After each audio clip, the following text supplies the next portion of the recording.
23 this week. Not too bad.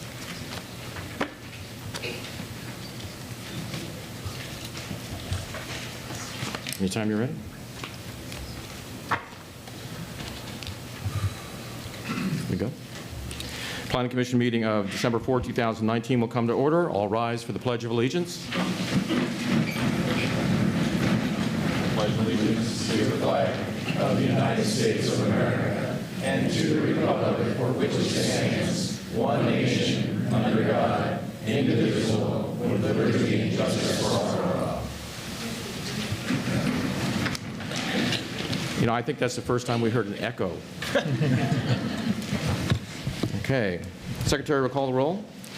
Commissioner Tolson? Here. Commissioner Castleberry? Here. Commissioner Rice? Here. Vice Chairperson Mann? Here. Chairperson Hodge? Here. May I have a motion for approval of the agenda? Move to approve the agenda. Is there a second?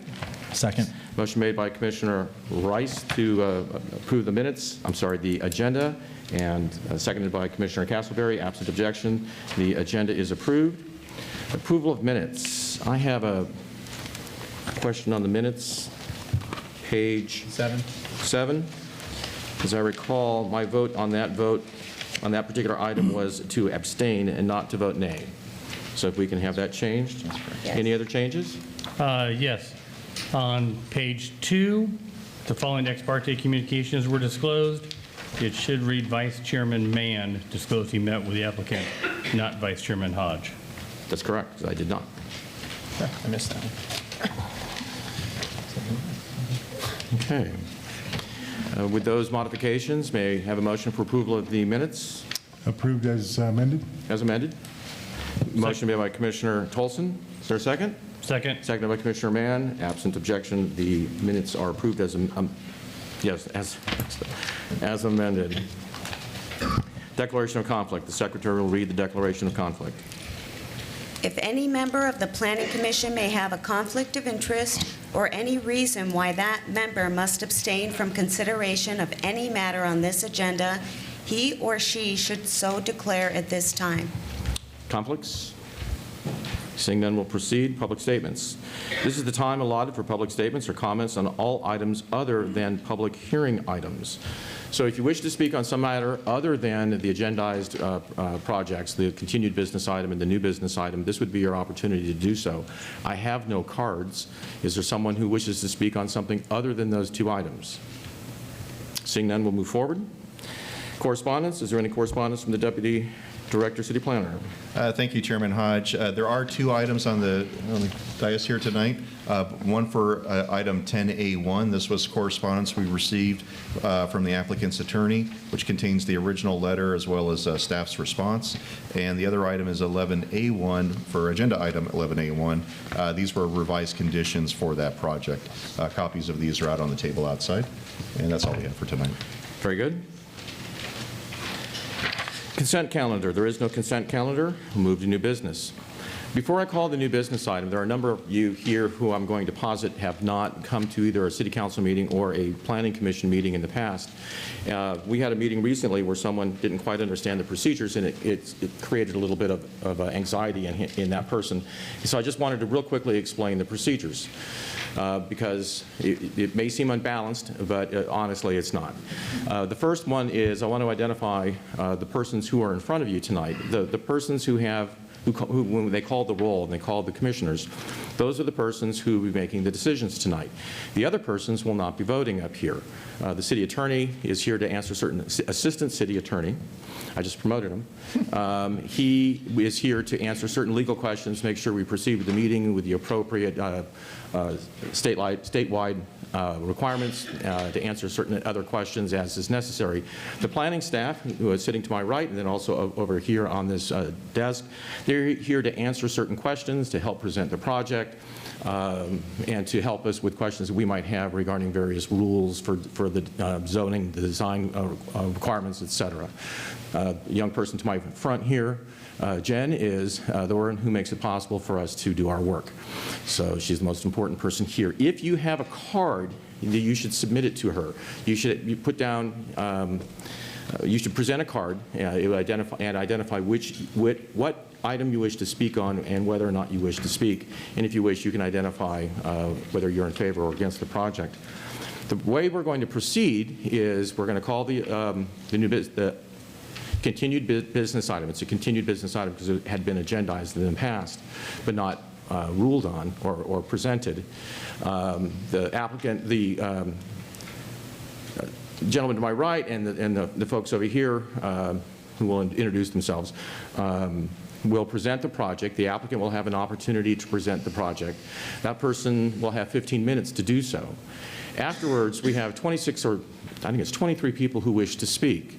So I'm thinking that we're going to give each person who wishes to speak a total of 4 minutes to do so. No, 3 minutes to do so. That would be almost an hour and a half. When you do speak, if you wish to say something that somebody else said right in front of you, that's fine. If everybody has the same opinion and they all want to say it, I don't want to limit you in any way, shape, or form from saying what it is that you came here to say. So we will call one person's name, we will identify, or I will, the person who's going to be speaking next. So if that person could come, the person who's speaking next, if they could come down and sit in the front row, the first seat, so that they can just stand up and not have to, work their way down, it will speed matters up. After that happens, the applicant will have an opportunity to respond, staff will respond, and then we will close the public hearing and have our conversation.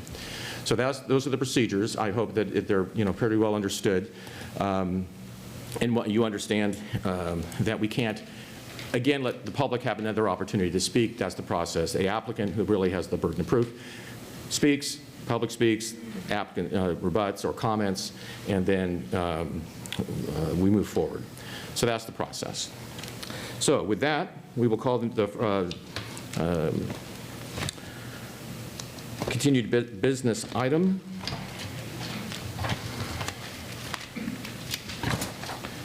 Okay, this is the time and place set for a public hearing on the consideration of PDS 1045, TPS 685, and the project's joint, I'm going to get started here. The project's environmental impact report. Are there any ex parte communications to report? I spoke with the applicant's attorney, Barbara Macri Ortiz, not about this project or anything related to this project, just about housing in general, before I knew that she was a part of this applicant's project team. Any others? Okay. May we have an oral report on this matter by staff? Thank you, Chairman Hodge. For a little bit of background for the audience here, this project has been in the planning process for several years, and there's been a lot of work that's been done on it. So we're going to attempt to summarize where the project's been and how we got to where we're at. I wanted to start with this slide that's on the screen right now. This started back in 2012 when the city was anticipating how it wanted to grow. And one of the areas it looked at was either vacant, underutilized, or otherwise properties that were in distress. And this was an area which we looked at as Tapo Street, which is A is at the top there, and that's where Tapo and Alamo is, all the way down to where you see E, that's where Los Angeles Avenue. And this was originally the concept, to have one long continuous corridor along Tapo Street, which was going to be the mixed-use corridor. And it was divided into subsections of A, B, C, and D, and it would have allowed replacing some of the commercial zoning there with a mixed-use overlay to allow for residential and other development. And this was the concept. What wound up happening through the general plan update process was parts of this plan changed. And the next slide shows what ultimately wound up getting approved. And that's areas A and D. And that happened for a variety of reasons. Some of the neighbors in the area did not want to see that middle section of Tapo Street to be built out with mixed-use development. But what ultimately got supported by the community was areas A, Tapo Street and Alamo, and then what we call area D, the lower part of Tapo Street where Santa Susana Plaza is and where we've done some recent projects recently. So when people wonder, well, why are we doing such an intense development on this portion of the city, is because through the community development process when we were figuring out the general plan, this is what the community agreed to. This is the citywide general plan. And we showed this slide to kind of show that this is how Simi Valley is going to develop out over the next 10, 20, 30 years. This is actually we're going to probably redo our general plan in 2030. But what I wanted to show is that I know there's a large concern about how Simi Valley is going to change over the years, that there's a pride to keep it the way it is, to not look like the San Fernando Valley, to preserve our open space and the best parts of it. And the best response I try to come up with is that vast portions of Simi Valley are never going to change. All the areas in green is our open space, and that's going to be preserved. All the areas in beige are single-family neighborhoods, and those aren't going to change. We do have certain areas, what I call hotspots of development, that are going to be occurring as we build out. And this is one of those hotspots. The entire length of Alamo Street, as you'll see, is not intended for high-density residential development. It's specifically this corner is designated on this plan. So I know there is a lot of concern that, other areas or neighborhoods change, but really anything to the north of Alamo or the east of Taco Street is pretty much the way you're going to see it, is the way the plan is. And so I don't see a lot of change happening there. I think the next slide shows, the next slide shows some of our city housing numbers. You're going to hear a lot of discussion tonight from planning staff about meeting our regional housing needs assessment, or RHNA numbers. And what happens is every city in California has to provide housing. And how they do it is determined by also different income levels. And in our fifth cycle of our housing element, which is the period from 2014 to 2021, we were supposed to accommodate the growth of about 1,256 total units. And you can see the different income categories those are spread across: very low income, moderate, and above moderate income. The line below it shows what we've actually been building over these last 5 years. And you can see the amount of very low, moderate income, and above moderate income, and we've totaled about 699. And why this is important, and this is actually, those numbers there are actually what's been constructed. It's not what's been entitled or approved. A couple of meetings ago here at the Planning Commission, the Planning Commission recommended or approved a single room occupancy project, and that had 62 units of moderate income by itself. But that project is not constructed yet, and those numbers aren't reflected in that total. So this project tonight that we're going to be discussing is actually going to be filling in some of the categories, including the low-income category, where you see we've only done 3 over the last 5 years. And it's important for the residents to understand that until we meet these numbers, we don't have as much authority to regulate or deny projects. Once we meet our accommodation, then we can have a lot more local control. So we'll be discussing a little bit about that tonight. And the next slide, I believe, shows some of the concerns. Oh, no. Okay, I think what I wanted to highlight for the audience is over the last couple of years, I've received a lot of communications, emails, correspondence from the community. A lot of the comments that we received were incorporated in our environmental impact report, which is before the Planning Commission tonight. And in that, we looked at a lot of the community's concerns and things that people are probably going to come up here and discuss tonight. Concerns about aesthetics, concerns about traffic, concerns about impacts on infrastructure, public safety, any number of concerns. And that was included in our environmental impact report, which we spent the last 2 years preparing for this project. And the analysis was covered in there. It's covered in the staff report tonight, and it will be hopefully explained during our staff presentation. So I want the community to understand that we have heard a lot of those complaints and have incorporated it as best we can. But in our staff recommendation, we are recommending approval with a series of conditions of approval for this project. And that's because of the findings that are required to be made.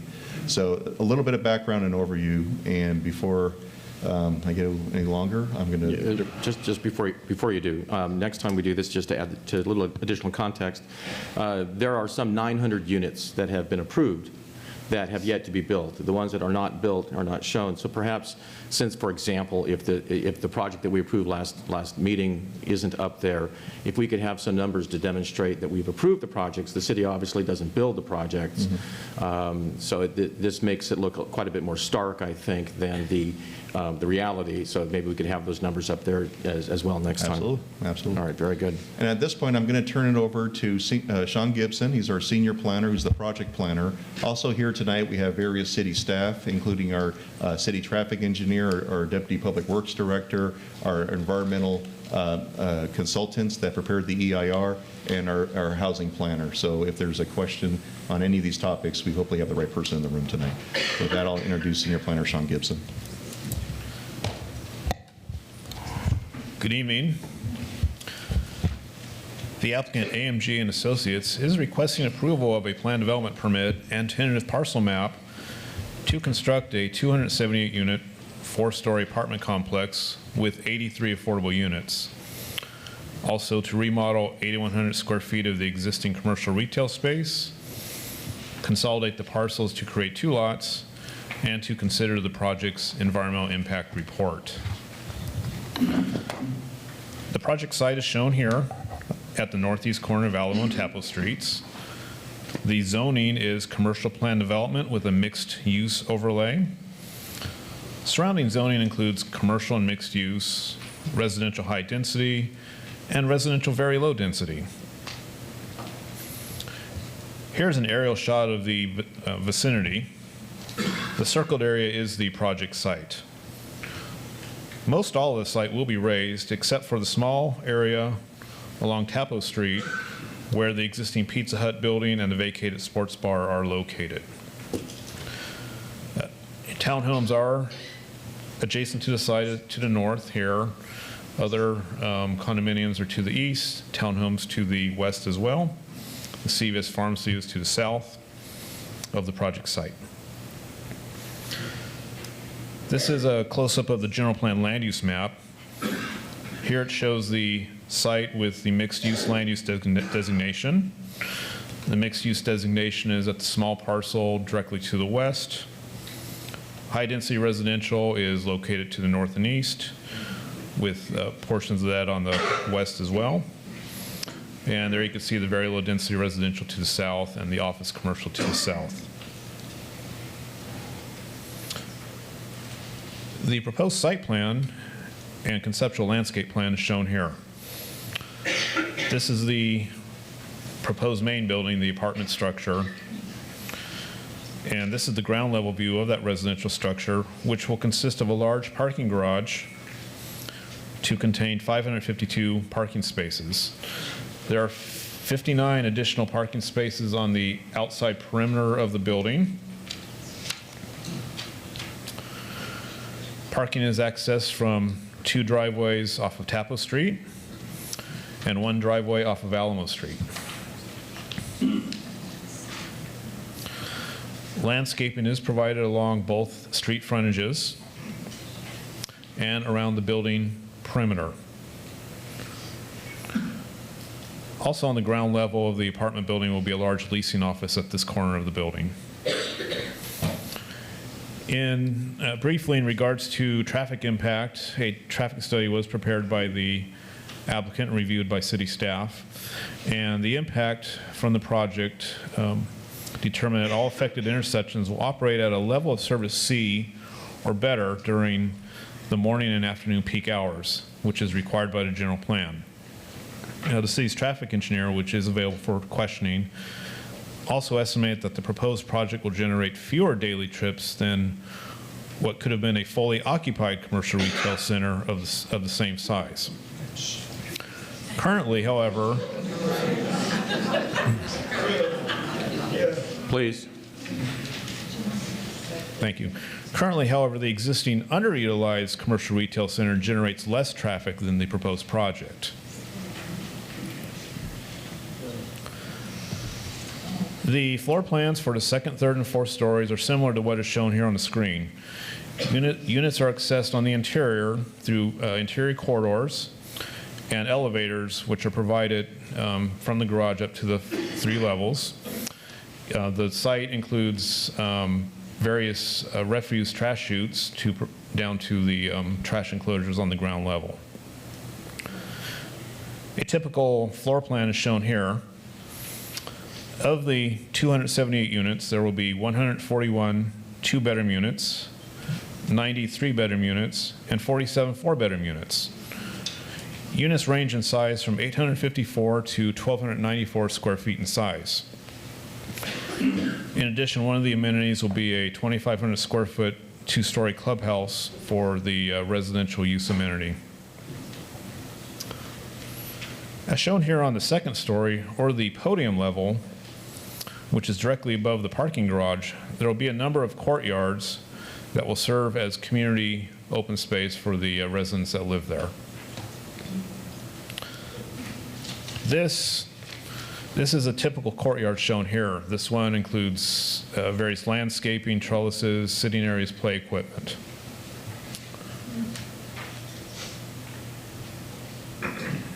The commercial portion of the site is shown here. The existing shopping center's remaining 8,100 square foot building will be remodeled to match the new building design and have a pedestrian walkway and common area to provide interconnectivity with the residential project. Customer parking space for the commercial area is also provided around the exterior of that building.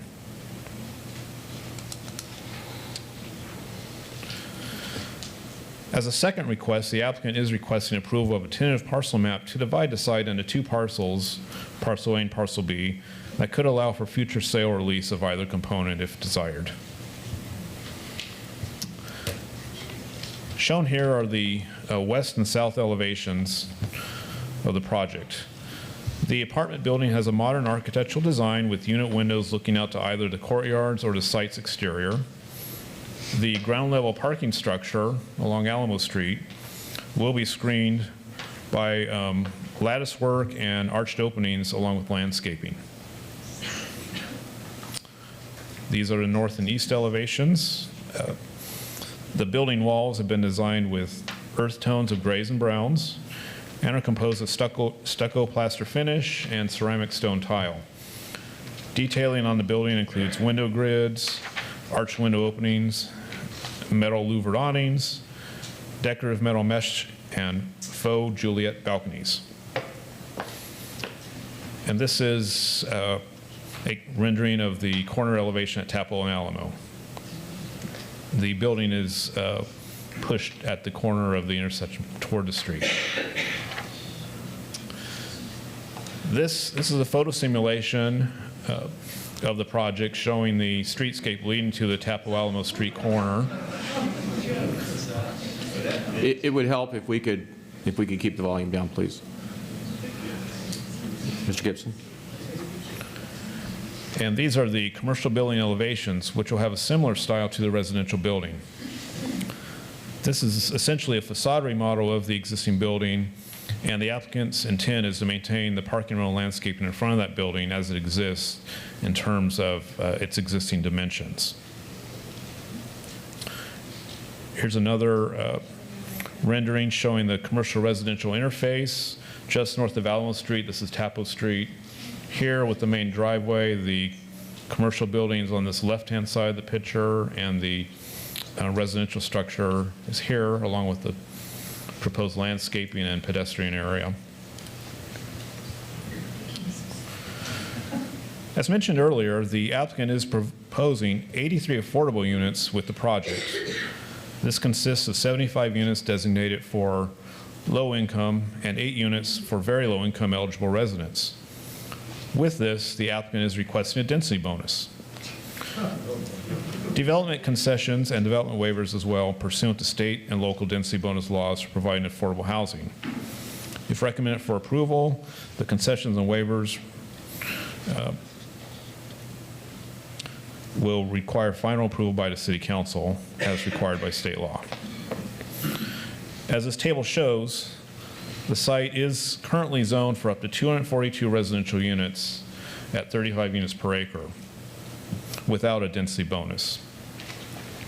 The applicant's proposed 83 affordable units entitles the applicant to a density bonus of 35% or up to 85 additional units. However, the applicant is requesting only 36 additional units, which equates to a density of 41 units per acre instead of the maximum 48 units per acre they are entitled to. As mentioned earlier, with the general plan update in 2012, the project site was rezoned for mixed use. This allows for a mixed-use development with a minimum 25% of the floor area to be designated for commercial use. There are a number of zoning overlay district standards that must be met. In particular, there is a requirement for a minimum percentage of residential and commercial uses. In particular, the commercial component of the project must meet a minimum 25% of the project's floor area. Staff had requested that the applicant provide additional commercial space, particularly along the ground floor street frontage spaces, to meet the intent of a true mixed-use development. The applicant has indicated that the 25% commercial component or certain design revisions would not be economically viable.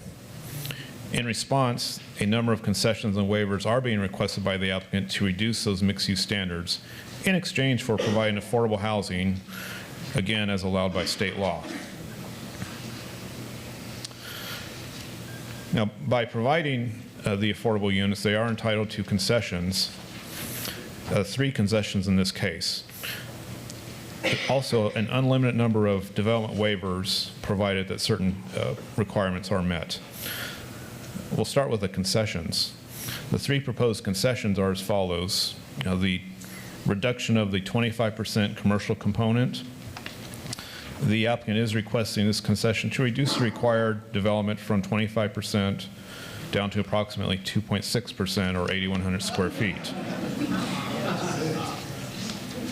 The second concession request is a reduced setback between the commercial building and the north property line from 20 to 25 feet, and increase the building height from 40 to 55 feet.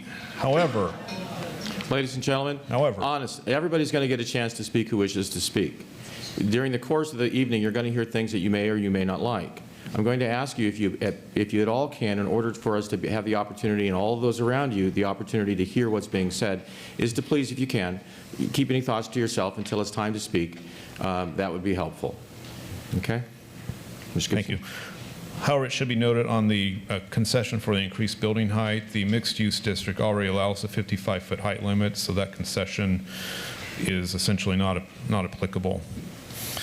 This depicts the one concession for the reduced setback along the north driveway. Essentially, the applicant's reusing the existing building, and they're doing a facade improvement, so there's a current dimension of 25 feet now. The proposed building height is now 28 feet with some aesthetic improvements, and the one concession basically maintains this existing layout without requiring the 3-foot additional setback, just for a couple aesthetic improvements to the building. Next, I'll go into the requested waivers. The first one is to increase the floor area ratio from 1.5 to 2.18 for the residential component. Second is a planter reduction along Tapo Street to maintain the existing parking spaces. Reduce the required Tapo Street building setback from 60 feet to 13 feet for the residential building. There's a Alamo Street building and landscape reduction setback from approximately 22.5 feet to approximately 13 feet. This depicts the requested waivers. The first one in this corner, essentially they want to maintain the existing landscape configuration, so the parking layout could remain as typical as far as the dimensions for that landscape and parking area. The building and setback reductions and landscape reductions on Tapo and Alamo refer to the new building, and to pull the building closer to the street, and due to the height of the building, the reductions are requested in these areas. Moving on with the additional waivers, one is to eliminate the residential private open space and replace with the community open space. Next is to maintain the existing driveway separation on Alamo Street at 32 feet instead of the required 300 feet for new projects, and to allow for parking structures to abut Alamo Street instead of ground for commercial uses. So The driveway separation waiver is essentially this driveway here, which is already existing. The applicant requests to kind of maintain the existing driveway location. Just off-site here is the adjoining driveway to the condominium complex. They request to maintain this driveway location as it's pre-existing. The mixed-use code requirements for the city require commercial uses on the ground floor abutting this street.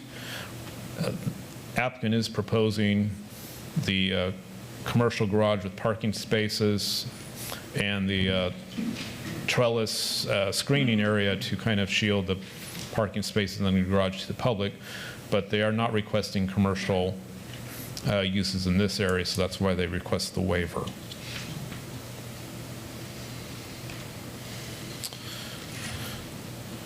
Now, this slide is in regards to the Housing Accountability Act, and pursuant to requirements of the Housing Accountability Act, a local agency shall not disapprove a housing development project for very low or moderate income households, or condition approval in a manner that renders a housing development project infeasible for development for those low and very low income households, unless it makes written findings as summarized on the screen. And it has to be an affordable project, must be approved unless it meets one of the 5 strict criteria. And in a nutshell, the 5 criteria are to deny the city's met all their RENA numbers for affordable housing as built, and the slide earlier that Mr. Perro showed was kind of depicted that, and that the project does not meet city standards. There's a specific adverse health or safety impact exists, or denial is required by law, and the land is zoned for agriculture, which it's not. And if the project is inconsistent with both the general plan and zoning on the date the application is deemed complete, and the general plan did not identify the site as suitable for affordable housing. In a nutshell, it's very hard to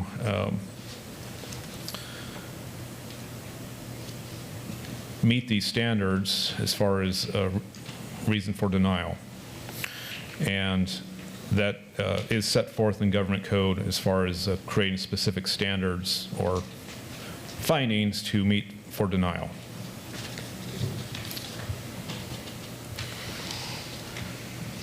Now, for a brief presentation on the environmental impact report, I'd like to introduce the city's consultant Envicom, which prepared the environmental impact report.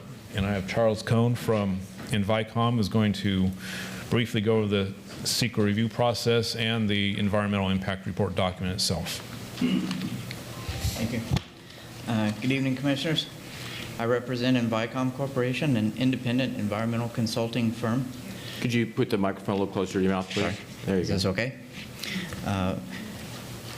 Envicom's prepared the EIR under contract to the city in consultation with city staff as the lead agency and in accordance with city standards and procedures regarding the EIR preparation. The EIR being considered here is the city's document was not prepared by the applicant or an applicant representative. I would also like to assure the Commission that Envicom has not previously been associated with, provided services to, or been in contact with the project applicant regarding this or any other project, should the Commission have any concern or question regarding that. I've been asked to provide a brief discussion of the CEQA EIR process and summarize the preparation of the EIR. As discussed in the CEQA guidelines, an EIR is an informational document to inform public agency decision makers and the public of the environmental effect of a project, identify mitigations, and discuss alternatives that could reduce impacts. The information and conclusions in an EIR do not control the agency's ultimate discretion to approve or deny a project. To begin the EIR process, the City Planning Division staff prepared an initial study in order to focus EIR to CEQA issue areas where the project could have an environmental effect. The city circulated their initial study and a notice of preparation of an EIR September 20th of 2017 for a 30-day public comment period. Additionally, the city held an open house scoping meeting on January 16th of 2018 to gather additional public input on environmental issues that might warrant additional discussion or evaluation in an EIR. Envicom staff participated in the scoping meeting with city staff and reviewed all written scoping comments submitted during the comment period and scoping meeting. Based on the scoping comments received and in consultation with the city, Envicom expanded the scope of the draft EIR to include discussion and evaluation for hazardous materials, cultural resources, and more detailed analysis of the project's effect on vehicle and pedestrian travel safety. We also had photo simulations of the proposed project prepared based on photos of existing conditions, the topography, surroundings, grading plans, architectural plans, landscape plans, and the proposed color palette. The draft EIR, you can change the slide if you wouldn't. The draft EIR included evaluation of the following environmental issue areas of the CEQA guidelines: environmental checklist, aesthetics, air quality, cultural resources, greenhouse gas emissions, hazards and hazardous materials, land use and planning, noise, fire and police services, schools, parks and recreation, transportation and traffic, water and wastewater utilities. Mitigation measures were identified in the EIR to address potentially significant impacts regarding the potential to uncover unknown cultural resources during construction, require testing and abatement for hazardous building materials or potentially contaminated soil during demolition and grading, and reduce operational noise associated with rooftop air conditioning units. In preparing the draft EIR, Envicom consulted with the city to develop conceptual alternatives for the EIR pursuant to CEQA requirements. The alternatives included a reduced height concept and a mixed-use concept with a greater percentage of commercial space. A CEQA also requires evaluation of a no-project alternative. Two versions of a no-project alternative were explored to compare potential impacts with no redevelopment on the site, one assuming the status quo high vacancy rate, and one that considered potential full occupancy of the existing on-site buildings in the current configuration. Either of these scenarios would require no additional environmental review or discretionary approvals to occur, and so they both represent possible consequences of a no-project, no-development alternative. The city's planning division staff reviewed and commented on and approved the content of the draft EIR prior to public circulation for a 45-day public review comment period from June 25th to August 8th of 2019. A total of 47 individuals or agencies provided comment letters and or emails to the city during the comment period of the draft EIR. The city's planning division, staff, and Envicom reviewed all comments in response to the draft EIR. Envicom prepared responses to each topical issue raised by comments relevant to CEQA, which were reviewed by the planning division staff. These comments and responses were incorporated into the final EIR to be considered tonight.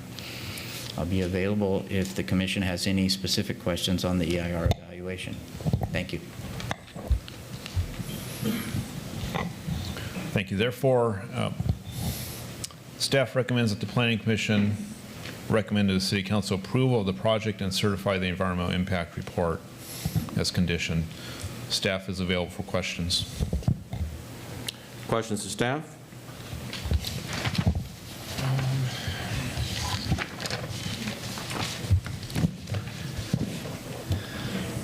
So in staff's knowledge, has there ever been a concession like concession 2 approved in our city where it reduces the commercial requirement for a mixed-use zone? No, this is the first attempt at this request. Okay. That's it from me. Other questions to staff? Real quickly, Mr. Gibson, if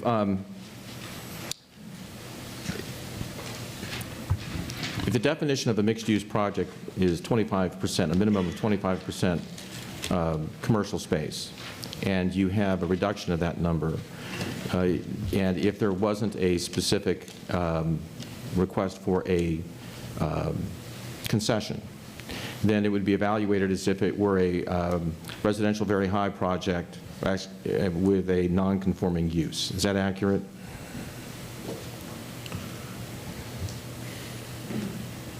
If somebody came to us with a project request, and let's assume it was zoned residential very high, and it had the commercial unit in it, which would be a non-conforming use. So that would be a residential very high project with a non-conforming use, and you would have height limitations specific to residential very high, which is 40 feet, as an example of how it would be evaluated, correct? Well, I'm hedging my response there. Mr. Peros might want to elaborate on that scenario. There's a difficult response to that because you got the underlying zoning of CPD, and you have the 25% requirement with that. So this particular project, it is either a commercial development or it is a mixed-use project, correct? I think, let me try to answer. I think the zoning allows a solely residential project if they so chose. Under what circumstances? If you want to show the general plan or the aerial, Sean. Well, this area, like when you, at the very beginning of the presentation, I showed you area A of the, here we go. And what this slide shows is the northwest and the northeast corners of area A of the Tapple Street corridor. And this is a district. It's the smallest district, mixed use, in the entire city. Some of the districts we're more familiar with are like where we did the SRO project, which is multiple parcels in a much larger geographic area. And a lot of our other mixed-use areas in the city are, for example, at First in LA, the Mountain Gate Shopping Center is multiple parcels over a half of a mile. And so if any one project in any of those areas go to solely commercial, residential, it doesn't really make too big of a difference because there's such a sea of commercial around it that there's a overall mixed-use effect in those larger geographic areas. In this case, in the smallest mixed-use zone in the city, where the larger of the two parcels at the northeast corner there is essentially the vast majority is going to residential. It's why there's this apparent imbalance. Our code does allow for 100% residential, but in this particular context, it seems a little bit unbalanced. If the northwest corner went 100% residential and the northeast corner stayed as a commercial shopping center, that would look like pretty good planning. You're boosting the residential density near a shopping center where people can walk to it. So in this particular case where they're taking about 1 acre and keeping it as commercial and making the other 5 acres residential, it is allowed by our zoning, whether we look at it as a horizontal mixed use or two individual components. So it's allowed, or it could be allowed, but it would have to be allowed after approval by either the planning commission or the city council, looking at it conditionally, correct? Correct. All right, so it's not an entitlement. The entitlement's before you tonight. The request for The request for entitlement, what I'm saying is it's not automatically an approved use which does not require some sort of action by the part of the planning commission or the city council. Yeah, I cannot do this at the staff level. I had to bring it to here tonight. Okay, very good. That's all I have right now. Anybody, any further Commissioner questions? Gibson, Commissioner Gibson, I changed. Planner Gibson, okay. Yeah. How many elevators are in this project? Sorry.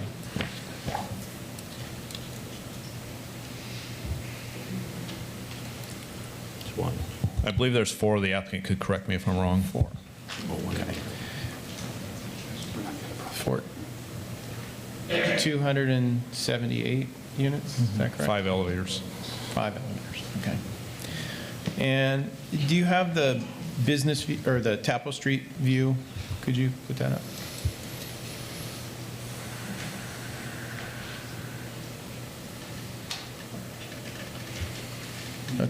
Which, Okay, so the one that we have is the one that shows pretty much the corner. It's the corner facing the project.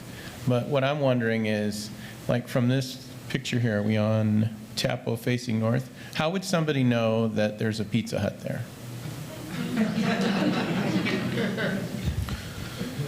Or any of the other businesses, because they're hidden behind a 4-story building.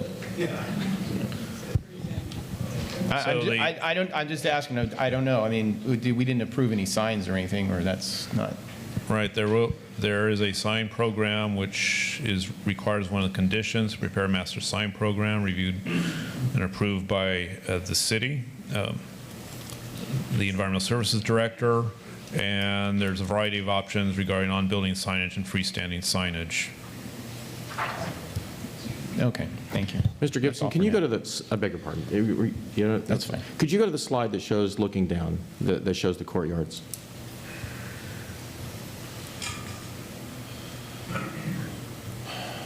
That one.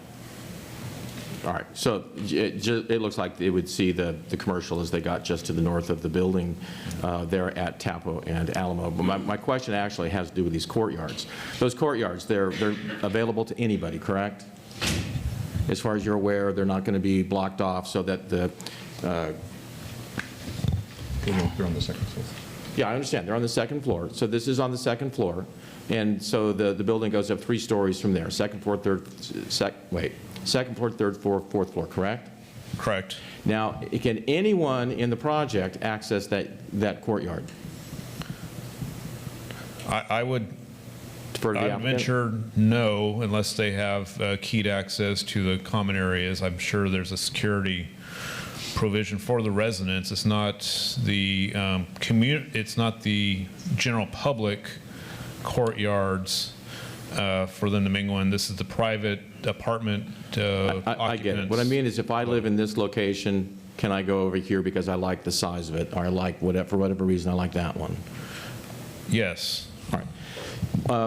They appear to be slightly different sized, and there's some, these are trees, correct?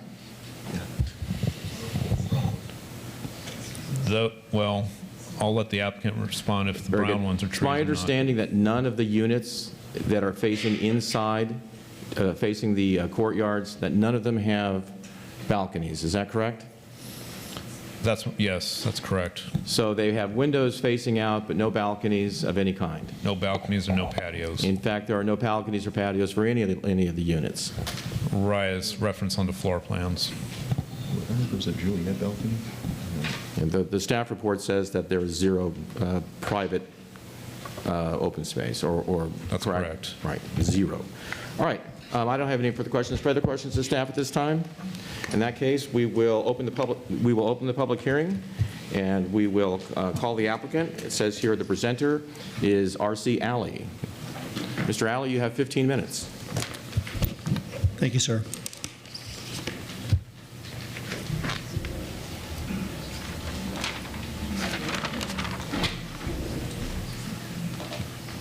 No, are you serious? I'm going to have to bring my laptop up. Okay. My computer's... Are you Ms. Locke? I am, yeah. Amanda Locke? Sorry, we're having technical difficulties.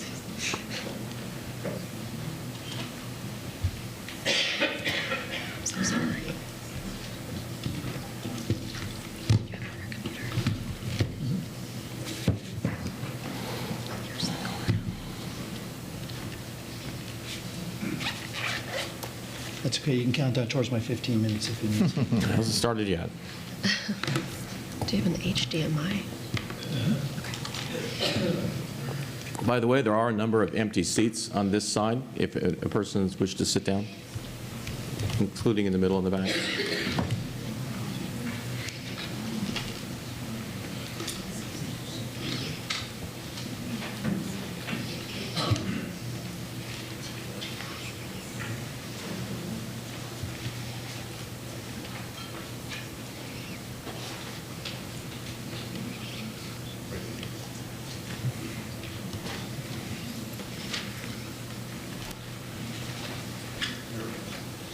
Perfect.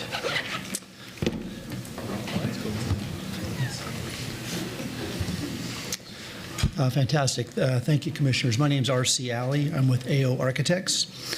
The computer was doing a Windows update, unfortunately. Anyways, it's a pleasure to be here this evening to present the project. I'm not the original project architect on the project. The project was designed by a principal at my firm, Charles Addington. Unfortunately, he passed away in July of a heart attack. So I will be presenting the project tonight. I wanted to thank staff for the great presentation. I will try not to duplicate what they've done. You've already seen and heard all the facts. I'm just going to do a quick drive or quick fly around. I'm going to stop and talk about some details on the project, and then I will be here to answer any questions you may have.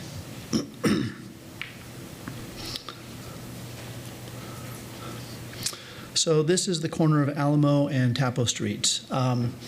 We worked very hard to try to do a majestic corner on the project. We have enhanced materials, a two-story volume leasing area at this location. You can see we've articulated the parapet line, we've added a tower element, and we've tried to provide an articulated building facade at this location.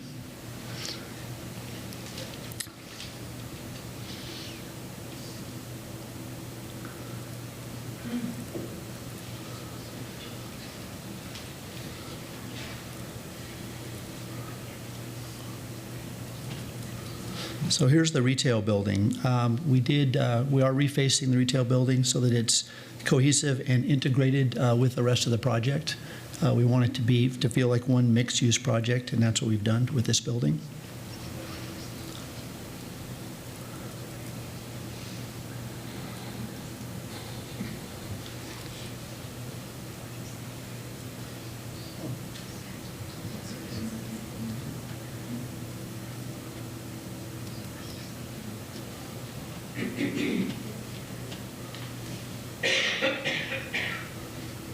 So this is the northeastern edge of the project.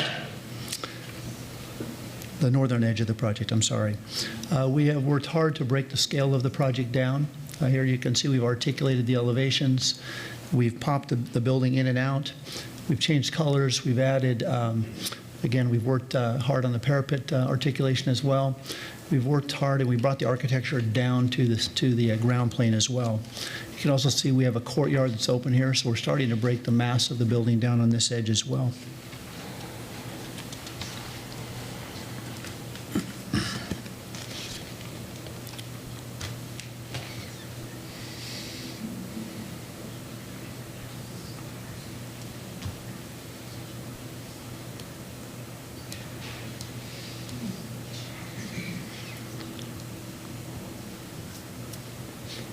This is the eastern elevation, the eastern edge. And again, you can see how we've articulated the building. Here are two of the courtyards, created tower elements, changed colors and the planes again, articulated the parapets. And here you can see one of the courtyards as well. And again, we've brought the architecture all the way down to the ground plane as well.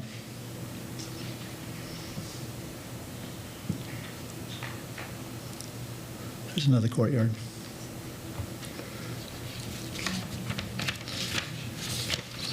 This is along Alamo. Here you can see the street, the facade, the enhancement, the tile, the arches, the courtyards, 3 large courtyards.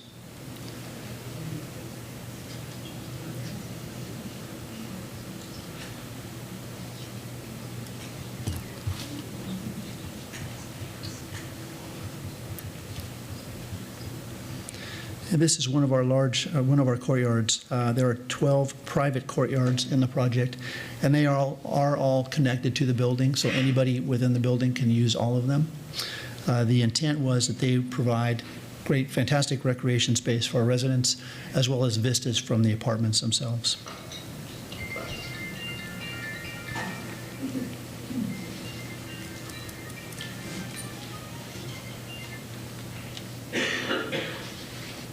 Almost done. And there's our leasing office, 2-story volume on the corner. And in addition, I just wanted to reference and make sure everybody's aware this is a fully secured project. It's secured and fobbed. We do have parking below the podium that is also secured. And we worked hard as we have worked on the project to pull the project away from the north and eastern edges in an attempt to be a good neighbor. That's my presentation, and I'm here to answer any other questions that you may have. Questions to Mr. Alley? I have one. In the southeast corner of the project, you have bicycle storage, is that correct? Yes, sir. Is there bicycle storage anywhere else on the project? Or is it just that one corner? Let me look at the plans real quick. Okay, I'm sorry. And unfortunately, I'm not as familiar with the project as I would have liked to have been.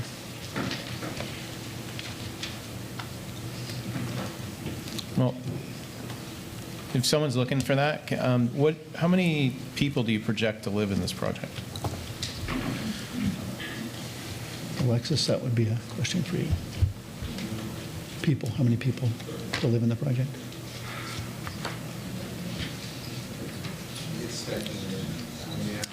We have units that have 2, 3, or 4. Right. Yeah, so you have 2-bedroom units and 3-bedroom units and 4-bedroom units. I understand. I mean, if all they did was fill those we're talking somewhere in the neighborhood of probably 600 to 800 people. Possibly. Yeah. I am, you're right, I am speculating, just making an assumption here, but it's possible. Well, we do have. Could you come up to the podium, Right. please? I'm sorry, that's my bad. Thanks for the question. We have to follow the state guidelines in Right. terms of the number of. Right, I understand, that's not, So you we'll be you fully can't- compliant. Wait, well, I'm sorry. Mr. Rice, Commissioner Rice, rather, I didn't understand what he said. Would you repeat your answer, please? The answer is that we will be fully compliant with all of the city, state, and federal limitations on occupancy, and we'll have 3 on-site managers that live there that will monitor that, and in the terms of their lease, they will agree to the maximum number of occupants that could be in there, and if they don't comply, then they can face eviction. Okay. What would those numbers be? I don't know the state. It's like every other project you have in the city. In case you're not prepared to provide that information, what those numbers are. I could get back to you on That'd be it. fine. We will be asking you the applicant to respond. Just a moment, please. Just a moment, please. We will be, if you can get that information now, that's fine, but otherwise, we will be asking the applicant to respond to things that are said during the public hearing, so you will have another opportunity to provide that information. Okay, fair enough. All right? I'll Yeah. research it.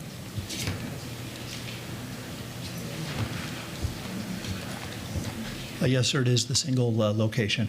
Just We a also- single yes, location, sir. and We also for how have- many bikes was that? I believe it's 120 bicycles. Oh, wow, it was bigger than I thought it was. Okay. Yeah, we can get quite a. You said 120? I believe it's 120 bicycles. In that one location, that's Yeah. a lot of bikes. We generally, they have very efficient haying systems for bicycles. Yeah. Okay. Somebody else have a question? I have a couple questions, real quick. The original design, you said that was done by your firm, correct? Yes, sir. And I'm sorry about your colleague. Thank you. The number of units that was originally designed, when it was originally projected and you had a project, what was the number of units that it was initially envisioned? I'm going to have to ask Amanda for that number, please. Hi, my name's Amanda Locke. I'm with AMG. Initially, when we submitted the project, we had 312 units proposed. Okay, and of those units, were the number of bedrooms still 2, 3, and 4? Correct, At yeah. the same proportion as it is at 278? I can't speak to that. It was a couple of years ago, but it was probably around the same, but it was 2s, 3s, and 4s. And it's probably brought down because you couldn't figure out the parking. Would that be a fair assessment? It was a mixture of that and some height issues, but yeah, and after meeting with the city, yeah, we opted to drop. The number of units number of bedrooms rather in each unit that you decided upon, that was a decision that was decided upon by the owner and the architect, whoever decided it, but it was decided on the applicant's side of the ledger, correct? Yes. Yeah, and the number of units, the number of apartments that would have 4 bedrooms, would have 3 bedrooms, that was all decided by the applicant? Yes, that's right. And the size of the rooms for the bedrooms, the living room, the kitchen, those were all decided by the applicant? Well, the specific sizes of the bedrooms, or the square footage? Yeah, the of square footage units? of each unit. I think that was just more of a joint decision between the architect and us to Well, figure out what would fit on the project. What I'm getting at is there was no city requirement, no state requirement that said you have to have this many units, you have to have this many bedrooms, and they have to have this minimum size. Is that correct? Those were decisions that were made by the applicant. Yes, that's correct. Yeah. Okay. Okay. The original plan that we proposed was higher and denser. The project is not necessarily limited by the number of parking stalls. We could have very easily gone below grade. What we did is we had a public meeting. There was an outcry on the height of the building, so we lowered the height. We worked with staff in good faith to lower the scope of the project, and that's what happened. Okay. So yes, so I'm assuming you're an attorney, you're asking Amanda certain questions, but those questions are not the full response. Yes, the applicant did make the decision, but it was in response to staff's concern and the community's concern, and it was ultimately decided by the applicant to reduce the units and reduce the height. Okay. So it wasn't driven Whatever by... the reasoning was, is I'm just Yeah. really trying to focus at this point. I really don't want to belabor the issue, is that the developer, the applicant rather, decided on the total number of units and decided on the size of the units, decided on the number of bedrooms. Was there ever any consideration of reducing the number of bedrooms, for example, to reduce the parking and potentially increase the number of units that you could have? Well, the unit mix is determined after we do a market study to see what's in demand in your city to help your citizens get the housing that is most in demand. So it wouldn't make sense for us to do all studios or all 8-bedroom units. So what we've done is we've done a market study, and we propose what we feel is appropriate for this city. And it's also important to note that this is not necessarily a project that's going to be owned by a mom and pop operator or investor. This is a $100 million project, and the investors would never want a project to be built wherein the units are not going to be rented. The city doesn't want that. We don't want that. So we have an aligned interest in building a product that is conducive for the marketplace, and that's what we've done. What was the thinking about excluding one-bedrooms?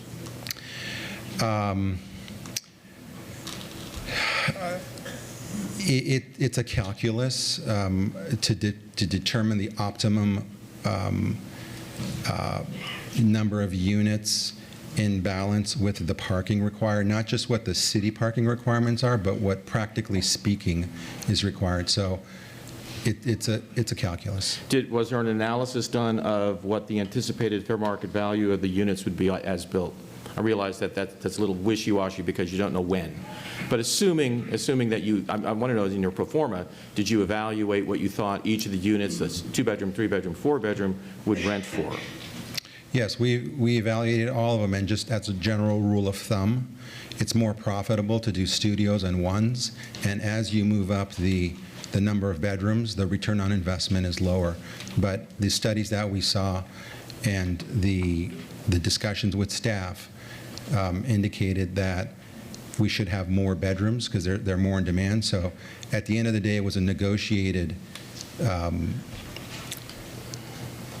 process. So point being that, yes, the applicant did check the box on the number of units, but it wasn't done in a vacuum. It was done with input from staff, and we had 2 or 3 community meetings, and we got input from them too. Are you saying that, and I'm going to ask them, are you saying that staff encouraged you to eliminate studios or one-bedrooms? Well, okay, if it sounds like a deposition, no, Well, not look, necessarily. Look, I'm asking you questions. Yeah, okay. Please don't. I mean, All right? I'm asking yeah. you questions. If the Okay. questions are unfair, don't answer them. So it was a fluid process. It was a process wherein the applicant wanted to work in good faith to move this project forward. We have been working on this for 4 years, and just as a side note, if you care, we insisted on an EIR being done. When we first made our application, city indicated we don't want an EIR. I apologize if I missed the answer in the first part of your response. Did staff encourage you not to build studio or one-bedrooms? I don't recall. Okay. I don't have any further questions. Thank you. Okay, I got a couple. Commissioner Mann? Thank you. So, brief conversation with Assistant City Attorney and Google. There doesn't appear to be a whole lot of a definitive answer for how many people per unit, but the standard appears to be 2 people per bedroom.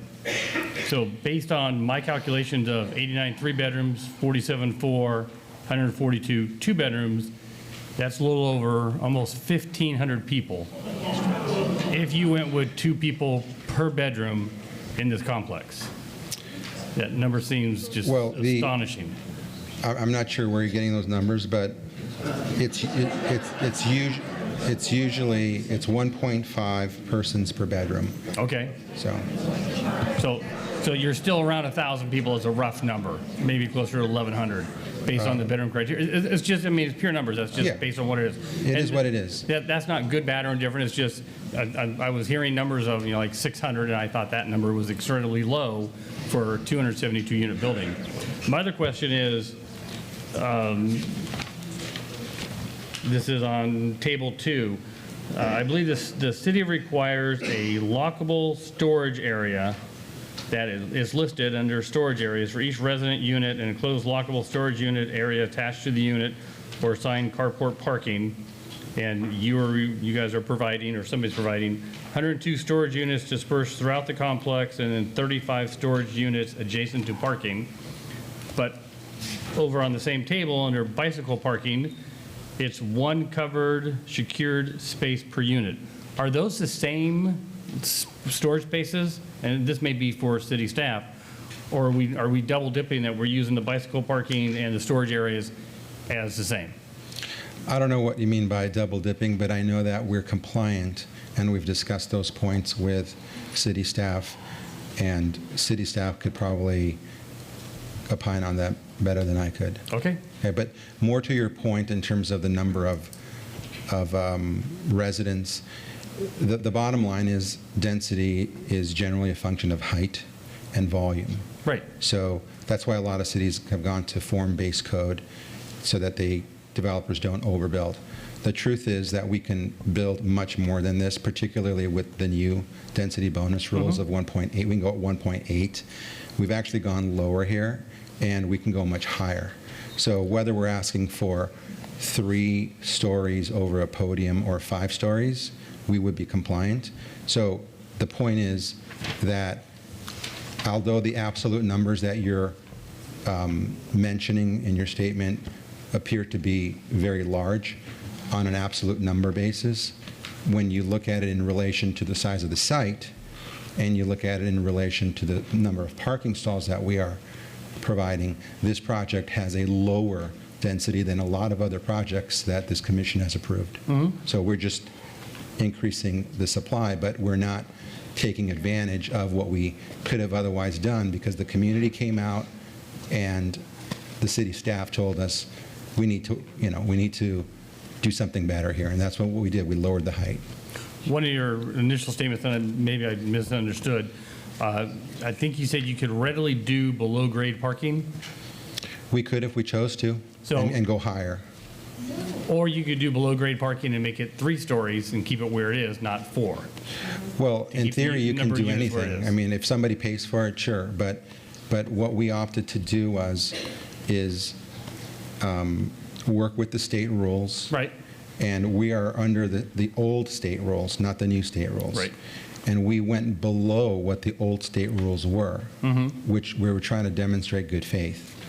And at the end of the day, if you look at the massing from the major arterial street, the massing and the open space is like no other project that we've seen in this city. And in terms of the architecture, we think it's superior to almost everything that's gone up. Thank you. Let me ask you a real quick question about the architecture. Do you have other projects that have the courtyards that this one has, the sort of second-floor courtyards surrounded by 4 sides? Yes, and I can tell you that we have no other project with this much courtyard space. You can go look at all of our portfolio. We've never done this much open space. Okay. I'm wondering about the echo that would happen for the people that live there. I realize they don't have balconies, they're not going to be out there, but if they have the windows open, you've got these corridors that have some trees. Is there some sort of has some sort of effort been made to lessen the sound reverberation by, using certain materials or that kind of thing, so that if somebody's using the courtyard, it doesn't echo quite so much? Yeah, so good question. The trees definitely will help, as you indicated. There are, planters that are above the floor, which will also break the wave pattern. But the practical aspect is that during the hours where people are either going to be sleeping or you really don't get a lot of people in those areas. But the one courtyard, which we made a lot larger, is the one that includes the children's tot lots and swings. So that one, it was made a little bit bigger, so the sound could go up into the air. Okay, I have no further questions to staff. I mean, of the applicant. Anybody else? Very good. We'll go ahead and open. We'll thank you very much. Thank you. Okay, your time is up. I hope that you really don't have anything else. Okay, good. Now, I have a lot of cards for people who have indicated a preference but don't wish to speak. I'm going to call them first. Just going to read your names off so they're in the record so you know that your name was read and that we have your card.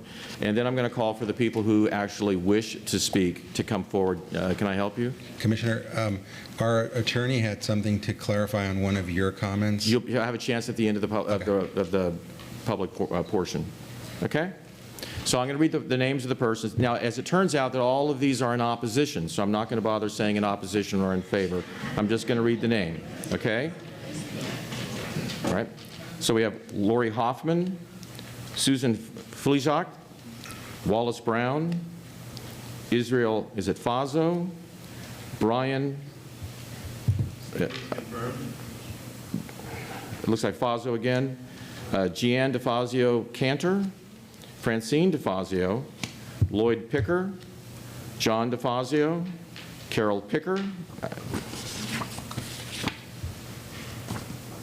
Shane Cantor, Julie Cantor, Kurt Cantor, Diane Schwartz, Gary Gray, Valerie Gray, Diane Alexander, Maureen Finkel, Armin,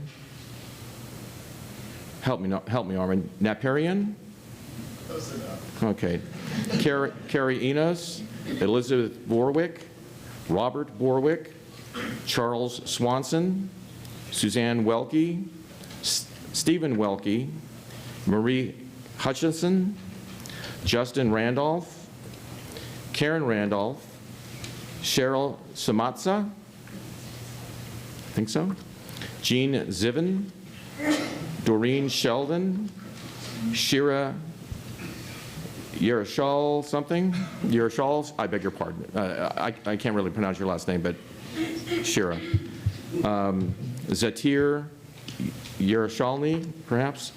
John Stricker, Kathy Stricker, Patricia Metchis, M-E-T-C-H-I-S, Ron Metchis, Nancy Frater, Kimberly Michael, Janice Martin, Vin Doe, Don Jatterberg, I beg your pardon, Patrick Clunas, Donald Delampos Measures, Tony Hawk, or Hauk, Ruth Andrews, Troy Michael, Rodney Karampur, yes, you, Jana Miles, I'm sorry, Jana Miller, Paul Cooper, Donna Chisholm, Donna Fries, Deborah Lovelace, James Groth, Linda Groth, Denise Umado, Eric Saylor, Tim Weimer, Janelle Weimer, Brian Stevens, Caitlin Atwood, Karen Rundberg, Amy Rundberg, Robert Goral, Doris Gorel. It looks like Darren Quaker. Very good, thank you. Michelle Boucher. You wish. You can be in the ask a question pile. Ask a question. You can be in the request to speak pile. Yes. Your name? Michelle Boucher. If you could find Ms. Boucher, please. Thank you. Robert Jenks, Meg Jenks, Maria Okos, Charles Okos, Marie Basigo, Laura Altunian, Deborah Cole, Christopher Parker, Daniel Barana, I think so, Irma Barana, David Baronia, perhaps, no, Barona, Judy Scheibel, Daphne Bolsing, Agnes Foot, Nikki Panka, Anna Maria Nemethi, Anna Vechukiva. Can I change Certainly, wait, yes, certainly may. And Carol Tomasier. Or Tomasier. I'm sorry, your name again, ma'am? The one that, the first one? Ms. Boucher, did you find it? I want to let you know that the person whose last name you couldn't spell or pronounce, you can give that person a chance to state her last name on the record if she wishes. Sure. If there's a person whose name I just botched, I mean, and you want to make sure that we have your name correctly, at least stated on the record, if you can stand and correct me, that'd be fine. If you're okay with it being just on the card, that's okay too. Okay? And I do apologize for those persons that, I'm going to defend myself and say some of it's handwriting, not all just reading. All right. I'm now going to call the cards of the persons who indicated a preference to speak. I'm going to call 2 names at a time. The first person I'll ask to come down. The next person I'm going to ask to come on down and sit in the front row to be ready to speak immediately as soon as the other person gets done. Each person will have 3 minutes to speak. And we'll start off with, well, this was put in the wrong, no, this is wishes to speak. It says Daryl and Barbara Gordon. Is it one person or just, is it 2? And I'm part of it. Very good. All right, so Daryl, you have 3 minutes to share with Barbara. Hi, I've been a resident here in the Simi Valley for 42 years. I think I'm here just maybe a year or so before dirt was discovered. I have one comment to all you commissioners and people of the city. It's obscene. This whole plan is obscene. How many 4-story buildings are in the city of Simi Valley? How many? Please, go ahead. Continue. This is horrible. I'll bet none of you live near a 4-story building. I'm willing to bet. And if you did, if they proposed this, you would be doing something about it. You probably live behind a gate somewhere. All of you. This is obscene. How can you put up a 4-story building, 6 acres of property, and probably have over 1,500 people living there? You know damn well there's going to be over 1,500 people living there. And you're all doing this little toe dance. What's going on? I don't understand. What is going on with you people? You know, the only thing I can say is you all come up for re-election, and I'll be damned if I'm going to vote for any of you.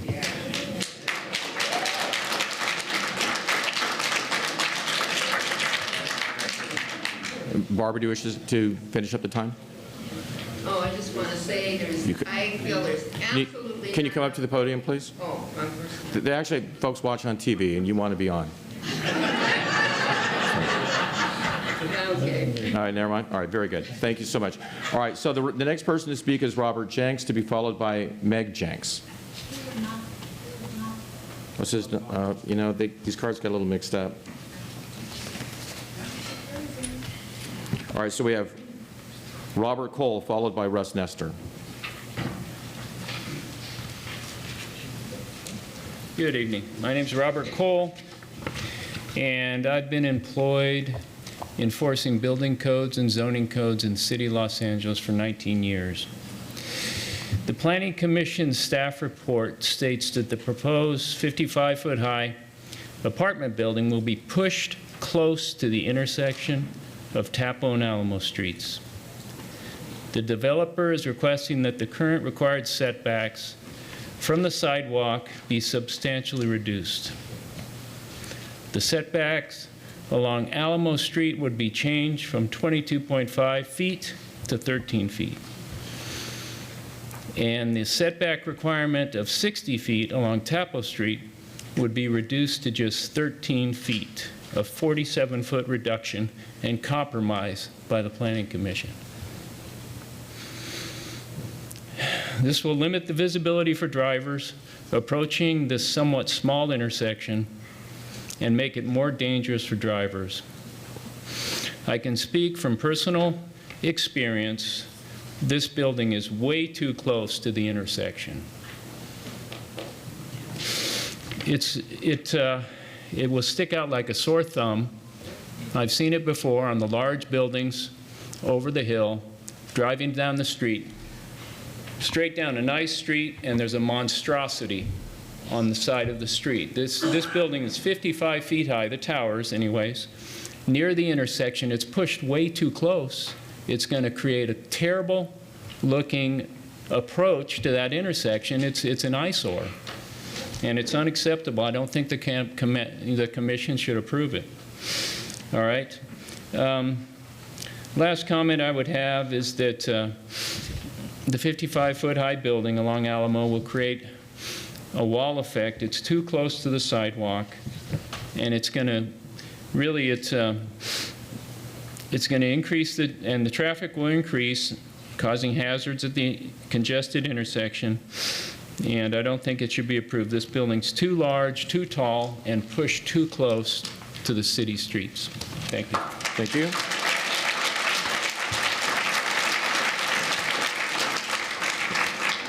Russ Nestor, to be followed by Lyle Hibbs. Could Mr. I Nestor? get the projections that the presenters had before, preferably the parcel map that shows the layout Mr. and the Gibson, can we surrounding provide areas? That would be very helpful.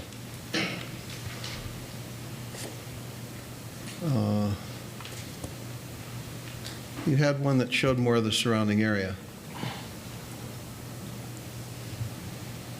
Is that possible?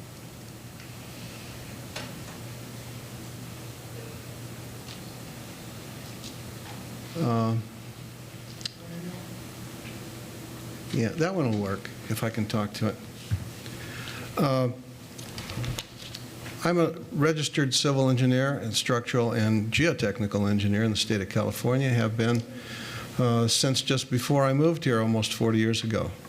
And I started my practice with the state of California as a traffic engineer, so I know a little bit about traffic engineering. So I won't talk about all the other features that many other presenters are going to be talking about. I want to just focus on the traffic study and the traffic impact report. So after reading the EIR, I read in word for word the entire traffic study. I know it's really boring, but it was exciting to me. And when I got done, I thought, well, this is really, it's a scholarly work. But I got all the way to the end and thought, what's missing here? Well, what's missing is fatal flaws. So let me show you the background here. I'll have to come over here to point things out. Give him a pointer. You want to use a, yeah, by the way, I'm going to give you a little extra time because it took some time to do that, but as you come up and speak, you see the green light. After 2.5 minutes, it'll phase to yellow, and then it'll phase 30 seconds thereafter to red, and that means wrap it up. So go ahead, all right. Mr. Nestor. Alamo Villas is a condominium development here, and there's actually another one just to the west of that. And there are 61 homes here. There are another 25 homes immediately adjacent here, and another 44 homes just to the west of that. And their main access driveway is right there. And their main access driveway is right there. Now, there was an argument earlier when the traffic study was being presented that said, oh, we can reuse this driveway because it's already there. But that driveway is almost not used now because it's only there for commercial trucks to deliver to the backside of this commercial development. So all of the traffic we're talking about generated here, most of it is coming through a driveway here and a driveway here, not through those two driveways. So what you're going to have is you're going to have all of the traffic coming in and out of here and all the traffic coming in and out of here from these 1,500 people during the 2 peak hours of the day at the very same time that all of these homes and all these homes are using driveways that are only 30 feet away. And from a traffic engineer standpoint, that's fatal. You might as well just park an ambulance right there and leave it there because it's going to be busy.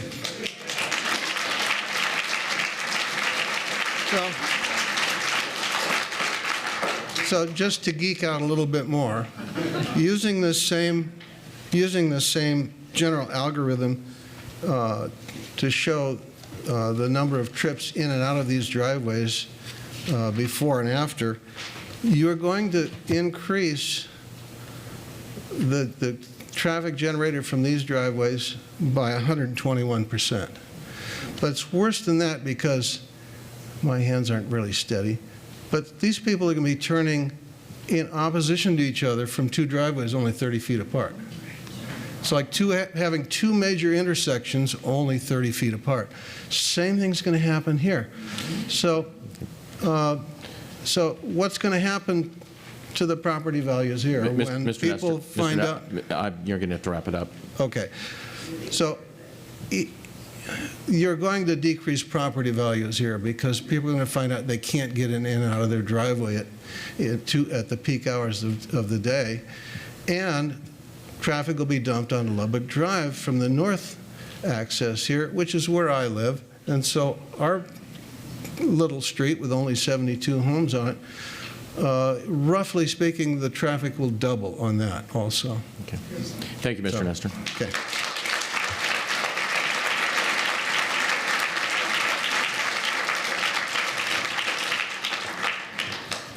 Lyle Hibbs, to be followed by Ronald Duval. Yes, I'm Lyle Hibbs. I've lived in Upper Bellwood Tract for 55 years. When I moved up there were 38,000 people here in Simi.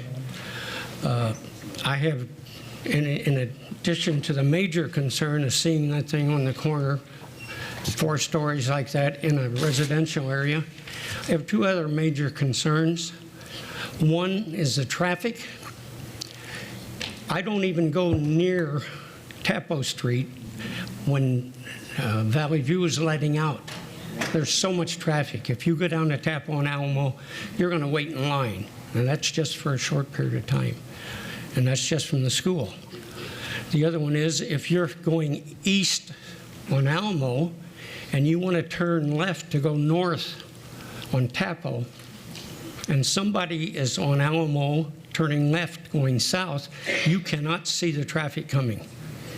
People are running through there at 50, 60 miles an hour to beat the light. And I've seen accidents there over the years. That's that concern. The other concern is that once, and it's like everything else, once you put a 4-story building in there, look south on Alamo, there's some homes there.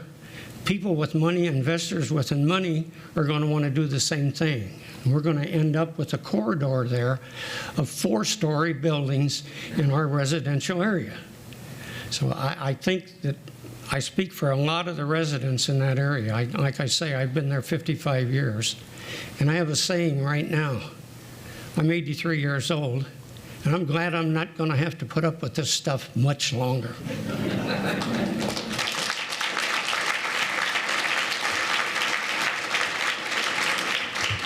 Ronald Duval, followed by Alan Mann.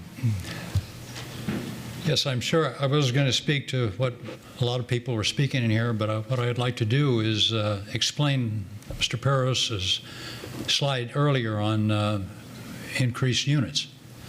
A little over a year ago, the governor got up to a news conference in Sacramento and threatened every city in California with $600,000 fines. Didn't say whether it was per week or per month or per year, if they didn't increase building for new housing. But what he didn't say was that a lot of us have watched for many, many decades as the state of California has practically run developers out of the state and has only built half the new units needed for years and years and years. Now the city, i.e. the taxpayers and us here, are under pressure from the governor and the state to make up for all this in a matter of months and years. LA County has been developing at 7 to 10% with their vast areas in Santa Clarita and other areas.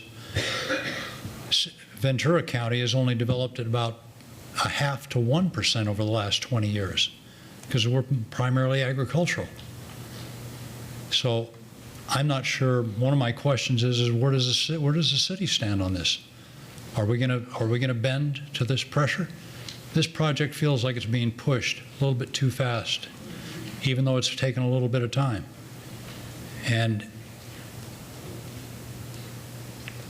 apparently the residents in the Alamo-Cochrane area from the master plan here got mixed use taken off the table in their area. I'd like to find out how we can get that done on the Alamo-Tapo area.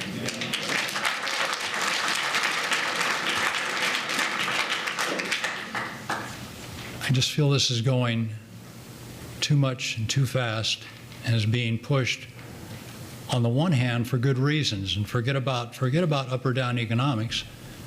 We do need more housing in California. But how radically are we going to change our community to accomplish that? I'll yield my time. Thank you.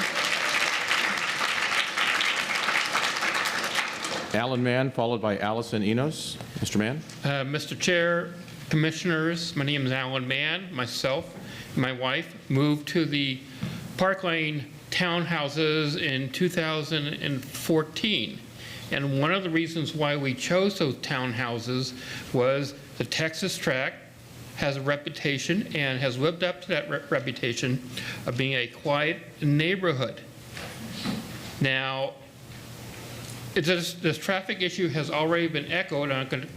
Every day I'm coming east on Alamo, trying to make that left turn onto Tapo Street.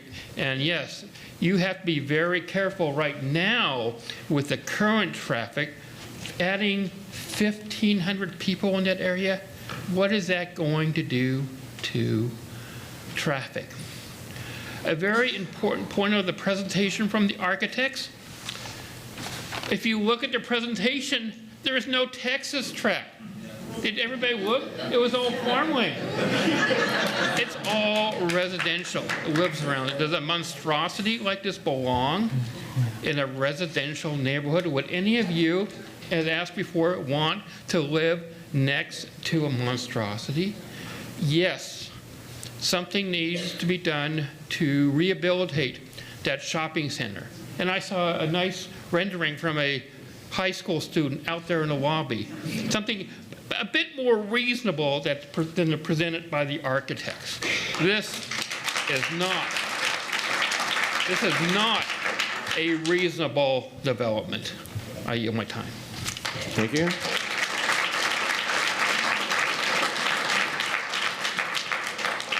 Allison Enos, followed by Mark Jaslin. Is Ms. Oh, there she is. Very good. Oh, good evening. I've stirred up quite a ruckus on social media. I guess first want to comment on the fact that I don't think anybody that I've spoken with has any objection to something being built. Something, not anything. Mr. Piros, you mentioned when you first spoke at the beginning of the meeting that back in 2012, the parcel that is at Tapo Alamo was rezoned, if you will, because everybody was in support of it. I think that that's incorrect in stating that. I don't think anybody knew in 2012 that that was a proposed situation. All along the Tapo corridor, the proposal to rezone all the parcels was posted on a whiteboard. The only people that became aware of it were the people that lived at Tapo and Adam Road, because their houses at the end of the road were in direct proximity to something that was being built. So they came, they presented their case, they managed to get that particular area taken off of the Tapo Street corridor, leaving Cochrane to Los Angeles and the little tiny Tapo Alamo parcel as part of what is this mixed-use, high-density nightmare that we're facing now.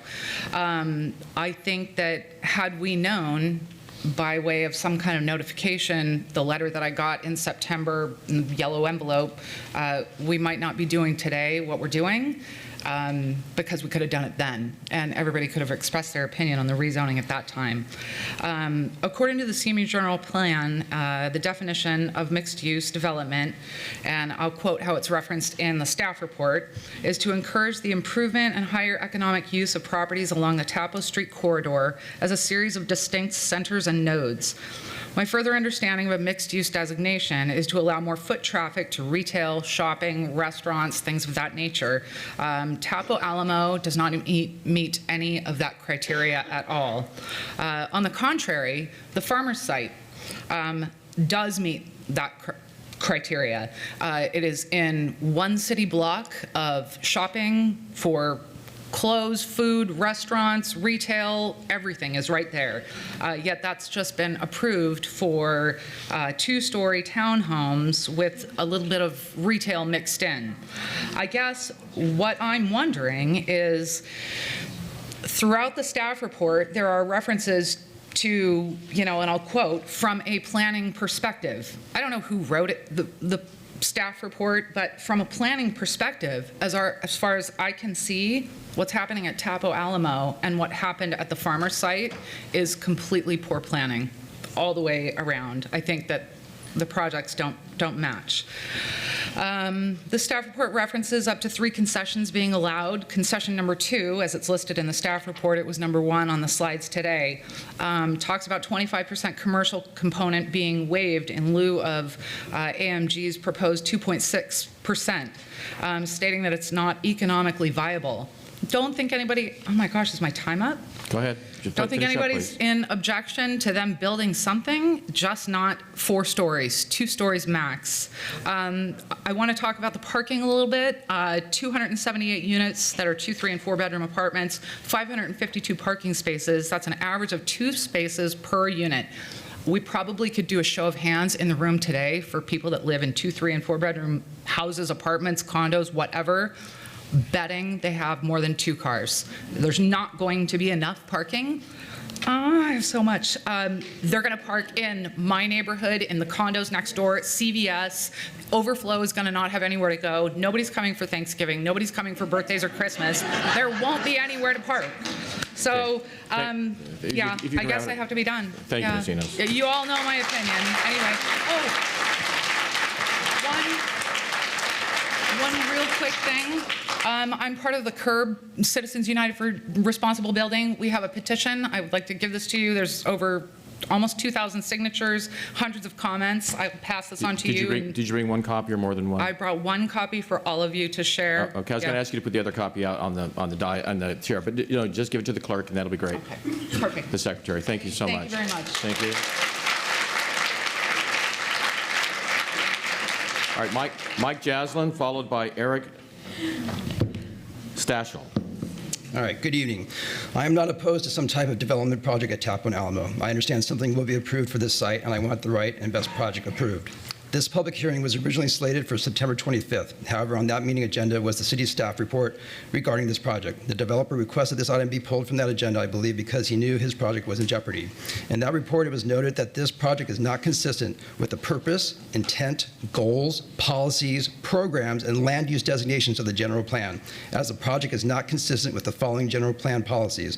The policy for building scale and design, which encourages the development of buildings whose scale and ground floor elevations and exterior spaces are designed to relate to and encourage pedestrian activity. The staff found the developer's project did not meet the policy by noting the ground floor of the proposed new structure would primarily consist of a parking garage and would not include ground floor exterior spaces or uses that encourage pedestrian activity in the project vicinity. The project was also found not to meet the policy for mixed-use development, which encourages the improvement and higher economic use of properties along the Taplow Street corridor as a series of distinct centers and nodes containing a mix of retail, office, and residential uses. Again, the staff stated the project did not meet the policy by stating the project would consolidate existing parcels within the property into 2 separate lots, with 1 for residential use and 1 for the commercial use. The commercial use portion is an existing condition and would consist of 8,100 square feet of the existing commercial infrastructure to be retained and remodeled. However, from a planning perspective, the proposed 8,100 square feet would not represent a substantial percentage of the overall project, limiting the ability of the project to meet the city's goals for developing mixed-use districts. The staff report further stated the project is not in full compliance with this development code and the municipal code. The project is inconsistent with Simi Valley Municipal Code section number, which requires that a minimum of 25% of the project's floor area must be developed and maintained as commercial uses. The proposed project's commercial uses comprises approximately 2.1% of the overall project floor area and therefore does not meet this code requirement. Between September 25th and today, nothing has changed with respect to these inconsistencies except that now I believe the developer has requested exceptions to allow him to skirt around these issues. If this commission allows this project to move forward without upholding the codes that govern development in this city and the Tabas Corridor mixed-use corridor, and without upholding the intent of these codes to encourage true mixed-use development that encourages residents to shop and dine in the area where they reside, then you as planning commissioners will be failing the residents of the city and render the general plan and mixed-use plan irrelevant. On the same September 25th agenda in Exhibit 5, Part 1 of the Environmental Impact Report, it is in a response to a resident's comment letter which addressed the residents' concern that the lack of parking for the project will result in the proposed project's residents parking in adjacent neighborhoods. The response to the comment was prepared by Charles Cohen, a project manager for Envicom Corporation, who stated the walking distance to the nearest neighborhood street from the project site is greater than 500 feet, which would make using neighborhood streets for parking undesirable and unlikely for project residents.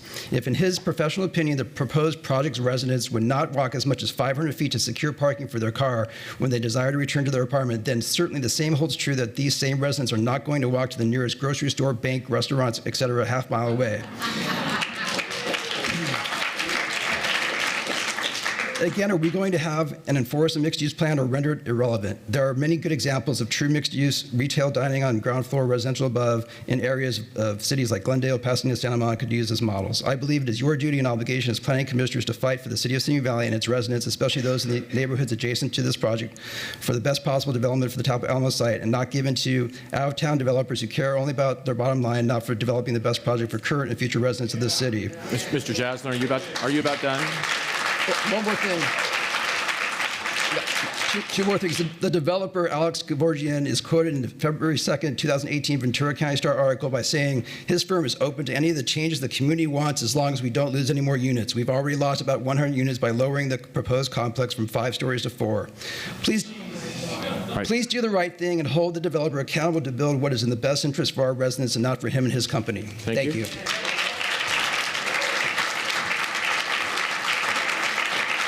All right. Mr. Stachel, before you speak, what we're going to do is we're going to continue asking people to speak until about 8:30. That'll have been 2 hours who's been sitting here. Some people may be wishing to have a little convenience moment, and then we'll continue. So right now, Eric Stachel, followed by Charlotte Clunas. Good evening. I'll be quick. I echo a lot of the statements everyone else has. I live 600 feet away from the commercial aspect of this property. I do want to see something built there. I don't want to see this built there. I think it's a horrible project for the location. I think a good project for this location is something similar to where the Farmers Building is. Two-story townhomes, stuff like that, even a 2-story apartment complex. The thing that I found out tonight that I found interesting is this is mixed use zoned, mixed commercial use, and it's a 55-foot height requirement for that. If you rezone this as a residential zone, that would be 40 feet. So obviously having a 25% commercial, but then getting an exception and only making that 2%, this should be rezoned residential, and then it's limited to the height. So you only have 2 to 3 stories then, which would be okay. That's where I think the issue is the developer and whoever's in charge of this project is trying to pull a fast one. And I get it. They need to make their money, but it's ridiculous that they're doing it this way and they're hurting us in this manner. The parking is going to be definitely an issue. I come from North Hollywood. I know how bad it is. I know that the overflow is going to come on my street. It's going to go up in the Texas track. I live off Yukon. We don't have a lot of parking off Yukon. It's going to flow all over that area. So I think you guys should reconsider this project. I'm willing to have something there like everyone else says. I think it's a great opportunity. I think this is the worst project to go there by far. Thank you.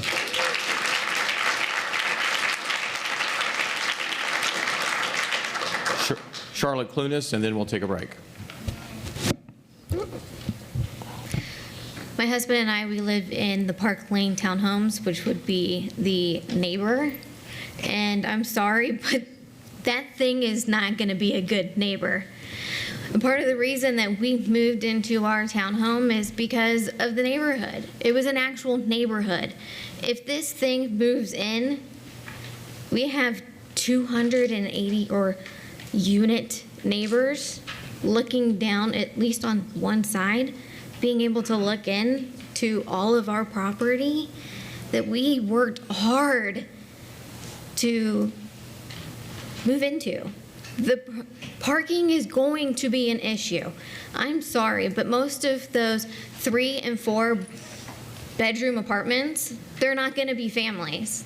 They're going to be the students who are trying to get together. They're going to be the new college students who are trying to get their first jobs, coming together, who are going to say, hey, let's get together, let's move in, you get a room, you get a room, you get a room, you get a room. And they're not going to have 2 cars, they're going to have 3 cars and 4 cars with 2 parking spots. Those extra cars are going to go onto the streets. If they're going onto Lubbock, the shortest route to get to their new apartment complex is walking through our private property. The private property that I pay HOA fees for to keep up and keep nice. Private property. We can't afford to lock up and gate our little community. We're a small community of 60 units. It's not fair to us, their neighbor. I agree with most of the people here. Yes, we want to see something there. We want to see it developed. But this is not the project. Not 4 stories with 3 of them looking down on us. It's just not fair. It's really not fair for those of us who have worked hard to get our little piece of property. It's just not. Thank you.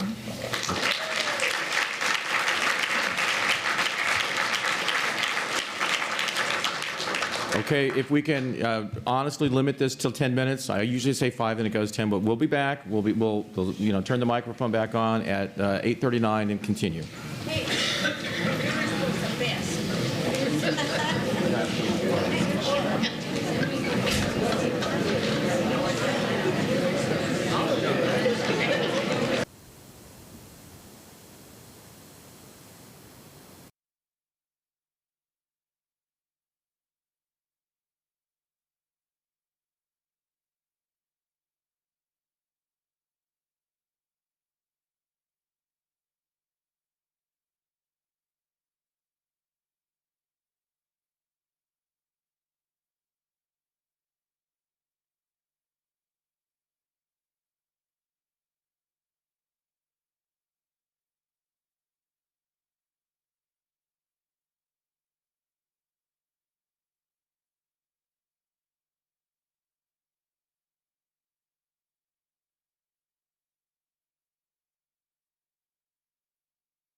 could take our seats, please. Everybody sit down. Let's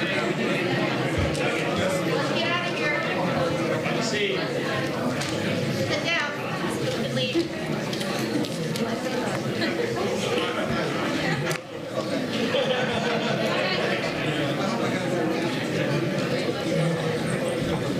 Okay, during the break, I was provided, we're going to restart the meeting. During the break, I was provided some additional cards of persons who do not wish to speak.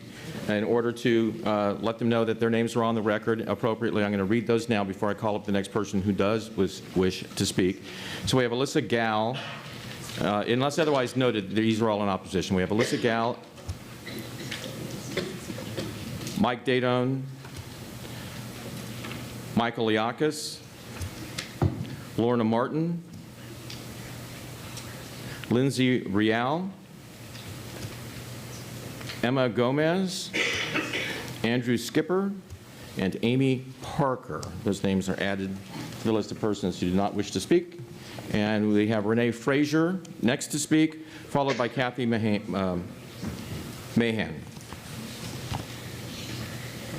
Good evening, Commissioners and staff members. My name is Renee Fraser. I've been a Simi Valley resident for almost 60 years. I live in the house that my grandfather built over on Adam Road, and my family's always been there.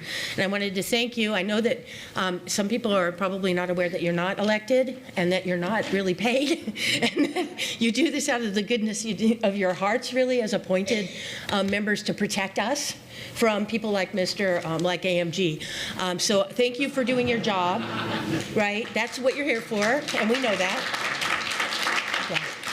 And we also know that the city, thank you, Stratus, for everything you do. We know that you're restricted by how you can respond to us to create a beautiful community by state laws that have been passed that are forcing your hands as planners. And I know that you probably want the same kinds of things that we do in our community, but that these new state laws that have been passed are allowing people like AMG to go ahead and build these monstrosities in neighborhoods where they don't belong. And we know that you're restricted by certain legal, issues, and we know it, and some of us know what those are. We've been doing a lot of study about it. So we do appreciate everything you're doing, and I just want to say that first.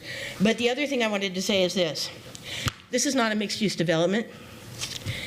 In 2012, Stratus, you were mistaken. The residents did not agree to give up that corner. I was there. A lot of us were there. We did not. You forced us. The city said, we will let you have the Tapo corridor so that that's not developed to 3 stories. At the time, it was 36 per acre, 3 stories. But we want that corner.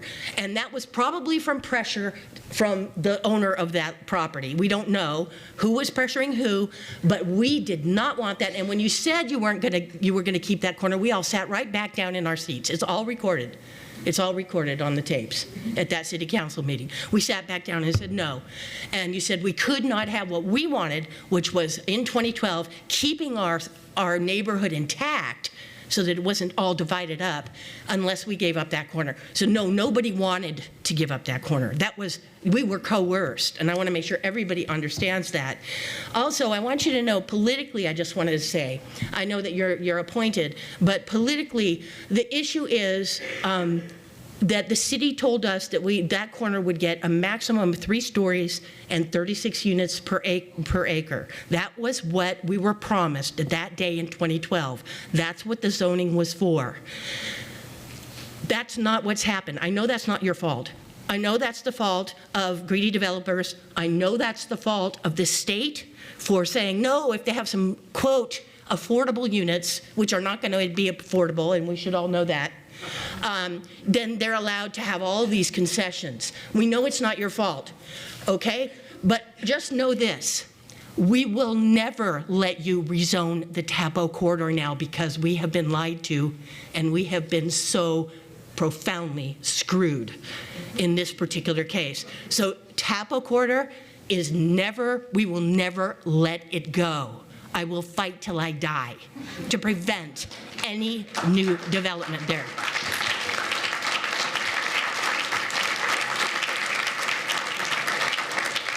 Kathy Mahan, followed by Jackie Duvall.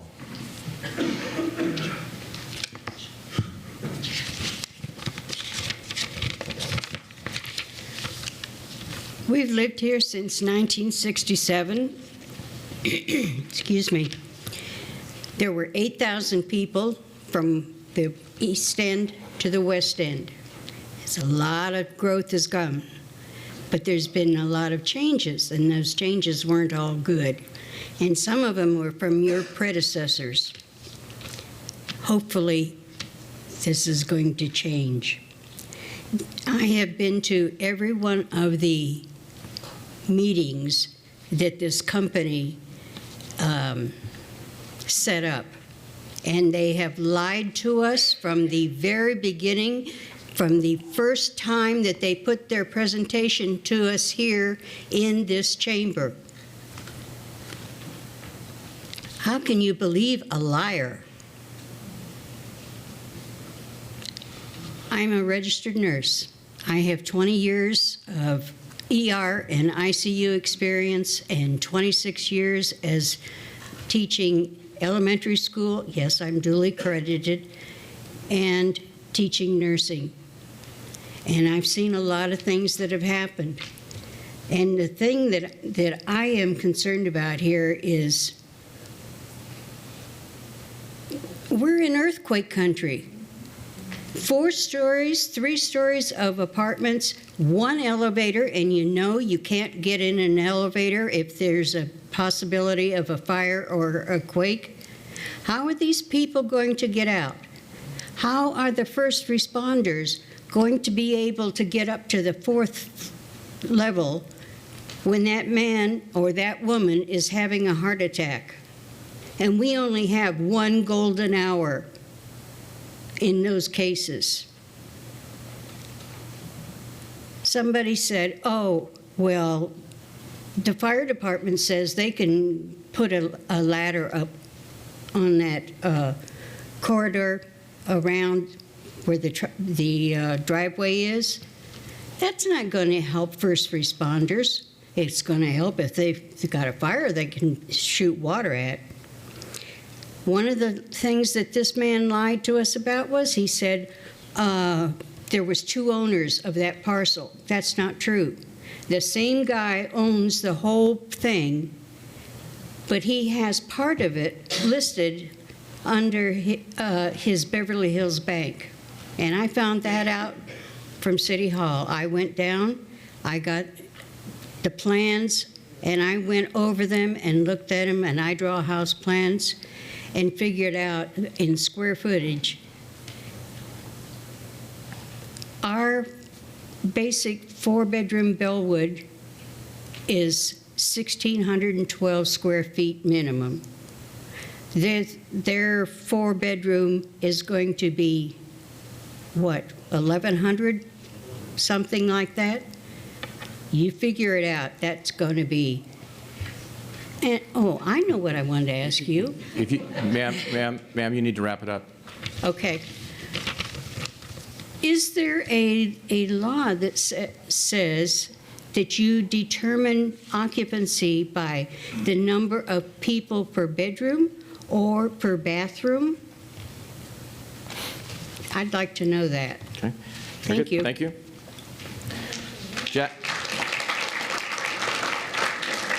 Jackie Duvall, followed by Ann Rice. Good evening. Thank you for letting me speak. I had a whole list, but I'm going to cut it down to just one in the interest of time. We've talked about earlier the number of people that are going to be living in these 278 units, anywhere from 600 to 1,500. But let's kind of split the difference to 1,000. How many of those 1,000 people are going to be children? Where are the children going to play? We've already established no balconies so that they can go sit outside. They have concrete courtyards. When I saw the artist rendering up there, I thought, gee, that looks like the inner city projects, big tall buildings with concrete pieces in the middle. These might be a little prettier, not much, but it's an inner city project. There's all those children ride bicycles and skateboards. Where are they going to ride them? On the concrete courtyards? I don't think so. In the parking structure? Probably not. What's left? Tapo and Alamo. There's already been a fatality of a young boy on a bicycle at that intersection. How many more of those 1,000 residents have to become statistics before someone realizes this was probably a bad idea? Just in closing, I have a rhetorical question. As I was sitting here listening to all of this, that what the heck has happened to Simi Valley? We used to be a safe, family-friendly community that people wanted to move to. But it seems that the city has become more interested on numbers on a chart than in the people that live here. Thank you for your time. Thank you.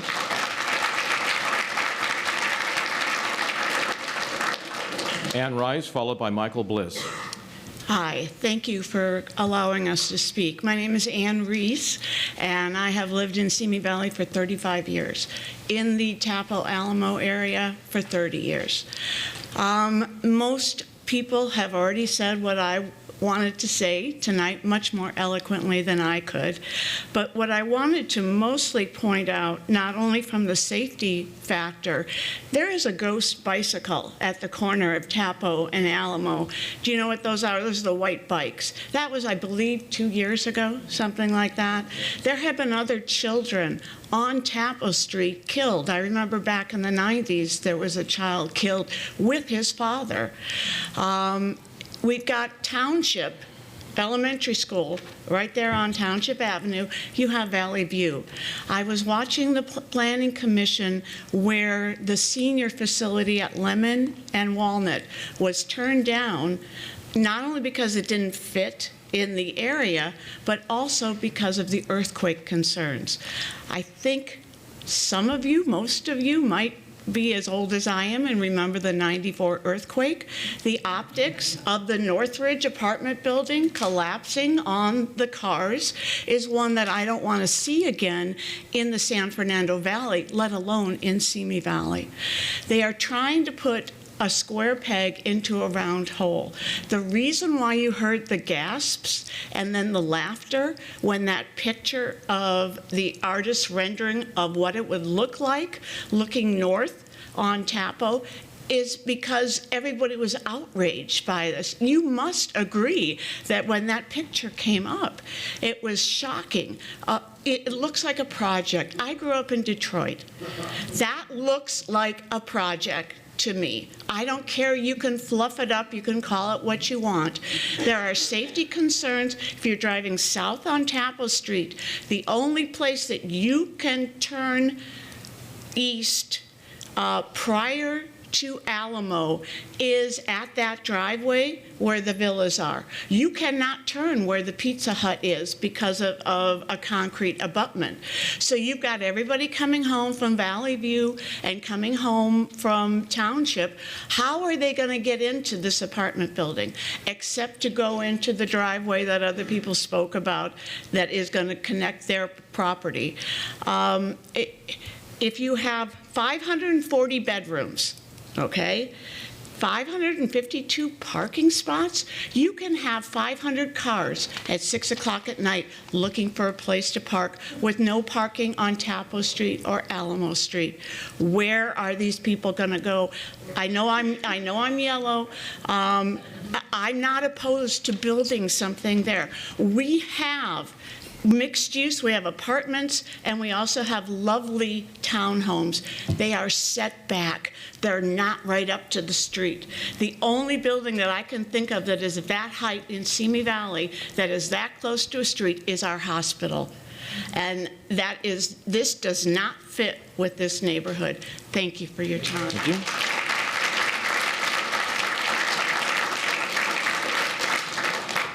Michael Bliss, followed by Kim Hawk.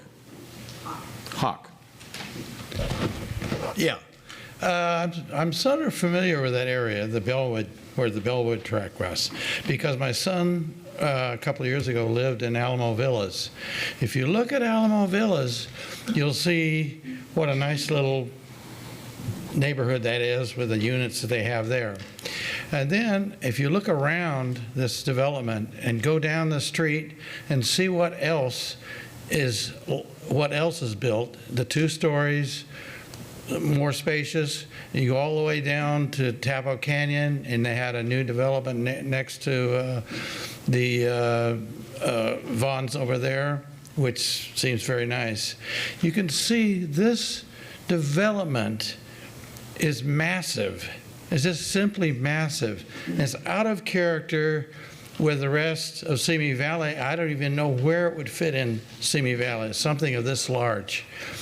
And you can see that, you can see what they're doing. If you go to the San Fernando Valley, you see the massive apartment blocks they're building. Not 2 stories anymore.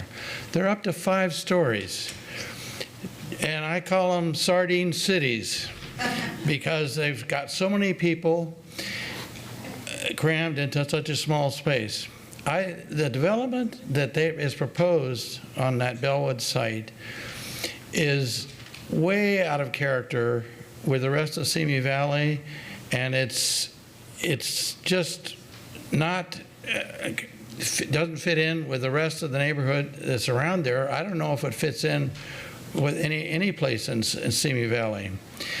It's a developer's dream. They love stuff like this where you can get a lot of people in a small amount of land, because that's where the money is. They will do this, and they've already done it in areas of LA County, and of course, you know what happened to Orange County. This is what they did. They got control of the politics of the area, and then they can go ahead and do what they want. Simi, I hope, part of Ventura County, it will help stop this kind of development. I don't want to pick apart the details of this development, which there are a lot of details and a lot of waivers they want. That's not really the issue. It doesn't fit in here at all. It just doesn't fit in. It's just not going to be a place that fits in with what I'm used to and seeing in Alamo Villas. If you just see what that's like, you'll see that this doesn't fit in at all. So I think these developers want to see if they can make an elephant fly here. They put in something massive like this and hope that somebody's asleep at the switch and lets it happen. Thank you. Thank you. Kim Hawk, followed by Lisa Atwood. Can you pull up the street picture, please? Can we see that again?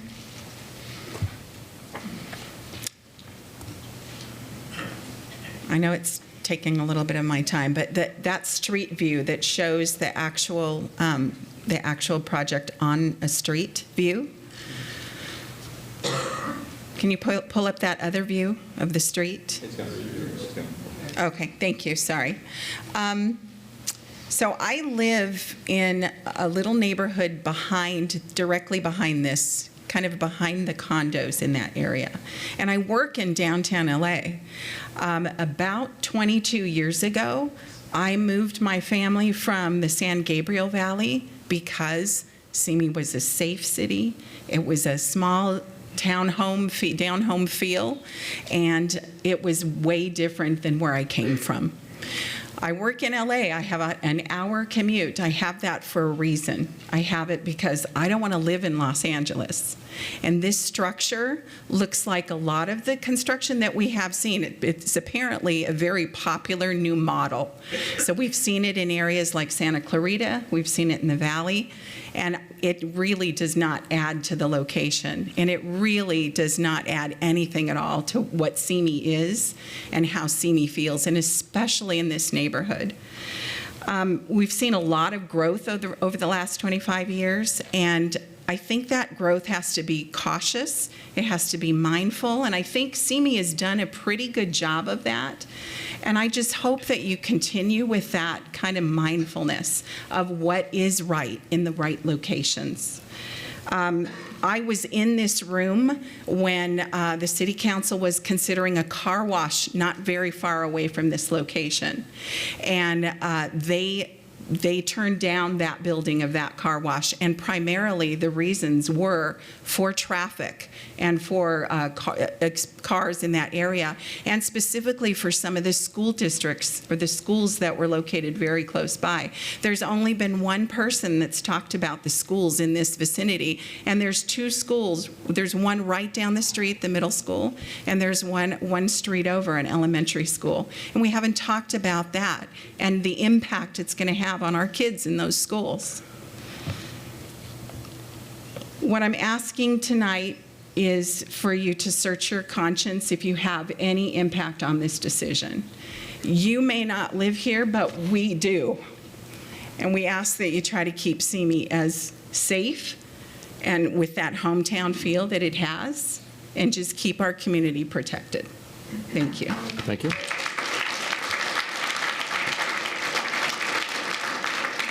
Lisa Atwood, followed by David McDonough. Hi, thank you. As everybody said here, excuse me, there's a number of issues that we all kind of agree on that this doesn't fit in the area. I have a couple different issues I'd like to raise. I live in the Cadota Fig Farm neighborhood. Not sure how many of you are familiar with that. But looking at the traffic study that was done, I'm not sure who did that, and I don't want to insinuate somebody didn't know what they were doing, but if you study the traffic in the area, people come off the freeway at Stearns and they travel down Bernard Street as a shortcut to get to Tapo Street.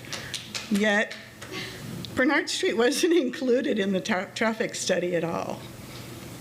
So to me, that's a big issue. The traffic study definitely needs to consider. The traffic study considered Adam. I love my friends on Adam, but nobody travels down Adam as a thoroughfare. So it really doesn't make a lot of sense to have Adam Road included in the traffic study. It also looked at the Cadota intersection, which, again, nobody's going to really travel down Cadota to get to anywhere, because it just leads you to residential neighborhoods. So it makes a little bit of sense to relook at how the traffic study was done and look at how things were. I did bring this up in a letter to Stratras, but I didn't see that that particular issue was addressed when the environmental report was updated. So in addition, I just want to say that there's a few reasons why this project can be denied. And one of them is due to adverse health or safety impacts. And I think a number of safety issues have been brought up. I think if we research it a little bit more, there are some valid safety concerns with this project that would allow the city to deny the project. So, thank you. Thank you.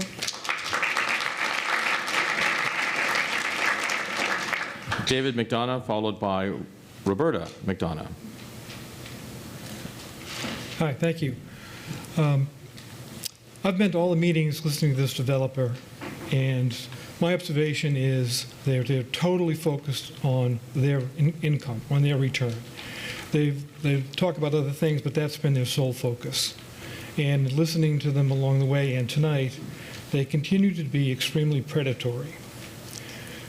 They are, in my view, they're looking to leverage the city because they're behind in meeting the low-income housing goals, to give them concession after concession after concession. And please, I request, please do not do this on the backs of this neighborhood. Don't give them the variance. Let another good project go in here. Thank you. Roberta McDonough, followed by Joe Pavlinsky. Hi. Thank you for letting me speak. Could you move the mic just a little bit closer to your, Sure. there you go. I will keep it short because people have said this a whole lot better than I can. There's one area that I would like to address, though, and that's the people that are going to be living right on the north side of this building. 4 stories high, 55 feet tall, next door to a 2-story building. They'll be looking down on their patios. These people will have no privacy. The close proximity will kill their direct sunlight during the day. In the nighttime, Then they get the lighting from the building, from the parking areas and the upper levels of the complex. We're completely changing the whole environment and lives of these people. And it's just not okay. You know, the other thing is that there was one thing in the study that talked about the plants that they were planting to block the views.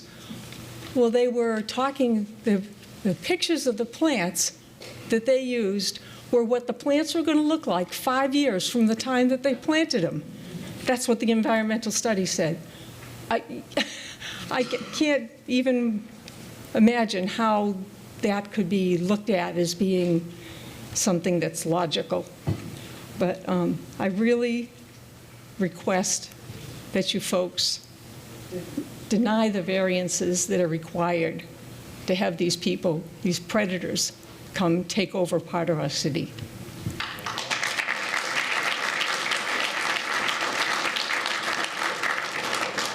Joe Pavlinsky, followed by Pat and/or Joyce Ryan. Hi, I'm Joe, and I've been here about 35 years. And Simi's been a really good place to live, as we all know, right? You're hearing it over and over again. And we have all worked hard, too, as the architect has, right? I mean, we work hard to live here, right? We like it here. So that ought to count for something, that we get to have an environment that we work hard to keep. Anyway, since I'm a little bit on the technical side, I went and looked at the houses around it, and as you know, they're all 1- and 2-story houses. Every house south of this on Alamo is a 1-story house. That means it's 15 foot tall. This thing is 42 to 55 foot tall, right? And on the other side, you have the 2-story apartment buildings. The pictures that these guys use, they use wide-angle lenses, or it looks to me like it is, at least that's like my cameras, and they do not show the adjacent homes around it, and you get a distorted view, as we've seen. Do you see the houses here? So, I made a little model for you. This is to scale, all right? Look, this is a 15-foot house, 1 story. This is 55 feet, right? This is 4 feet, or 40 feet, and so on. Each one's 10 feet. Now you look at that, and you tell me, does that look right to you? Right? Right?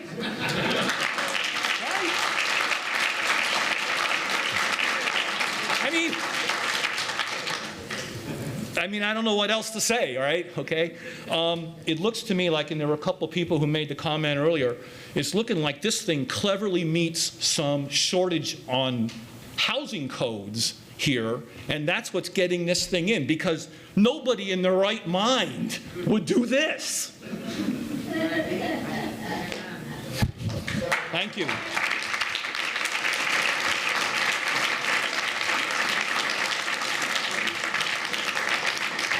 So Pat and Joyce Ryan, are the Ryans here? Are you Mr. Ryan? Very good. Mr. Ryan, and I assume Joyce as well. Joyce, are you here? You're both in opposition? Yes. Very good. Pat and Joyce Ryan do not wish to speak but are in opposition. Aaron Barona? Oh, yes, wishes to speak. Very good. To be followed by Daniel Weiner.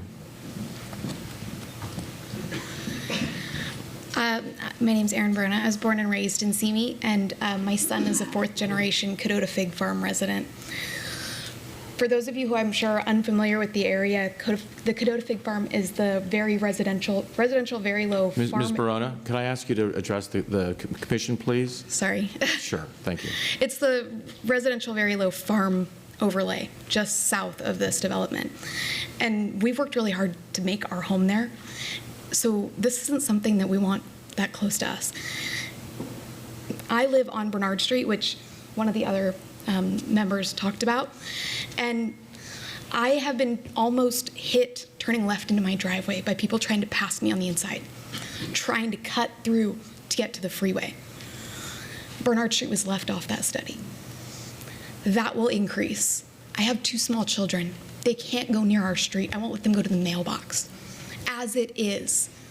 And you want to tell me that you want to put that many more cars near my home, that really upsets me, and I can't even get speed bumps put on my street. There's other people in our neighborhood who have tried, and it's for emergency service response time. They won't put speed bumps on my street, but we can build 4-story apartments. That upsets me. I understand the need for development, and I understand that that place needs to be developed, and I have no problem with that. But my concern is that this isn't the right project, just like everyone else feels that this is just not the right project. Our setbacks, our community standards, those setbacks at 60 feet, that's what makes us Simi Valley. We don't have high rises on our curbs. Those setbacks, all those things they're asking for waivers, those are what keep us our small town feel, and they're what sets us apart from the San Fernando Valley. And I know you gentlemen live in Simi Valley, I have no doubt. And I don't know if any of you live in this direct vicinity, but it's a very polarizing area. A lot of people aren't big fans of the Cadota Fig Farm in particular. I love it. My kids raise goats and chickens in our backyard. Those kids across the street aren't going to get to live like that. That's not their fault. But putting those two things right next to each other, and then you combine all those cars and that school traffic and all those kids on those corners twice a day with the traffic fatal flaws that the other people have talked about, I think that's something to consider. And please keep in mind, those things they're asking for waivers on, that's what keeps us Simi Valley. Thank you.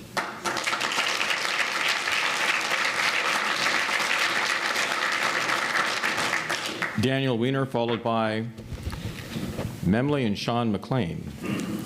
Mr. Weiner? Good evening. My name is Daniel Weiner. I live at 4250 Yukon Avenue. I've been there for 40 years, and that's roughly a block away from the proposed development.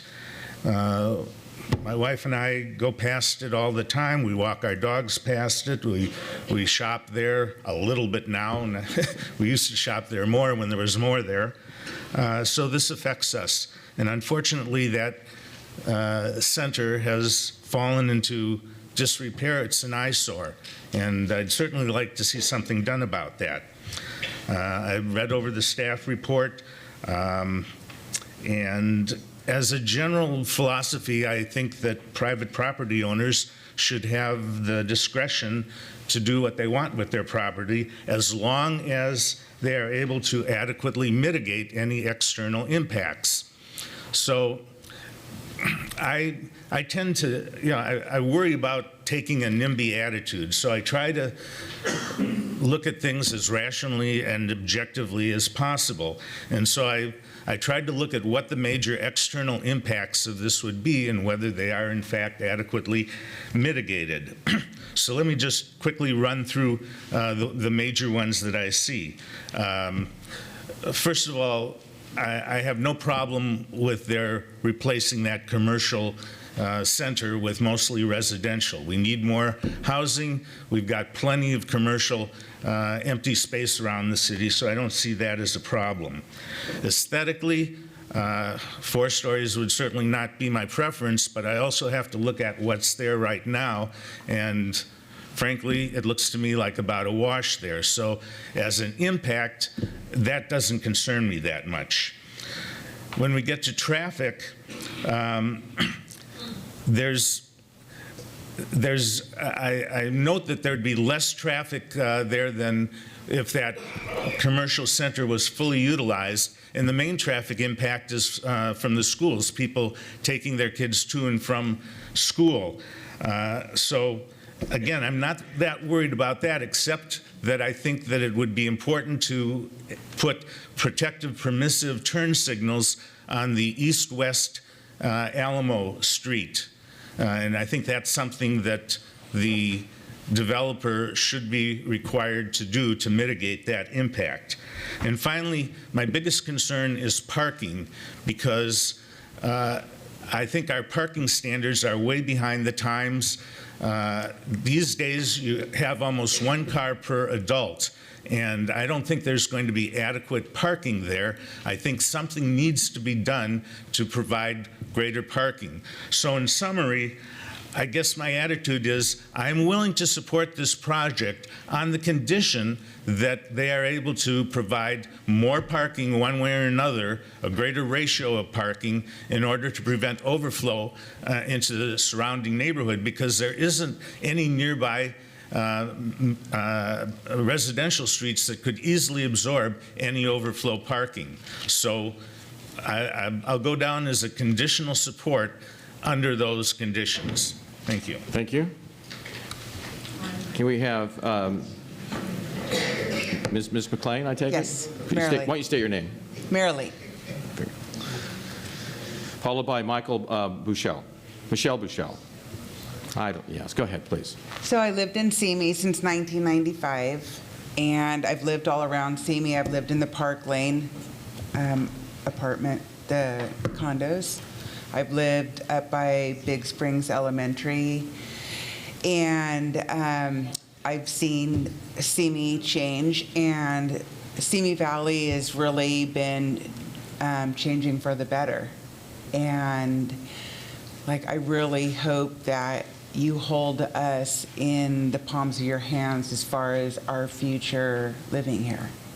Our property values, our children growing up, and we hold you responsible for that. And, it's kind of sad that this kind of project is even being allowed here.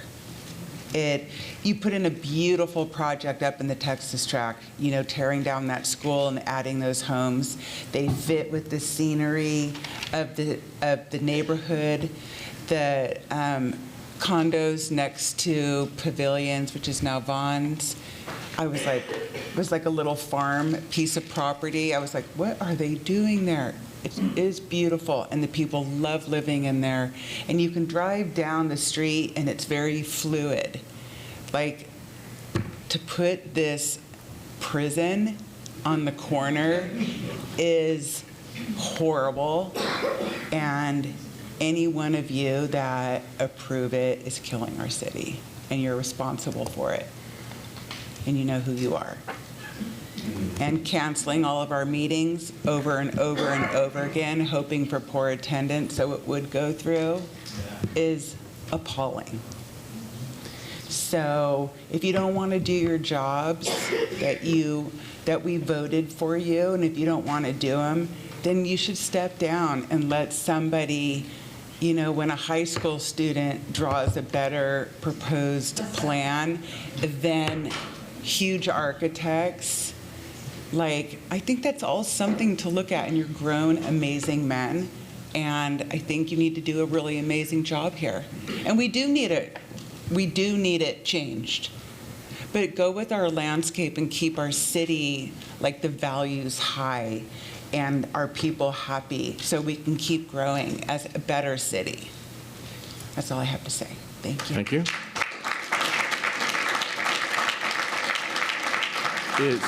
Is Sean speaking? Sean's my husband. Well, no, his name's here. Is he speaking? Okay, very good. Michelle Buchel, or Boucher, I'm sorry, followed by Anna Vechekivia. So is Ms. Buchel is in opposition. Oh, Anna, look at this. It was mixed in the wrong things. Says does not wish to speak. As well as Anna does not wish to speak. I do. You do? Yeah. All righty. Well, then come on down. I was not going to speak, but couldn't stop myself. First of all, thank you so much for letting me speak, and thank you so much for doing your jobs. I jotted something down when I was sitting here. I actually, this meeting started with you guys describing that there is not really a choice in this matter because there's 5 conditions that need to be satisfied, and it sounds like we're doomed. So that sounded pretty depressing, actually hopeless, because these conditions, it sounded like were not satisfiable at this point. And I've been living here for the last 10 years. I came from San Fernando Valley. My homeless clients introduced me to the city of Simi Valley as the best place on earth, pretty much. They were like homeless in Chatsworth. Ever since we moved, and we loved it here, and we have kids here, and like we love the city. So even though I am supportive of I think it's very important to have a low-income housing, but not a beehive, like a 4-story beehive behind which there is like no community is even seen. I also wanted to point your attention that, and I'm sure you know this, but you were mentioning that this started as a request for addressing distressed property to help the community and businesses. But at this point, the project has nominal commercial use. It's just like as if to fit in this project, in this kind of to satisfy the conditions. Also, I wanted to point attention that bonus is usually typically something that is a reward for doing something great. But a bonus for density, how is that even working? Who wants density? As you see, I don't see a single response here that's in support of this project. So why is there any concessions or bonuses that are even requested or might be granted or considered? I think if this is the density that's so enjoyed, and this is not even in my notes, but I think the proposers and all the people who are developing should be living right there with the community to be able to enjoy what you're building.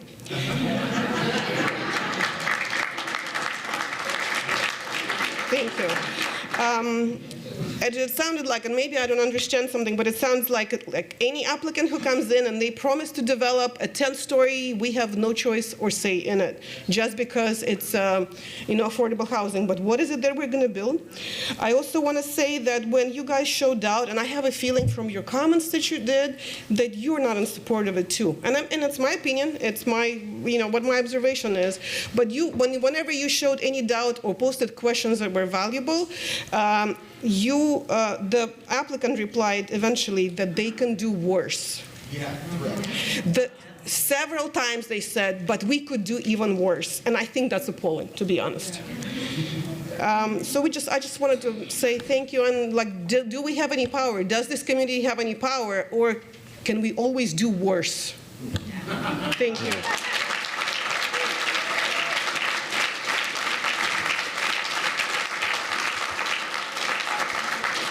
Laura Altunian to be followed by Jeff Peterson.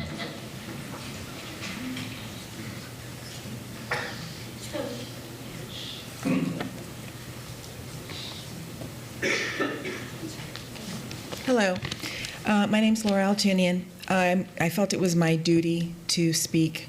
I am the board president of Park Lane HOA. Let me talk to you about how you're going to impact our community. There's definitely not enough parking. What's going to happen is that they are going to move into the surrounding communities, in particular Park Lane. They're going to illegally park there. We will have to purchase gates, which will cost us about $100,000.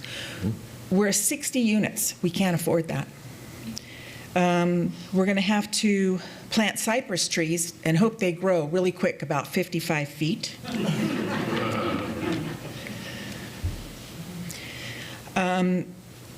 We're not going to be able to get out of our complex. It's going to be absolutely impossible to get out in the morning. People are going to drive through. We won't have any privacy. There's going to be constant traffic. There's no parking on Alamo. I would like to know where the rest of these cars are going to park. Right now, we're 75% owner-occupied. No one's going to want to live there. It's going to turn into rentals, and we're going to be severely impacted, and we will never recover. I'm asking you to do some soul searching. These are our homes. And do what's in the best interest of the community. Thanks. Thank you.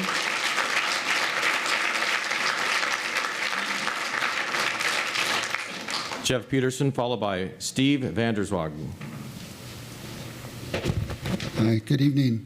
Thank you for your time and effort that you put into this project.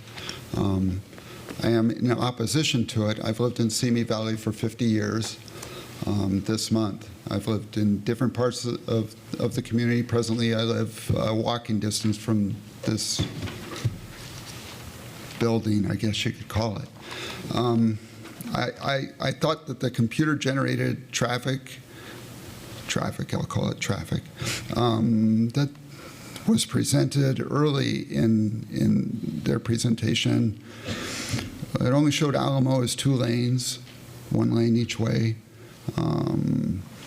It sometimes takes me, I drive down Tapo and make a left on Alamo to go to work each day, and it can take more than 1 signal to get through that. Sometimes I even go straight and make a left through CVS because presently it's inadequate to get through in even 2 signals sometimes in the morning. I can't imagine having another 1,000 people living on the corner. If any of you are familiar with there's a couple flaws with this development. The phone company has a building that they had to cut the corner off of at LA and Sycamore on the southwest corner. It's a brick building. When it went up, it was square. They've cut that corner off, and it's only about 1.5 stories tall. This has a 4-story, or maybe just 2.5 at the corner, but all your lines of sight are gone. It's going to be a nightmare safety-wise traveling through that intersection. Also, the major ingress and egress are presently what used to be delivery driveways, and were hardly utilized. These are going to be the major ways in and out, and they coincide with adjacent properties ingress and egress, and you're going to have people turning across each other. And like a previous presenter mentioned, you might as well just park an ambulance or 2 at these locations because there's going to be plenty of business for them. The traffic study didn't factor in Bernard Street. I think that's a major flaw. And for these reasons, safety, lines of sight, doesn't fit in with the surrounding area. I think you should unanimously reject this proposal. Thank you.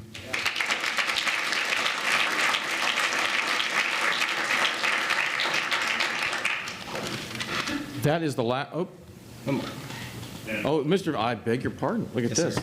This is Steve Andersbog. Good evening, gentlemen.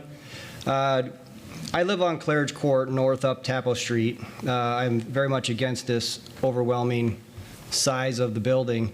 Honestly, I was blown away tonight seeing the overwhelming scope of what it was. I had no idea that something of that magnitude would even be able to have any zoning permits, and I never sat in on any of the multiple use sessions or anything of that nature, but it's bizarre. I think that everybody here could say it's bizarre. Be basically building the Farmers Insurance building right in the middle of a residential neighborhood. It's insane, but that's just me.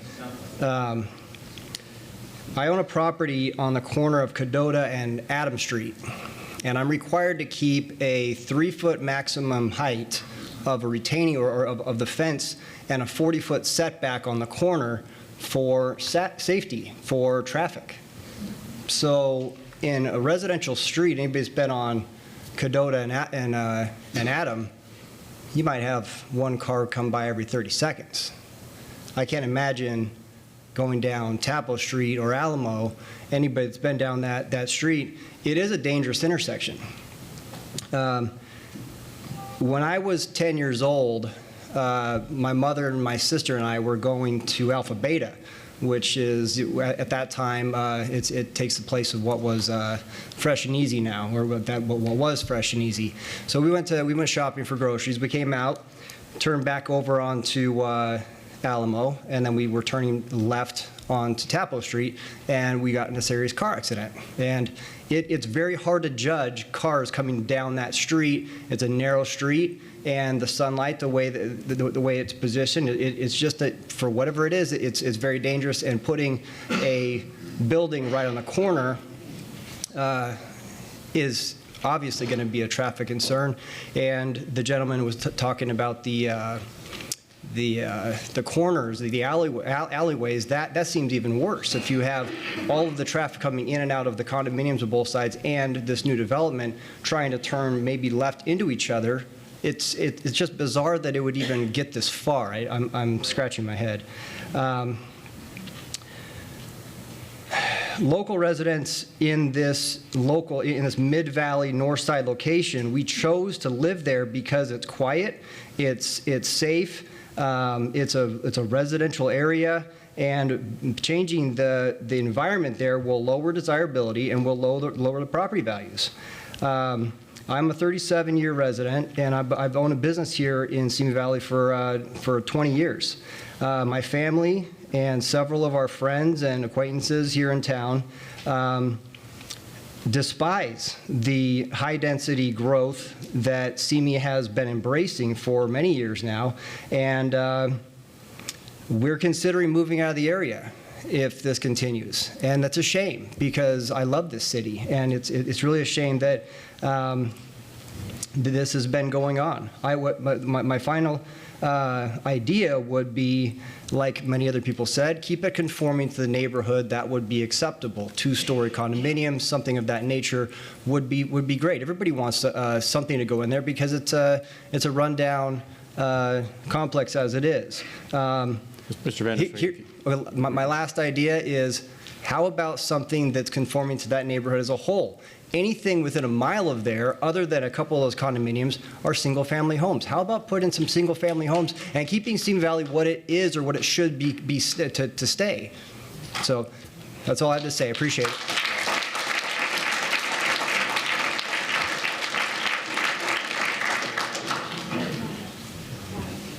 Okay, Carl Waite.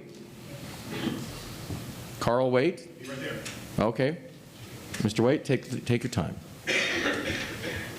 While Mr. Waite's coming up, I have 2 other cards of persons who do not wish to speak. We have Jessica Vanderswig, who is in opposition to the project, and Gina Gooding, who is in opposition to the project. Good evening, everyone. Thank you for having this meeting tonight. I'm here to tell a story. It's a story with a happy ending. And in that happy ending, there's a lesson to be learned. 18 years ago, my wife and I decided it was time to purchase our first place. We talked to a realtor, giving her our parameters, and she said, best place for you to look is Simi. So we said, okay. So we started looking around. And I knew with multi-dwellings like we have around Simi Valley, apartments and condos, that they say there's plenty of parking, but there really isn't. So one of my criteria I used to pick a place was to drive around Simi about 2 a.m. and see how many people really lived here, not just what you see at noontime, because everybody's working. So I checked place after place after place after place. The first place I found, which is where we ended up buying, was Park Lane Townhomes. What really interested me in that is I drove by Park Lane at 2 a.m. 6 cars out on the street. I knew that what I was seeing was the actual population that lived there, because there wasn't street parking on both sides taking up all the parking. So with that, we went ahead and purchased the home. Since then, we came to find out, as living there, is it really works out as a nice balance between dwellings, landscape, and parking. There's sufficient parking for everybody. Even on holiday weekends, we have very few people parking on the street. So that tells me that that's a proper development. You have a nice balance of parking, residential, and landscape. So we ended up, buying the place. We've been there for 18 years. It's worked out great for us. And again, if you want an example of balance, what works well and worked well for us, it's worked well for other people who are here from my community, and probably most people here, would take that development. It works. It's a good model. I mean, why reinvent the wheel? It just works. And it doesn't necessarily have to be a condo complex. It could be something like, I know there's a shortage of retirement living type places. It may have to be something like that. But the density is what works. And this thing is a monstrosity and will not work. The parking, as been mentioned before, there is no street parking on Alamo. There's no street parking on Topo. Where is the parking going to go? It's going to go on all the side streets. And our particular complex is the one that's closest to what's going to be built. So our complex is going to just be one big crosswalk. So in doing that, if that's voted on, then I'm going to Ace Hardware the next day, buy the first 500 gallons of safety yellow, and just paint a crosswalk right across our property, because that's what it's going to be. Thank you. Thank you. I have no other cards. Is there anybody else who wishes to speak?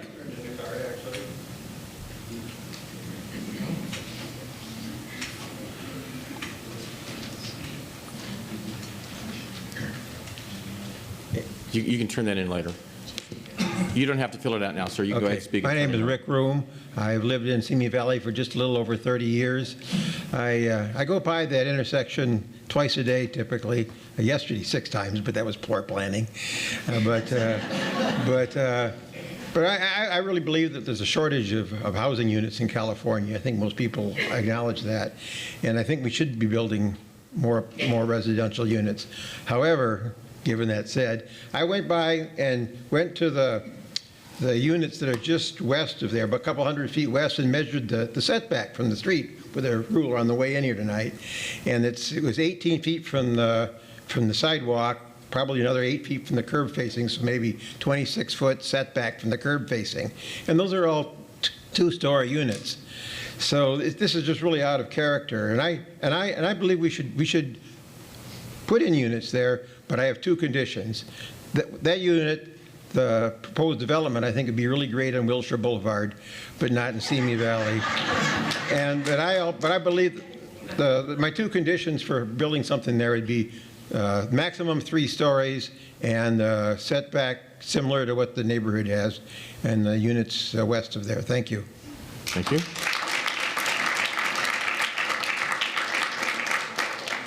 Okay, if there are other persons wish to speak, yes, come on up. I'll get you.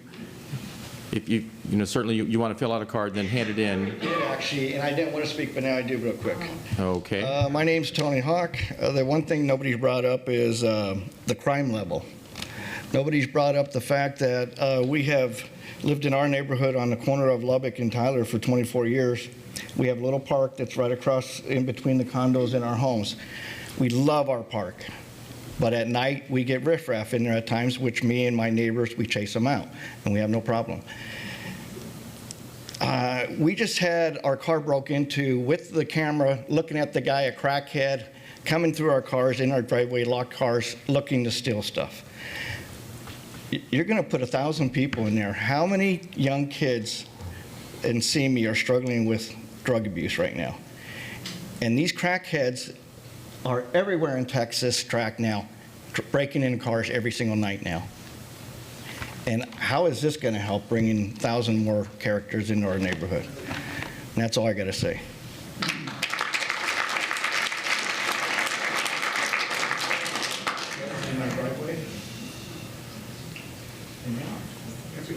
Have you already submitted a card, sir? I submitted a card, but I put it as All right, very good. Yeah. Go right ahead. Please say your name, please. My name is Brian Raza. I'm 20 years old, and I've lived here since I was like 5 years old. Every day I take my brother to school. You know, he goes to the Montessori preschool right down the street from where this is gonna be. And already, just ever since I was like, a kid, it was a problem for my family, and even me to even get out of my driveway. It's already dangerous enough just to get out, And on top of that, they say that like in that complex, there's like towers and all that, and they try to make it look really pretty and everything, but honestly, it really, like someone else said, it looks like a prison. What you call a tower, I call like the guard tower, and the courtyard pretty much looks like a rec yard. Like I'm not gonna sugarcoat it, you know. And already, you know, you could. Like, just for me, looking outside of my window, I can already see, like someone else said, riffraff, you know, already, you know, people in short dickies, you know, with the shaved head and everything, you know, and I can't imagine what it's going to be like, you know. I like to walk out at night. I like taking runs and stuff like that. That's not going to be a possibility, you know, with this kind of stuff, you know, honestly. It's going to be really dangerous, honestly, because they're low income, you know, apartments. What do you expect? That's pretty much all I really want to touch up on.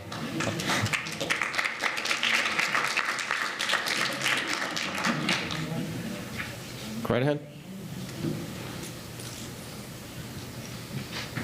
Okay, so this is David Skaggs. Mr. Skaggs. Yes. Go ahead. I'm a 30-year resident of the Texas Track, and I have rented residential real estate for over 30 years. I manage some units in Palmdale, and I'm the president of an association there.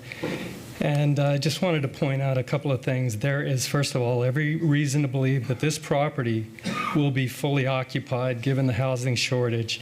And the estimate of 1.5 occupants per bedroom is very likely to go up, along with the number of vehicles that these occupants require. I appreciated the questions that Commissioner Mann had asked, because it really gets right to the crux of this, which is what the potential for congestion this property can create. And I can also tell you that eviction as a remedy for lease violations is far from perfect. It's not unusual for tenants to allow additional occupants in difficult economic times or under other circumstances. And I just want you to be aware of the possibility that 1,000 occupants in this proposed property could be grossly underestimated. It could be 1,500, it could be 2,000 occupants.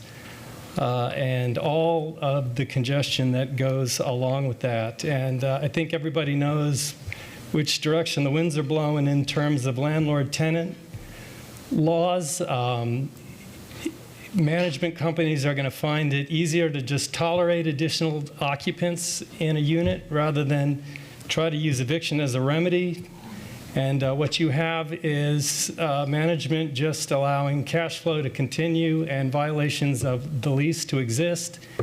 And the net result of that is many more occupants than anyone is anticipating. Once this project is completed, there's no turning back. This could be a very, very dysfunctional situation and no remedy. Thanks for your time.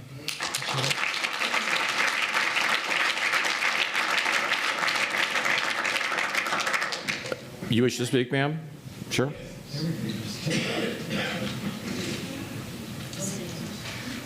My name is Jeannie Zivin.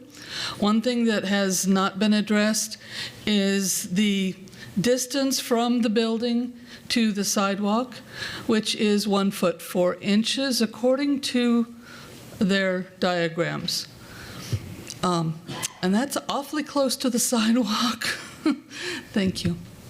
Thank you. Are there any other persons in the chamber who wish to speak? Well, you guys will have a chance. All right. Okay. Are there any comments from staff regarding statements made during the public hearing? Mr. Gibson?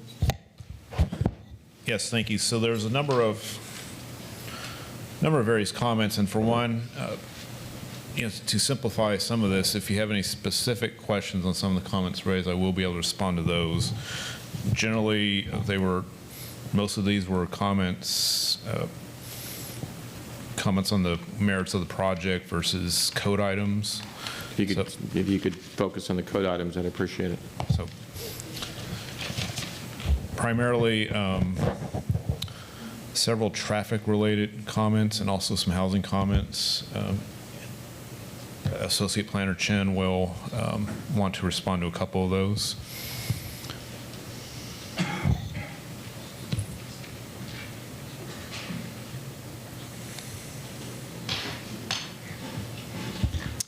Good evening to, and I'll be quick, to echo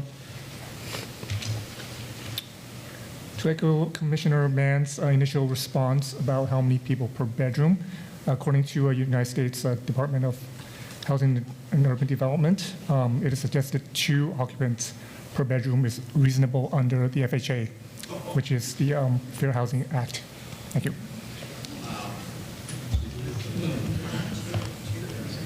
To reiterate a couple of the comments, there's more than one elevator, there's 5 elevators, and the reference to a 1.4-foot setback may be referring to the 14-foot setback at the corner of the property to the public sidewalk. It may have been difficult to read on the exhibit. And Engineer Link may have some questions on the traffic. Comments. Justin Lang, Principal Engineer with Public Works. Did hear a couple of comments and concerns with regard to the visibility of the drivers on the northeast corner of the intersection. The project does actually meet the traffic safety site area requirements that another of the speakers had alluded to. So it does actually meet the 45-foot triangle that is in place under our code. So again, that's not a concern that we would have in traffic. Regarding drivers entering and exiting at the project driveways and whether or not there would be substantial queues, the traffic study that was written for the project did address that. The maximum number of queues that were observed for the southern driveway, which is the driveway that is immediately adjacent, and the applicant is looking for the variance. The queue, and if I can pull that up from the, sorry, I don't have that handy.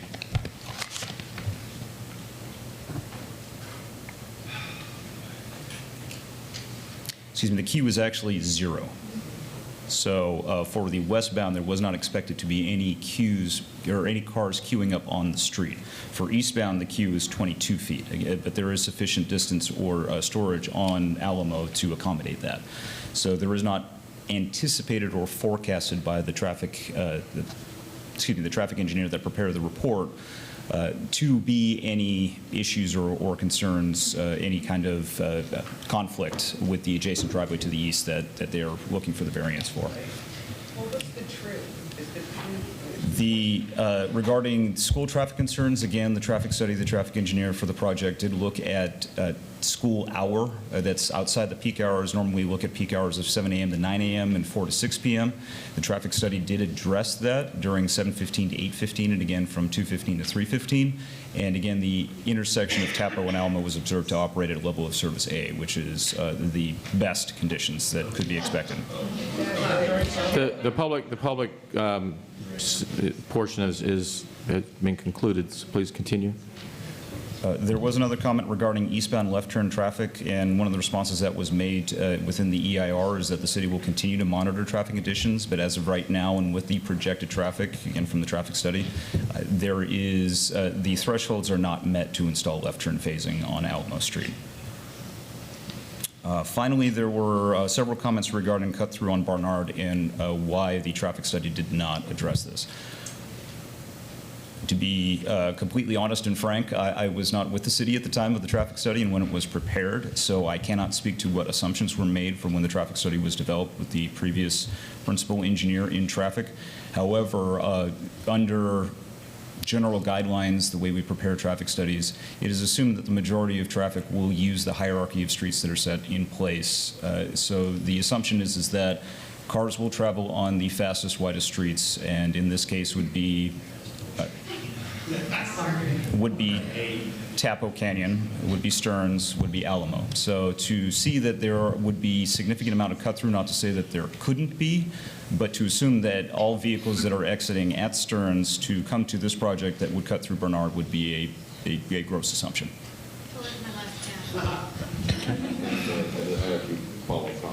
Mr. Gibson, do you have some additional? Yeah, there were a lot of comments about overall what's the best zoning for this location. We can get into a discussion about how we got to the mixed use further.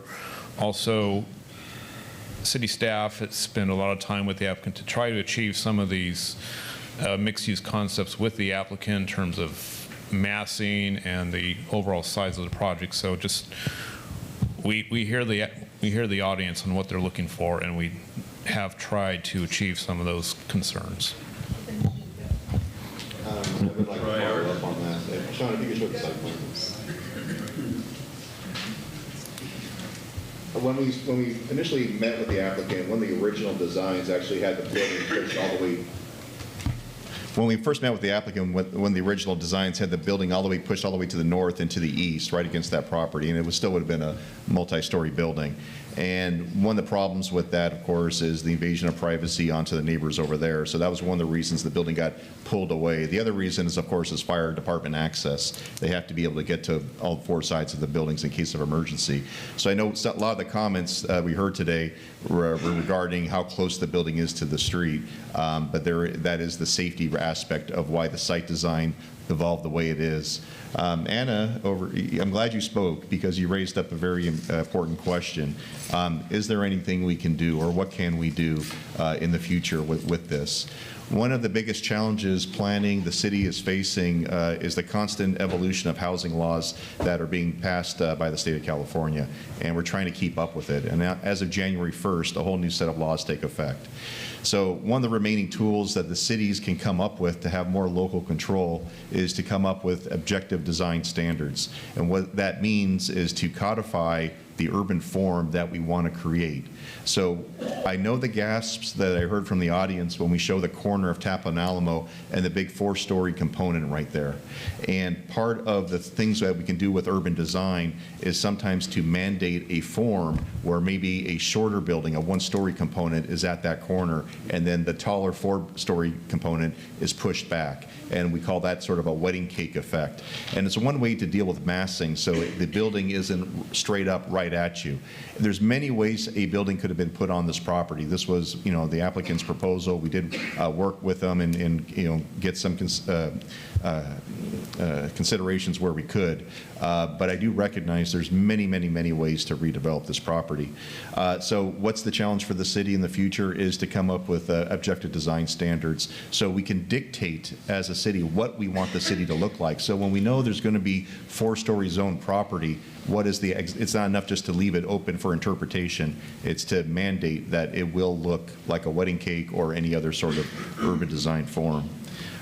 There was a couple of comments about, Mr. Duval mentioned about, can we take away the MU zone for this section, similar to what happened way back in 2012. And not so much. This area is identified in our housing element for housing. And so that's one of the challenges. Cities cannot undo that. Ms. Fraser mentioned the point, don't ever think about touching that section of Taplow Street. We are going to be updating our housing element in this next year through a community process where the community is going to participate. And you are all welcome to help shape and guide the form of Simi Valley for the next 8 years.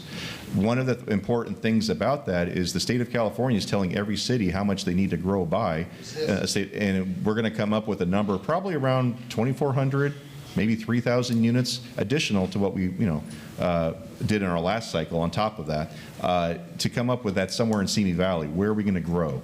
So maybe we won't look at Taplow Street, but somewhere in the city of Simi Valley, and believe me, there's a lot of neighbors at other projects, they point to this site and say, don't do that project in our area of town, do it over there in that empty shopping center.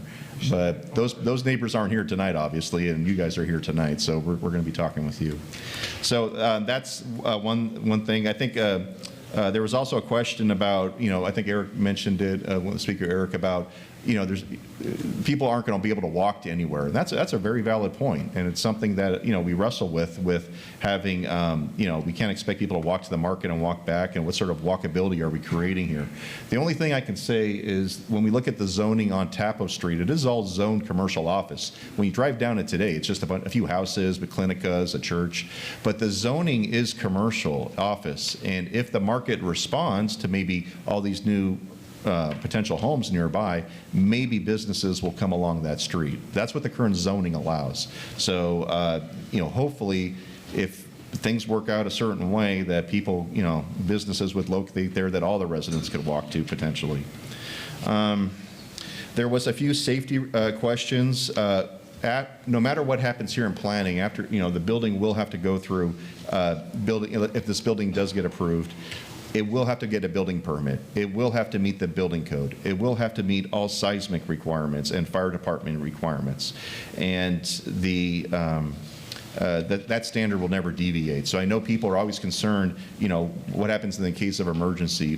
Buildings are built to today's standards, and they will meet those requirements. So those are the main things I want to mention. As your planning staff, we did ask the City Council to allow us, and they granted the approval to apply using SB2 grant funds to come up. That we are asking, hopefully we'll get $310,000 from the state of California to achieve, and this is what we just did recently at one of our recent City Council meetings, to get grant funding to do objective design standards and specific plans to help to guide the development, to get the right development here in Simi Valley. So that's in the works. We have a lot of work in front of us, but for right now, we're working with the rules that we have in place. Very good.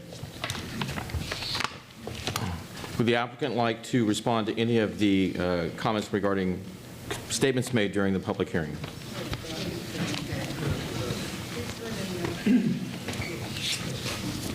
Yes, good evening. My name is Barbara Macri Ortiz. I'm the attorney for the applicant. Chairman Hodge and folks, it's been a long night. There's a couple of things I want to clarify, and then I want to talk about my experience and how it kind of evolves with this. In particular, because I've been an affordable housing attorney for 30 years in Ventura County. And so these type of audiences are not something new to me. Change is hard, and it's very difficult for people. One thing I've got to say, though, is that for every project that I have been involved in, after we completed it, I would always get calls from the residents that had opposed it. And they would say, hey, how can I get my mother in there? Or how can I get my sister in there? How can I get my brother-in-law and his family in there? Because the fact is that people need housing. And yes, you really don't have any discretion tonight. You don't, because the laws have changed. And I can remember when I first started practicing, it wasn't called the Housing Accountability Act. It was called the Anti-NIMBY Act. Not my backyard, because I thought, oh, the problem was that the neighbors would come in, make noise, and that's why we never got anything built. But then when the legislature started analyzing it, the problem actually was coming down to the cities, because the city would find any excuse not to build. And so over time, this law has gotten more restrictive, more restrictive, more restrictive. And it's restrictive to the point now where you really don't have any discretion to deny this, because you cannot make any of the findings that would be required. So I sympathize with you, because I know the people are looking. Please, come on. The people are looking to you, but I think we still are in a law-abiding country, and you do have an obligation to follow the laws. And of course, there are consequences when cities don't follow the laws, and we're starting to see that. Ms. Ortiz, just a moment, please. Everybody, they were quiet. They listened to everybody else. Please share the same courtesy. At the end of the evening, people are going to be leaving here. Please demonstrate the civility to which everyone else that you wish to be adopted, towards you. Let her finish so we can move forward. We actually have another piece of business that we need to do tonight after this project. There's another one. So we're going to be here quite late. Please go ahead. Thank you very much. I did want to straighten out the idea with respect to this 25% on the commercial residential mix. And I just want to point out this application, there was a pre-application filed in April 29th, 2016. And from that point on, the applicant received direction as to how to do this. And they insisted on a parcel map, and they insisted on 2 projects, because in that zone, it says you can do a single development. And basically, that's what is being done. We're not building a shopping center. We're preserving some of it and maybe about, doing little facade work, but we're not building anything over there. It is pretty much a single-use project, and that is allowed. And I think that's something that needs to be taken into consideration. When the project was deemed complete, March 27th, 2017, that was the interpretation of the code. We honored it. The developer actually, when they started, they didn't go in with that interpretation, but that's what we were told by the city, and it's documented in a letter that I sent to Mr. Perros September 20th, 2018. You can find it in your packet at pages 108 to 114, and that lays out the whole history in terms of what the developer was told about how to do this. And the developer followed exactly the way the developer was told. And it wasn't till 18 months later, in September of 2018, that all of a sudden the city said, oh, well, you have to comply with this 25%. And I know what the issue was, because this was supposed to go to the Planning Commission in June of 17. But because of the opposition, they moved it out, did an EIR. We spent 2 years waiting to get back here, more than 2 years, because it's December. And then it was like, oh, how are we going to deal with this? And this, was a push to try to get the developer to redesign the project. But you can't expect anybody to redesign a project after 3 years. And in terms of just, the cost to do that and the time, it's just not realistic at all. And the thing is, I think... Please don't ask me to ask you to be out of order and to ask you to leave, okay? That's just not right. In a perfect world, things would stay the same, but, we have a population that's growing. And, I'm a resident of Oxnard. I see a lot of people in Oxnard who commute every single day to Simi Valley because they can't find any housing in Simi Valley. I see in every single jurisdiction in this county, young people who get their education, they want to come back to their community, they end up going and bringing their education to other communities because they can't find housing in this county. Now, we have SOAR, and it was voted on by everybody in the county, and that's till 2050. And what does it say? We're not going to touch ag because we value ag. But what it does say is that then it puts the burden on every single community in this county to build the housing that's needed. And, Simi Valley does not have a very good record for a long period of time in terms of producing affordable housing. That's why we see a lot of the workers that work in Simi Valley that live in other jurisdictions. So, and it's just because there's no housing. Now, how do we get there? One of the gentlemen came up and he was talking about, he saw the governor and passing the laws. This is just the pressure. The homeless problem we have throughout this state, including in Simi Valley, it's growing. And it will continue to grow unless we can come up with some housing.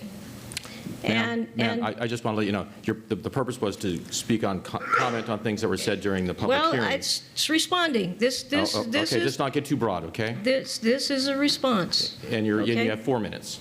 Because that I think you need to analyze the whole issue. And I can tell you from experience, for all of the comments that I heard, I hear them at every single one. They don't come true. In terms of property values go down, I've never seen that. In terms of the people that live in in affordable housing, these are respectable families. Riffraff can't afford to live in these.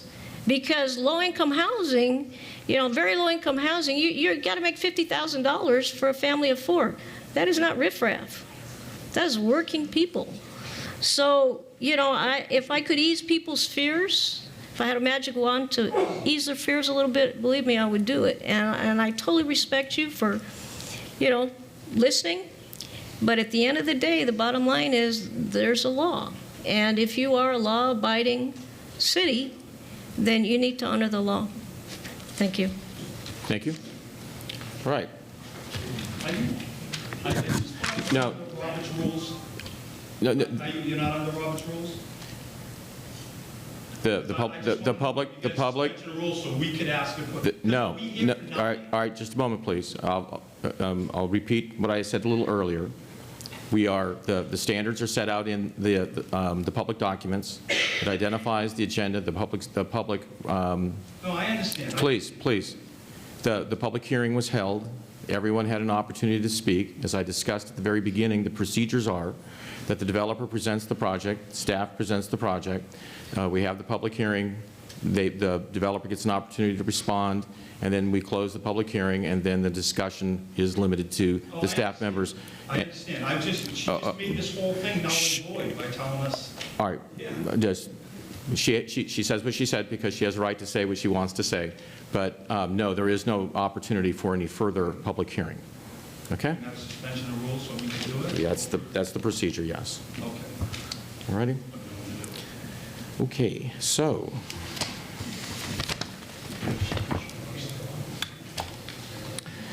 If there are no further questions, if there are no further comments, we will close the public testimony portion of the hearing. Comments, questions by Planning Commission to staff or otherwise? I have a question of staff. Questions of staff.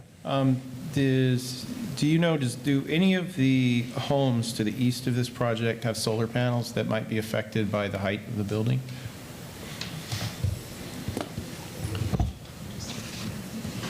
I don't have that. I don't have that information for you, and I don't believe we studied the existing solar count on those townhomes to the. You said to the east. To the east. Okay. So those are immediately to the east are the condominiums, and I don't recall if they have solar panels, but I don't have a. I didn't see any, but I don't know. Didn't, you know. I can add that we do have an exhibit that did a solar study. Okay. And what's right next to on the driveway are carports, not the Right. roofs of the residences, Right. and so the residences are much farther away from where this building is.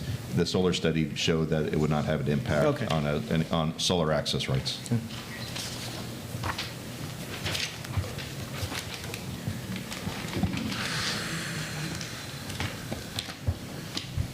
So I noticed on the applicant's video, there was a covered bus stop, there's a covered bus stop on Tapo Street that I don't believe currently exists. I don't believe that's in the conditions of approval, but they already show it in their video, and I would like to see that as a condition of approval if we can, that they provide a covered bus stop on the east side of Tapo Street, where there's already an existing Simi Valley Transit bus stop.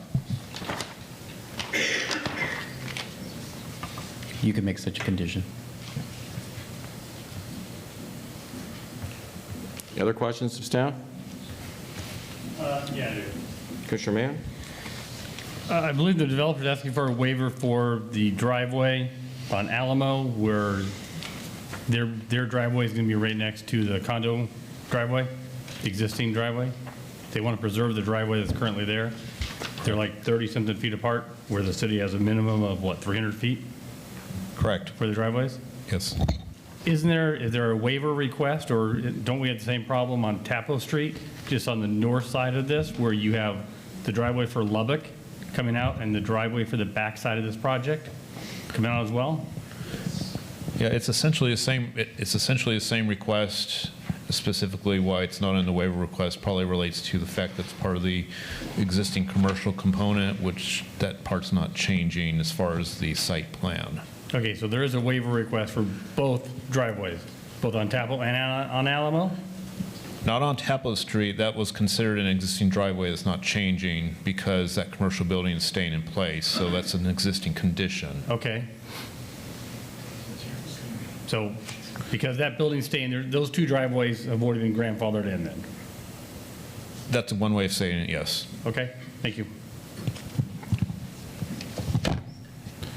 Mr. Gibson, could you put up the slide that shows the overhead? I want to continue addressing this driveway location question. By the way, if I could have my pointer back. Uh-oh. You did? All right, it's okay. You're off the hook. Apparently, I have it. All right, very good. Thank you, Mr. Gibson. All right. That's not the very good one. Do you want the overhead? Yeah, the overhead one's probably the better one. Keep going. Okay. We could use that one. That's fine. All right. If you could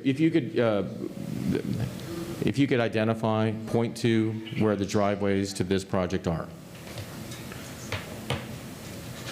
If you could see my pointer on the right-hand side, there's an existing driveway right here. There's existing driveways on, well, there's an existing driveway here into the shopping center. No, not existing. The one that's going to be there after this project, if this project is built as planned. So here's the site plan. Here's the one east end of Alamo Street. There's one here, which is essentially the existing driveway, and the existing driveway, the second existing driveway on Taplow Street. Okay. Are the ones to the southeast and ones to the northwest, are those shared or are they exclusive to the development? They're exclusive to the overall mixed-use development. They're not shared with the existing homes. They are adjacent to other, where's the next driveway in relationship to the one in the southeast? It's 32 feet to the, essentially to the east, right where my pointer is off the edge of the screen.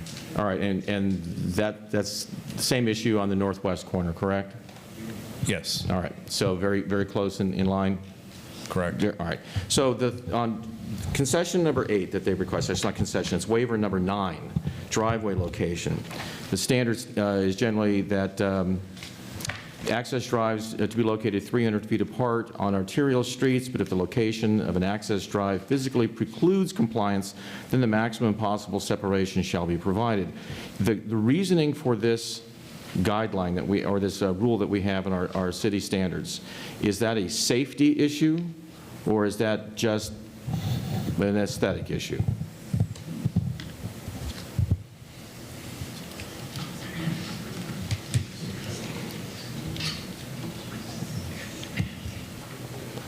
I'm going to bet a nickel at safety so we can push along here, but I mean, so we have, in circumstances where we have other projects where they're, relatively close driveways. I can think of the Ralph's parking lot, and I don't know what the distance was for the Ralph's parking lot on southwest corner of Sycamore and Los Angeles Street. Is going to be relatively close to the development that eventually will go in there, 300-something units. There's the senior project, and the other one just south of that.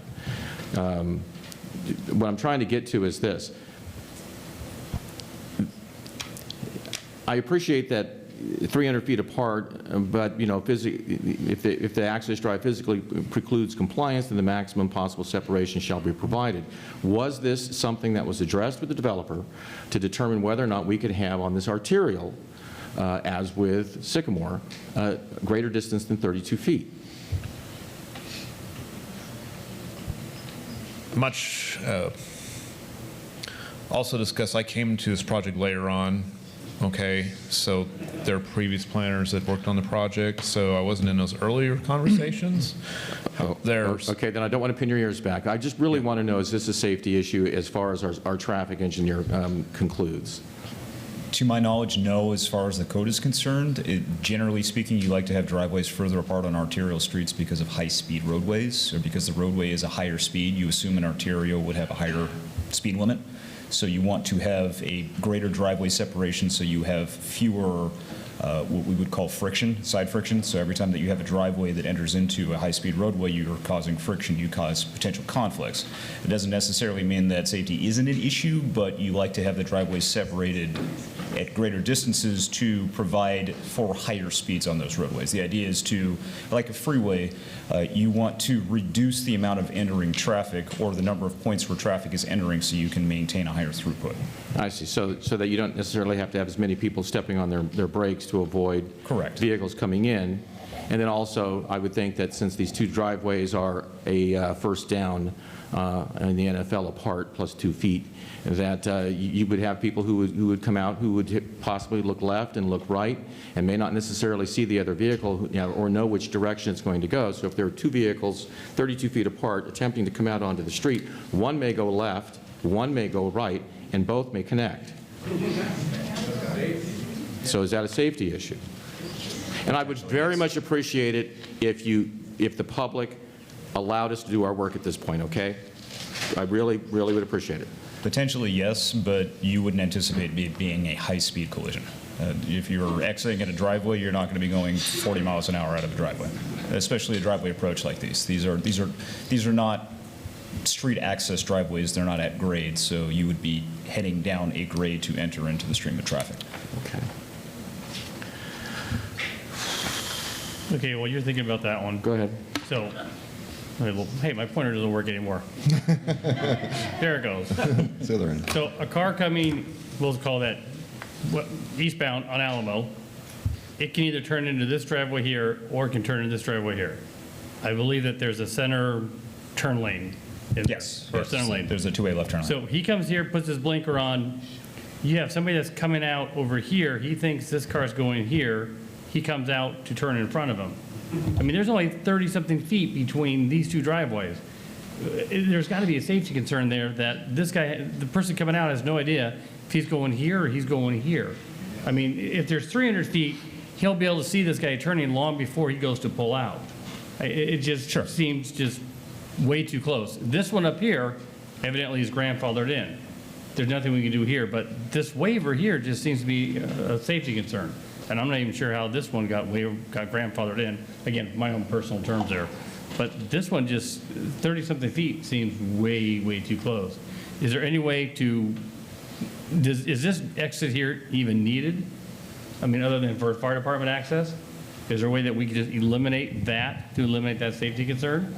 Or is this, all this parking needed, or is there a way to turn these cars around and go back? Well, the parking is required and the driveway is needed. Okay. Thank you. Sorry, back to you, Tim. Just a real quick confirmation.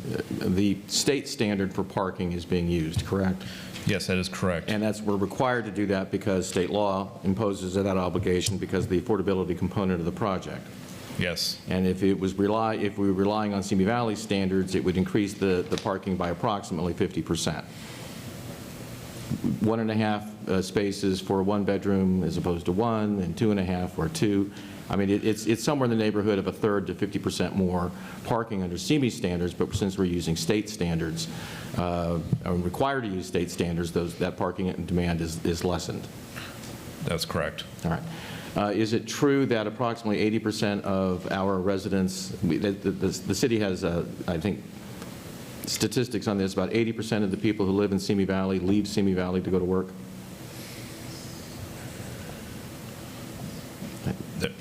That's the commonly quoted statistic. All right, thank you. All right, I don't have any further questions of staff. Anyone else?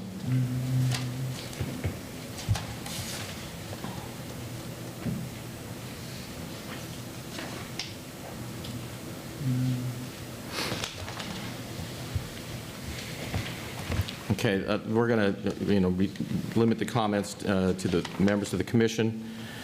Before we take any positions and vote, I'd like to address a couple of quick points, and maybe somebody can disabuse me of them. That's why I really want to sort of go first. Mm-hmm. First of all, I'm going to say that I'm not going to base my decision tonight based on the question of whether or not you can reduce the 25% mixed use, reduce the 25% commercial component below that number, and say that it's not mixed use and we can't use the mixed use numbers. I'm not going to necessarily say why. I will say this: I don't need that sort of determination at this point. I have other questions that I think are more important. I do know that there are circumstances where the planning commission or the city council can say that you don't have to put a commercial component into a particular parcel. It can be 100% residential and still be considered mixed use if you also make the determination that the surrounding areas are sufficient so that and we don't have that question really before us. And so that's why I'm really not addressing it right now. My thought is that once you go below 25%, even if you're doing it on a concession, my thought is, I'm not relying on this necessarily to make it I'm not making any findings on this. You go below 25%, you're not mixed use anymore. And you're something else. But that's not really before us. I hope that in the future, if this comes up again, that becomes the city standard, that you got to have 25% in order to be considered mixed use. And the reasoning that it's terribly important is you get a greater height allowance on the project. So you come along and you're residential very high, and you say, oh, guess what? I'm really mixed use, but I have no commercial. I want 55. I want 55 feet instead of 40. I mean, there's just all this sort of layers and dominoes that fall all over the place because we can't seem to figure that out. What I really wanted to address is the question of the Housing Accountability Act, because it relates to the issue of whether or not, under what circumstances, we can sit back and say what findings are required in order to deny the project if someone wanted to deny the project.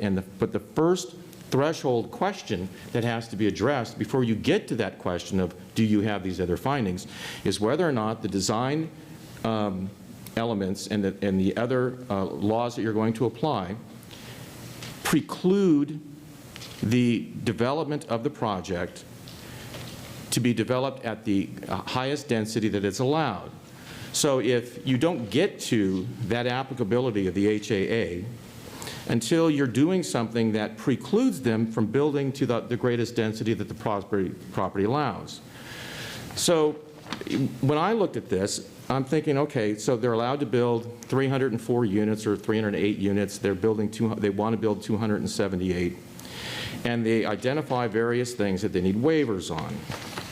One of them was the 25% component. Well, that was actually a concession. But the waivers, one has to do with the... Yes, it did. There's the commercial non-conforming aspect, the landscaping, there's the height limit, there's the side street setback, the front setback, the parking structure, the ground floor commercial. The parking has to do with you're not supposed to be putting a parking along an arterial. Residential drive, private open space, that actually isn't part of my analysis so much. And then the driveway location. Well, the driveway location isn't really part of it either. It's really the parking structure, the setbacks that they require, and the height limitation. My secretary has a thing on her desk that says, "How does your failure to plan, constitute my emergency?" And there's other less pleasant jokes I can say about the same concept of, who creates the problem? And who all of a sudden now can't do something because of their failure to plan. When I take a look at this project, I sit back and I say to myself, okay, they want this side street setback problem, and they don't want to move. And according to this letter that they just produced on November 15, 2019, which is just a few weeks ago, they talk about they would lose 94 units. And I take that back. 32 units if they were required to comply with the side street setback. And if you take a look at what they need, it's a total of 270 inches that they would have to move the project back. And by doing this removal of pushing back 270 inches, they say they would lose 32 units. And I question why. If you take out 2 inches from every room in the building, you have more than your 270 inches. So instead of the living room being 10 feet 8 inches, it's 10 feet 6 inches. Instead of one room being 9 feet 8 inches, it's 9 feet 6 inches. Or you have not as many 4 bedrooms, you have a few 1 bedrooms. But you could design this project to have all 308 units and still have, or the 278 that they're looking for, and still have the side street setback. It's the reason that we can't do that, or they say they can't do it, is because they built the units too big. Suppose they built the units at 3,000 feet. And they would come back and say, oh, my goodness, we can't put those in. Well, yeah, because you built them too big. So we're not the failure to provide the side yard setback waiver isn't because they can't build it. They can't build the density that they're looking for. They can. They just have to minimize ever so slightly the size of the units. The HAA does not guarantee the number of bedrooms you have. It does not guarantee the size of the living room. It doesn't guarantee the size of the bathroom.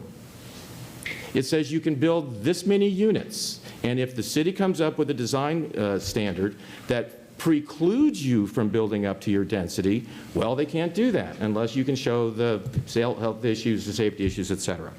Well, I don't think that we get to that point, because in this case, it seems to me that they created their own problem by failing to see this in their future and say, we need, we can put these units in there. The HAA would defend us, and we have these density bonuses and the state, rules with respect to the concessions, et cetera, that we're able to have.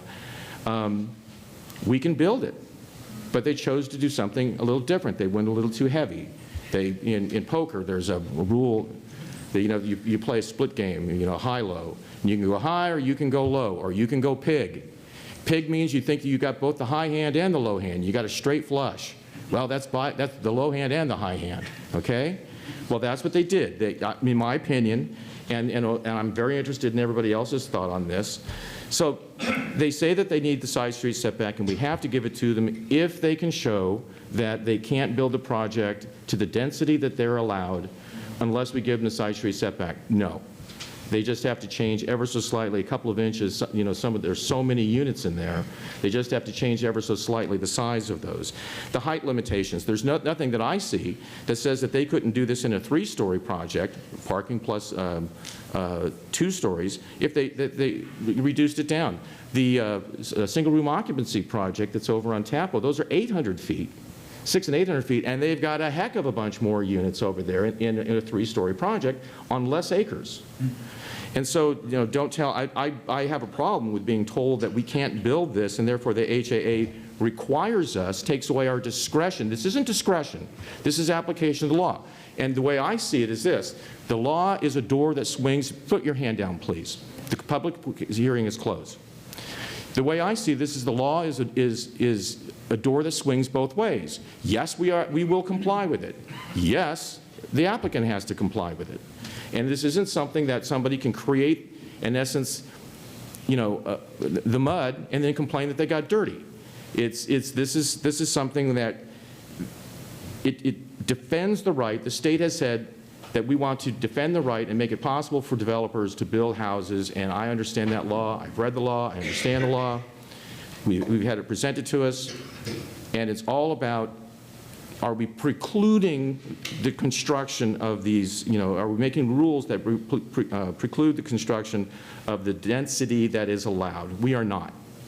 The size of these units, the provision, I would rather see, and I think that the developer, should have understood that when you're talking to me about how much open space you're providing, heck, reduce some open space and provide these other things that the city requires you to do. The open space is discretionary. The side yard setbacks, the location of the driveway, the height of the building, these are not necessarily so discretionary. And although, I believe that you did this because the developer did this because they wanted to design a nice building. I get it. There's a lot of things about the building I really like. I hate the height. But more importantly, the law requires certain, the city standards require this. And I don't want the next developer to come along and say, hey, the road's open and we can just start building these things like, cookie cutters, and this is what it's going to look like. We have standards that we're, and housing that we are going to live with for 50 or 60 or 70 years when something like this gets built. And we are going to try, my thinking is that I would like to try my very best to see to it that we stick to the law, both for and against. The state requires us to do things. Great, we'll do it. The city has standards. Great. I expect the developers to comply with it. One of the primary purposes of the law, the way I see it, is a channeling function. If you go between the lines, you're good. You go over here, maybe not. You go over here, you got a problem. If you want to have an open road, and you want to get things done efficiently, and you want to know if you come to Simi Valley and you stick within those lines, you're going to be approved, then you know that your investment is safe, you know that this is a great place to invest, you know that this is something that can be built, and you stick between the lines. In my opinion, the developer created the problem and is pushed the design outside the lines, and they did it on their own. So this is my initial thinking, and I'm very curious at other people's thoughts.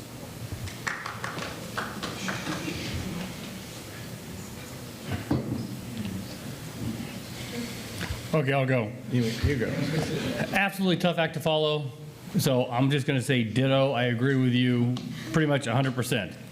And again, there are many things in the project I really, really like, but the bottom line is, if you build it, doesn't mean we're going to approve it. You did a great job with planning it. I just think that a lot of things that Chairperson Hodge said are 100% are accurate. One of my main concerns still is the safety issue on the driveway. It's a waiver, I understand that. I understand the concessions, waivers, everything else. I've lived in Simi basically my whole life. I grew up in that neighborhood. I remember too when that was Alpha Beta, and so I'm well versed with the center. I know the traffic, because I went to Valley View Township Elementary School. Traffic on Tapo Street and Alamo can just be horrendous. It is very, very difficult to stop a speeding car.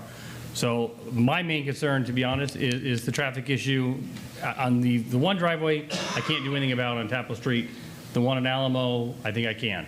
So one of my biggest fears always is, you look at the traffic study, look at the traffic report, the number of accidents, unfortunately the death that was there, I don't want to see another one. So until the developer can figure out how to work around that driveway issue, I have my reservations on the project. Somebody else. You can go.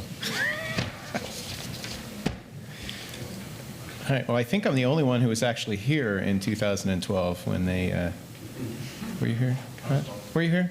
Okay, I stand corrected. December, okay. I do remember the discussion about the project, and it was always explained to me it would never be over 3 stories tall. And yeah, well, that didn't last so long now, did it? But I really feel like, we're being bullied into this, and that's, I mean, we've had, over 120 people speak against this project. 120 people spoke against this project, and I've been here 10 years, and I've never seen this kind of community opposition to any project. We only had one person who maybe was for the project.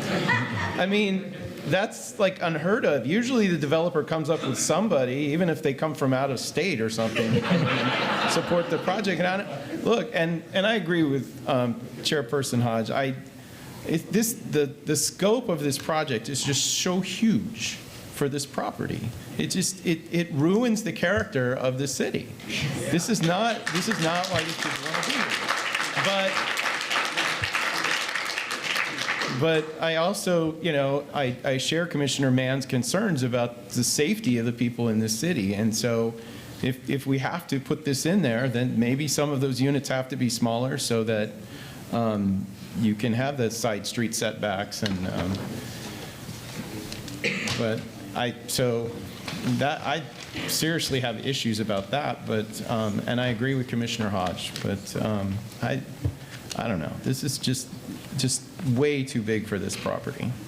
And I'm sorry, I'm going to keep going here. The other thing is the mixed use. The idea was always that it was 25%, always 25%. And now we've got a project that keeps the mixed use, but it hides it. I don't really understand that. I mean, you have the property that goes out so close to the sidewalk, and the commercial is back in, on the other side of the parking lot. So unless you're driving up and down Tapo there, you're not really going to see it. You might see it from the intersection, but it's not one of those things you're going to stop specifically to do. So, I mean, the skeptical part of me thinks that what the developer's trying to do is have those businesses fail so that later on in the future they can come and try to develop that property too.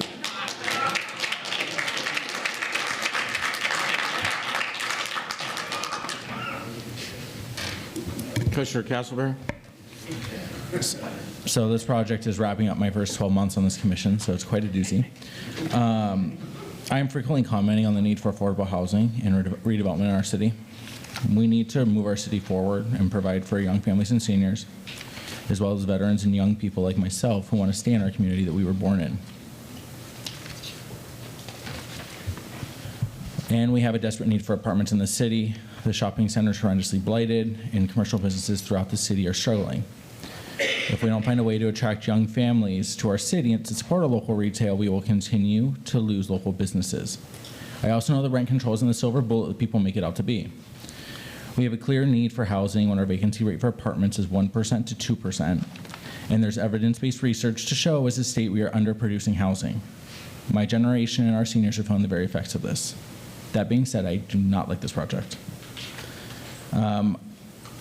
We can work with the height and the density, and part of my issue is with the process is that it's taken 3 years for you to hear from us, because I wish we could have worked with the applicant earlier to address some of our concerns before it came to a public hearing and all this money's been invested, because I do want to see something built here. I do want to see apartments.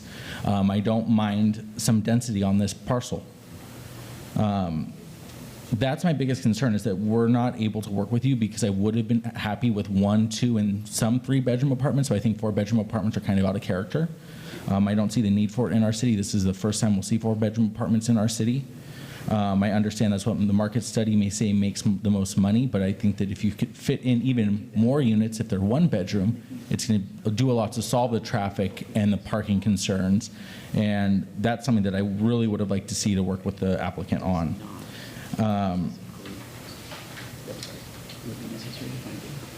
Ideally, what I would like to see is for a way for us to work with you to get a project that we can all agree on.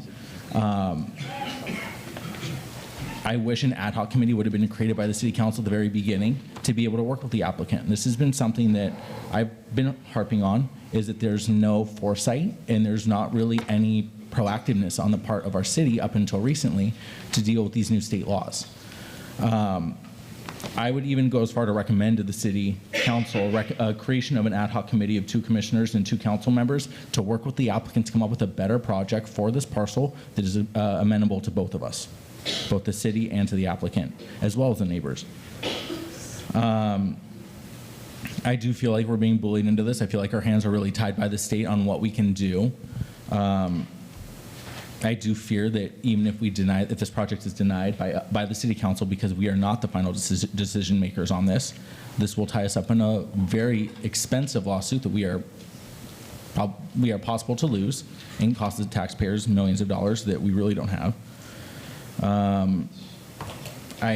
We already rely on our reserves to balance our budget, and I don't want to waste those precious reserves on a lawsuit. This just brings me back to the Farmers Building. I voted in opposition of the current project at Farmers because I think that this project would have been better suited for the Farmers site, not for sale townhomes and single-family detached houses. That should have been for rent apartments in our highest walkability scored neighborhood in the whole city. Unfortunately, that's not what happened. The council will vote on that on Monday. We need to build housing. We're going to have to build somewhere in the ballpark of 2,400 units. And we need to get proactive about this. I know we have very limited powers of commission to do this, but we need to talk to the council and make sure that they are giving us the tools in our toolbox to make sure we can deal with these projects. Objective design standards is a great way to start. We may even have to look at doing something in terms of inclusionary housing policy in order to make sure we're spreading out our affordable housing obligations throughout the whole city rather than waiting for one huge project that is forced upon us. If we do have to go forward with this project, besides the covered bus stop, I would like to see the Continental Zebra Stripe sidewalks, crosswalks on Tapo Street for higher visibility, because I know that would be, I remember when the child was hit and killed in that intersection, and whatever we can do as a city to prevent that, and if the applicant has to do it as a condition, that's something that I would like to see as well, if we do end up moving forward with this. But as of right now, I wish we could have worked with really my main sentiment is I wish we could have worked with the applicant on this project to get a better project for everyone. Commissioner Tolson? I think our hands are tied in terms of we can't deny it per se because of the state laws, but I think that as Chairman Hodges alluded to, that we can maybe say let's make some adjustments so that we can go within the state laws and still make this work for everybody. I think the setbacks are too close. I think the The road on Alamo is a safety issue, like Vice Chairman had mentioned. I'd like to see, at the very least, the parking go underground and be only 3 stories. But, we need the housing. We need to have the, high density and the low housing. So we just, I think we got to be careful in terms of not denying it, but maybe trying to figure out a way to work with the applicant and make it change within the state laws. Thank you. Before I make, I have some additional specific findings that I want to identify, but before I do, I want to talk to everybody who showed up tonight. A number of you came up and said, thank you for giving us this time to speak. No, it's backwards. Thank you very much for coming down to speak. You're entitled to this time to speak, so it didn't require any thanks. I appreciate the graciousness, but at the same time, we're very thankful that you came down to speak. We sometimes have to make decisions in the dark, and when neighbors come down, they know the area, they know the problems, they can elucidate things a whole lot better than somebody who lives somewhere else in the city. That's one of the reasons why one of my least favorite words in all of planning is NIMBY. Not in my backyard, baloney. I want to hear the people who live in the backyard come and tell us what they think of the project and of their neighborhood. At the same time, I'm going to base all the decisions based on law, but to have the facts as you understand them is always very helpful. You give us too much credit when you talked about the 47 home building. That was the developer who did that. We just tweaked it and tucked in some corners a couple places.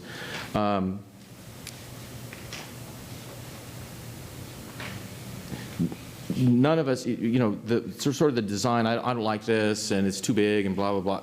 Some of the things that are sometimes brought up are included in what I like and what I don't like. What I don't like and what I like is a little bit superfluous. Does it comply with the law? Does it comply with the design guidelines? Does it comply with the things that are necessary for people to follow when they want to build a project in the city? That's what I'm looking at. So having said that, I specifically find that as to waiver number, I believe it's number 9, having to do with the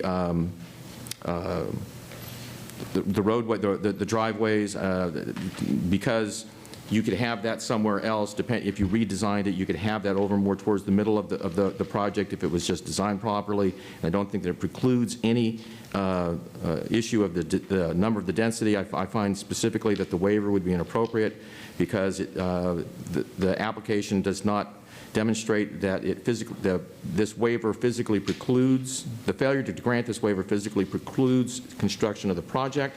And that same analysis goes for the other requests for waiver, specifically numbers, well, number 1, that's a concession, my mistake. Waivers are for the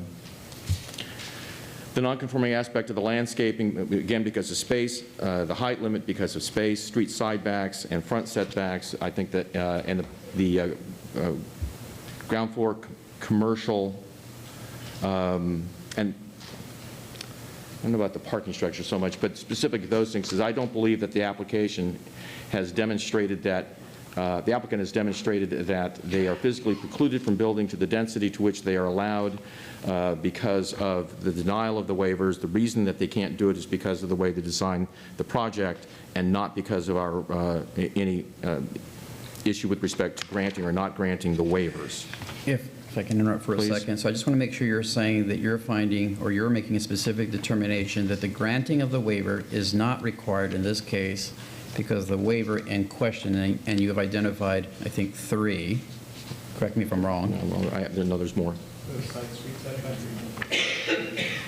Yes, but go ahead and finish. Well, that the waiver is not required because the waiver in question, the ones that you're identifying, do not physically preclude the construction of this project. Correct, and that would be for interior side yard setbacks.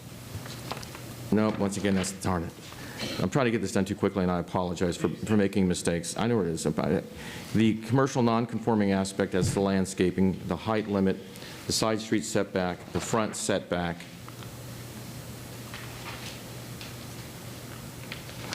and the driveway location,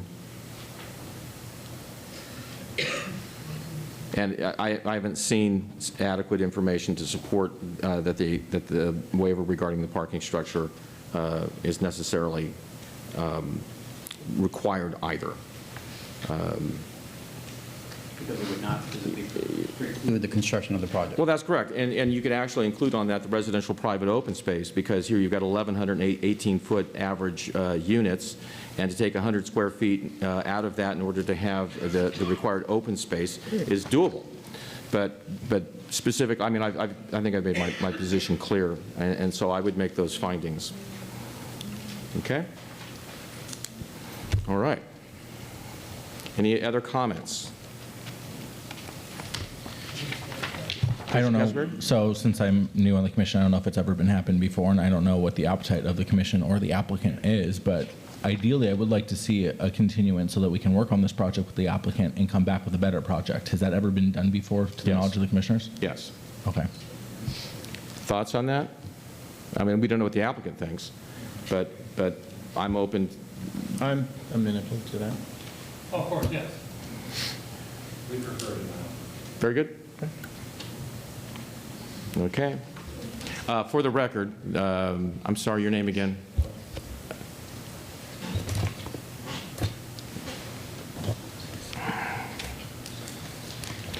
It's on the front page of the staff report. I have it. It's, no, that's, yes. Alexis Gavorian?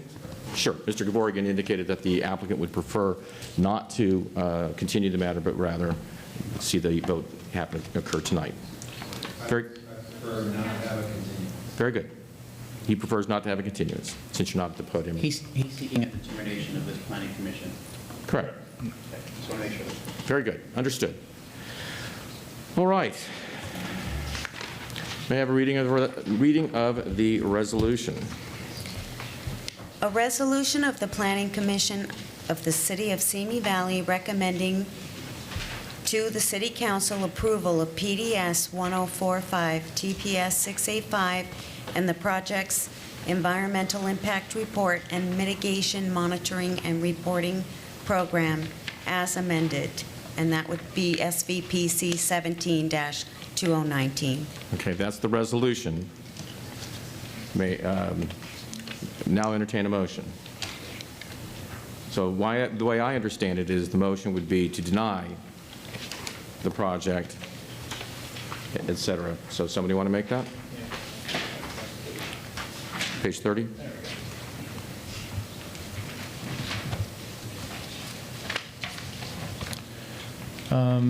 I move to adopt a resolution denying the project. Want to finish it?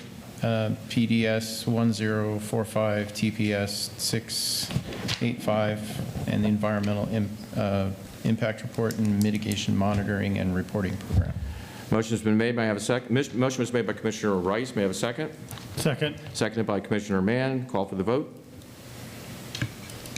So the yes vote is to support Commissioner Rice's motion. Oh, can we revote? Yeah, can we reset that? Yeah. Okay. What? I think that's right.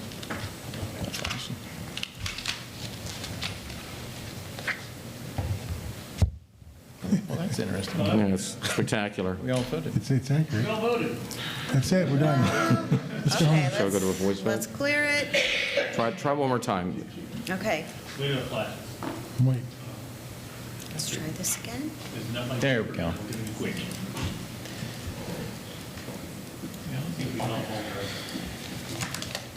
Keep everyone in suspense. The motion passes. The appeal period for TPS 685 is 10 calendar days. The appeal period for PDS 1045 is 14 calendar days. Okay, we're going to take a break. We're going to take a short break and get in with the last agenda item of the night.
Meeting.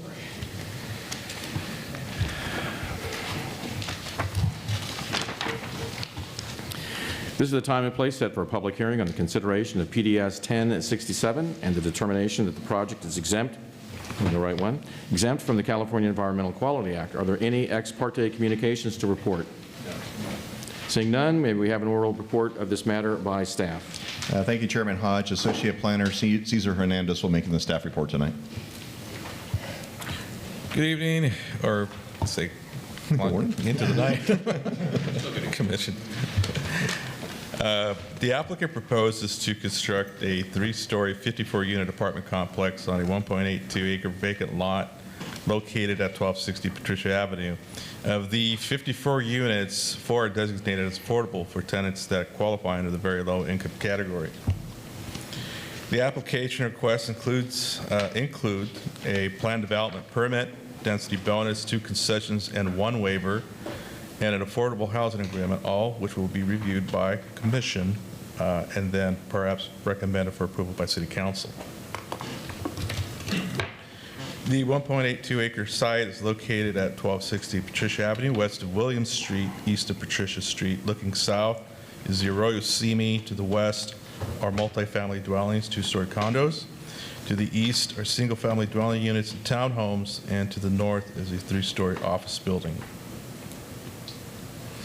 As shown on the site plan, the proposed 54-unit apartment development includes vehicular access gate, provides 91 parking spaces, including 18 covered.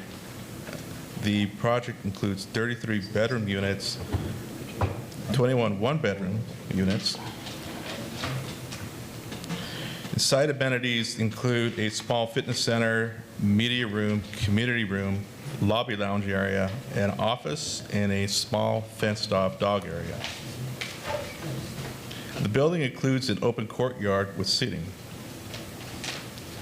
The building's rooftop will include a rooftop deck with a spa, outdoor kitchen with barbecue, fire feature, site furniture, and a game area.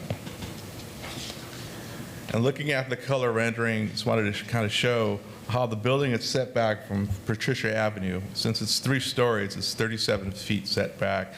And if you look at the roof, you see the rendering of folks gathering up on the roof, and they're set back further from the parapet.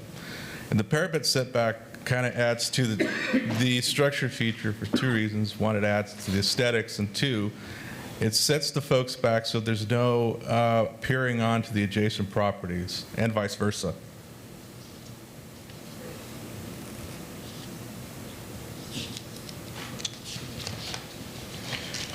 The building's architecture reflects California modern contemporary, and each living unit will have a large-scale windows in the living room and in the bedroom spaces. The exterior building design will have blue metal siding with exterior plaster and stucco walls.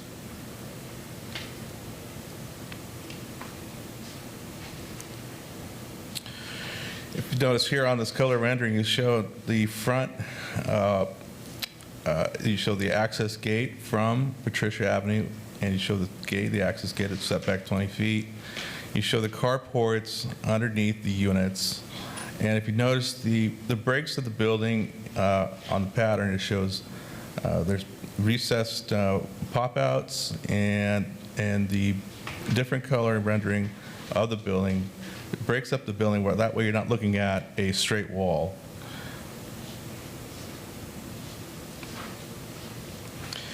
The applicant will be removing 7 existing trees from the property as indicated in the tree report. In return, the project will have 51 new trees, including upsized trees, to mitigate the loss of the existing mature trees. A low water use landscaping will be provided throughout the site and courtyard area. So looking at the conceptual landscape plan, you'll have the trees around the perimeter. You have some canopy trees on the south side along the Simi Parkway. Also on the frontage, you have some landscape strips, and that add to the aesthetics of the front of the building. And in the middle courtyard as well, you do have additional landscaping as well. and a faux water feature.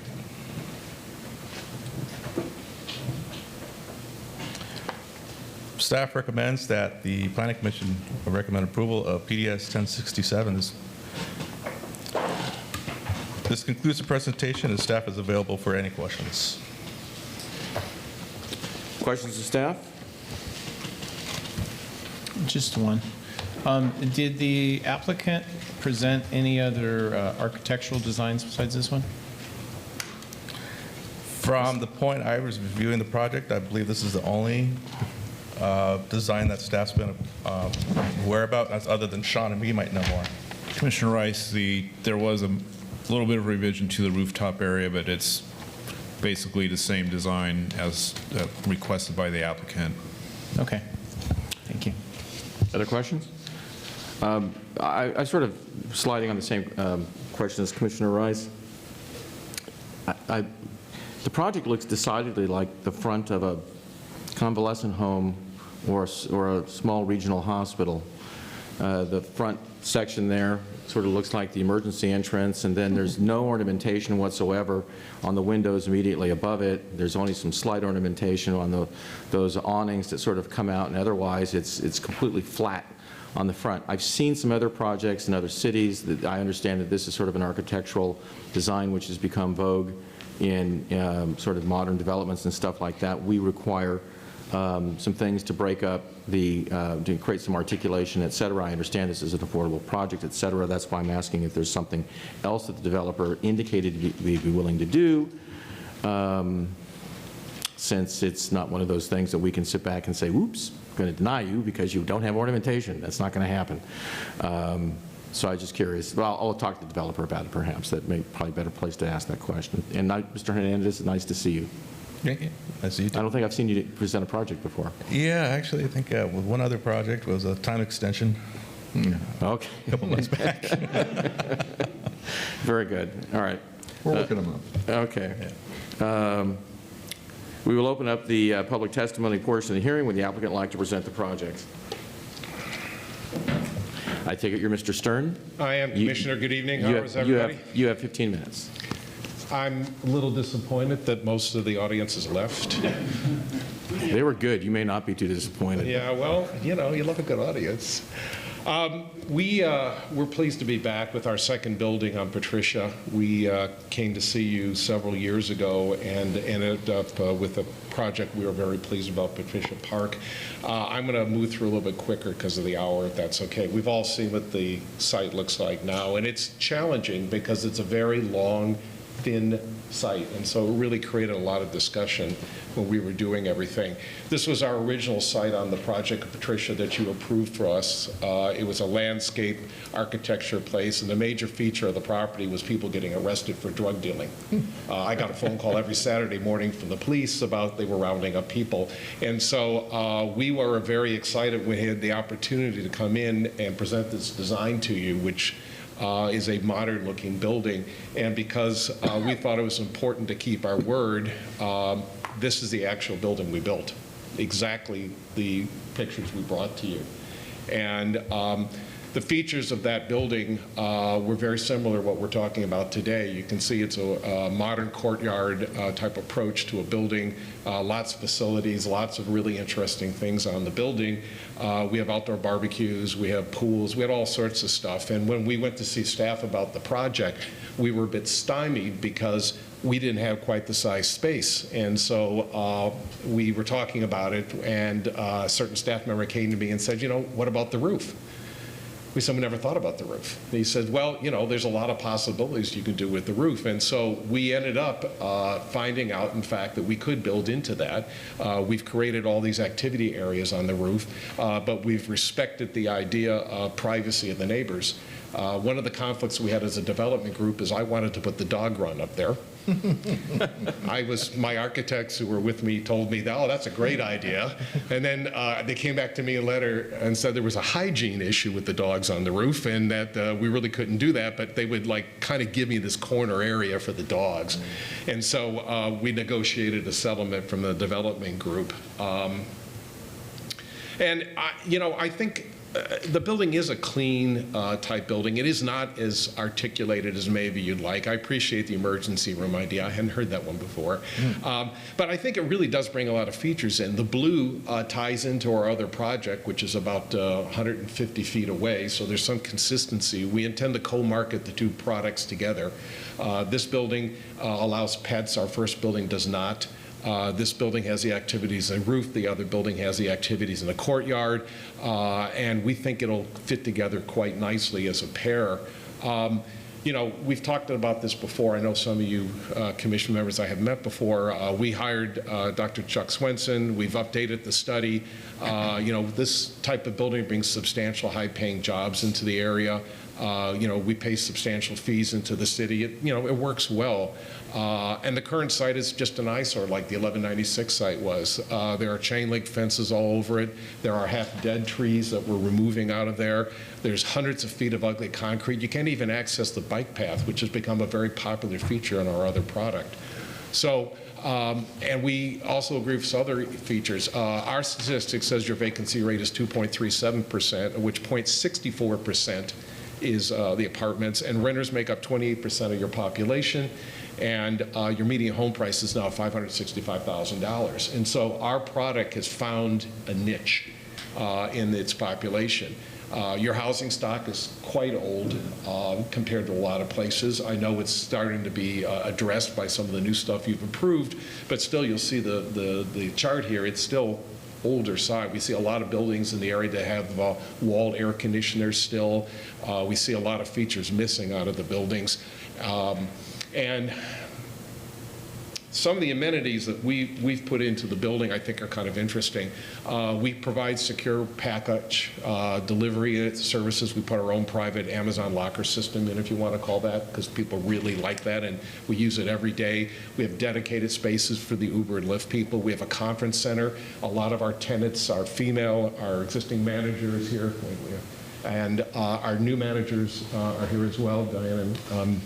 And so our goal is to give these people a sense of community than more than an apartment. Leah has a substantial budget for entertainment, so we encourage people to leave their apartments. We do yoga classes, we do potlucks, we do barbecues. We really want people to come out and enjoy the common spaces of the area. Everybody has their own washer dryer, because when we did our focus group, the number one yucky thing of an apartment building is sharing a washer and dryer. And so we address that. We have stainless steel appliances. We have 3-door refrigerators, dishwashers, microwave, granite counters. We have pet-friendly amenities for this particular building. We have bike lockers, all those important things to everybody. I am not here to develop anybody else's product, but I couldn't believe what I was hearing the previous presentation about the necessity of 3- and 4-bedroom units. Our studies do not support that. We were able to rent our 1-bedroom units in 30 days? 2 months. Well, completely gone. We're at 80% occupancy on that building. We've been open since July, and the 1-bedroom units went instantly. Our 2-bedroom, 2-baths are trailing a little bit, but we figure we'll have those rented out probably by the end of January. And you can see in this building, we're doing the same idea, 1-bedroom and 2-bedroom units. The units are slightly larger than the units we built in the last building, because the bedrooms we felt were a little on the smaller side, so we've addressed that. This is what the existing building looks like, so you can see what we're going to put into the new building. The left is our lobby. That's our gym. It's a 2-story gym in this building, so it's light and airy.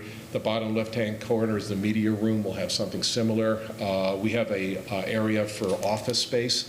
A lot of our tenancy are female. We have female roommates, and a lot of them work from home. And so one of the things we heard is that giving us office space that's closed in doesn't make us feel safe. And so the whole side of the conference area is glass. The other side is glass. Lots of light and air comes into it. You can see as well the appliances are upscale. The hallways are wide and spacious. We really went ahead and tried to make this much more like a condominium feel than your standard apartment. The units are pretty typical the way we've laid them out, so there's nothing we really need to go over about that. The bottom line is, everybody made fun of us when we went to the neighborhood meetings. They called this a millennial dorm. We didn't know to take that as a pleasant insult or just kind of funny, but it's actually turned out that way. We do have some children. We do have some more senior people, but the majority of our tenant base is exactly what we were going for, which are people in the 20s. And Commissioner, you talk about wanting to come back and have a place. Our people feel they have a place. They hang out together, they do social activities together, they walk across the street to the Starbucks, they use the grocery store across the way. The Uber and Lyft people are constantly popping in and out of our building because we've designated reserved spaces for them. This property fits in with the neighborhood. Across the street is a 3-story building. We're a 3-story building. We've got setbacks, and when we had the neighborhood council meeting a couple weeks ago, the overall vote was 19-0. And our last vote was the same way on the other product. I think people really appreciate this in the area. I think it'll be a valuable addition. And so I'm going to stop talking quickly because we're so late. Questions of the applicant? You doing goat yoga? Leah, we doing goat yoga? Not yet, but we could, Commissioner. We're open to it. Okay. I got a Go few. ahead, Commissioner Mann. Why carports versus garages for the 91 parking spaces? You want to address that, Scott? This is Scott Goddard, one of our architects. So part of the challenge is in the structural system and being able, we weren't able to get the height that we wanted in there.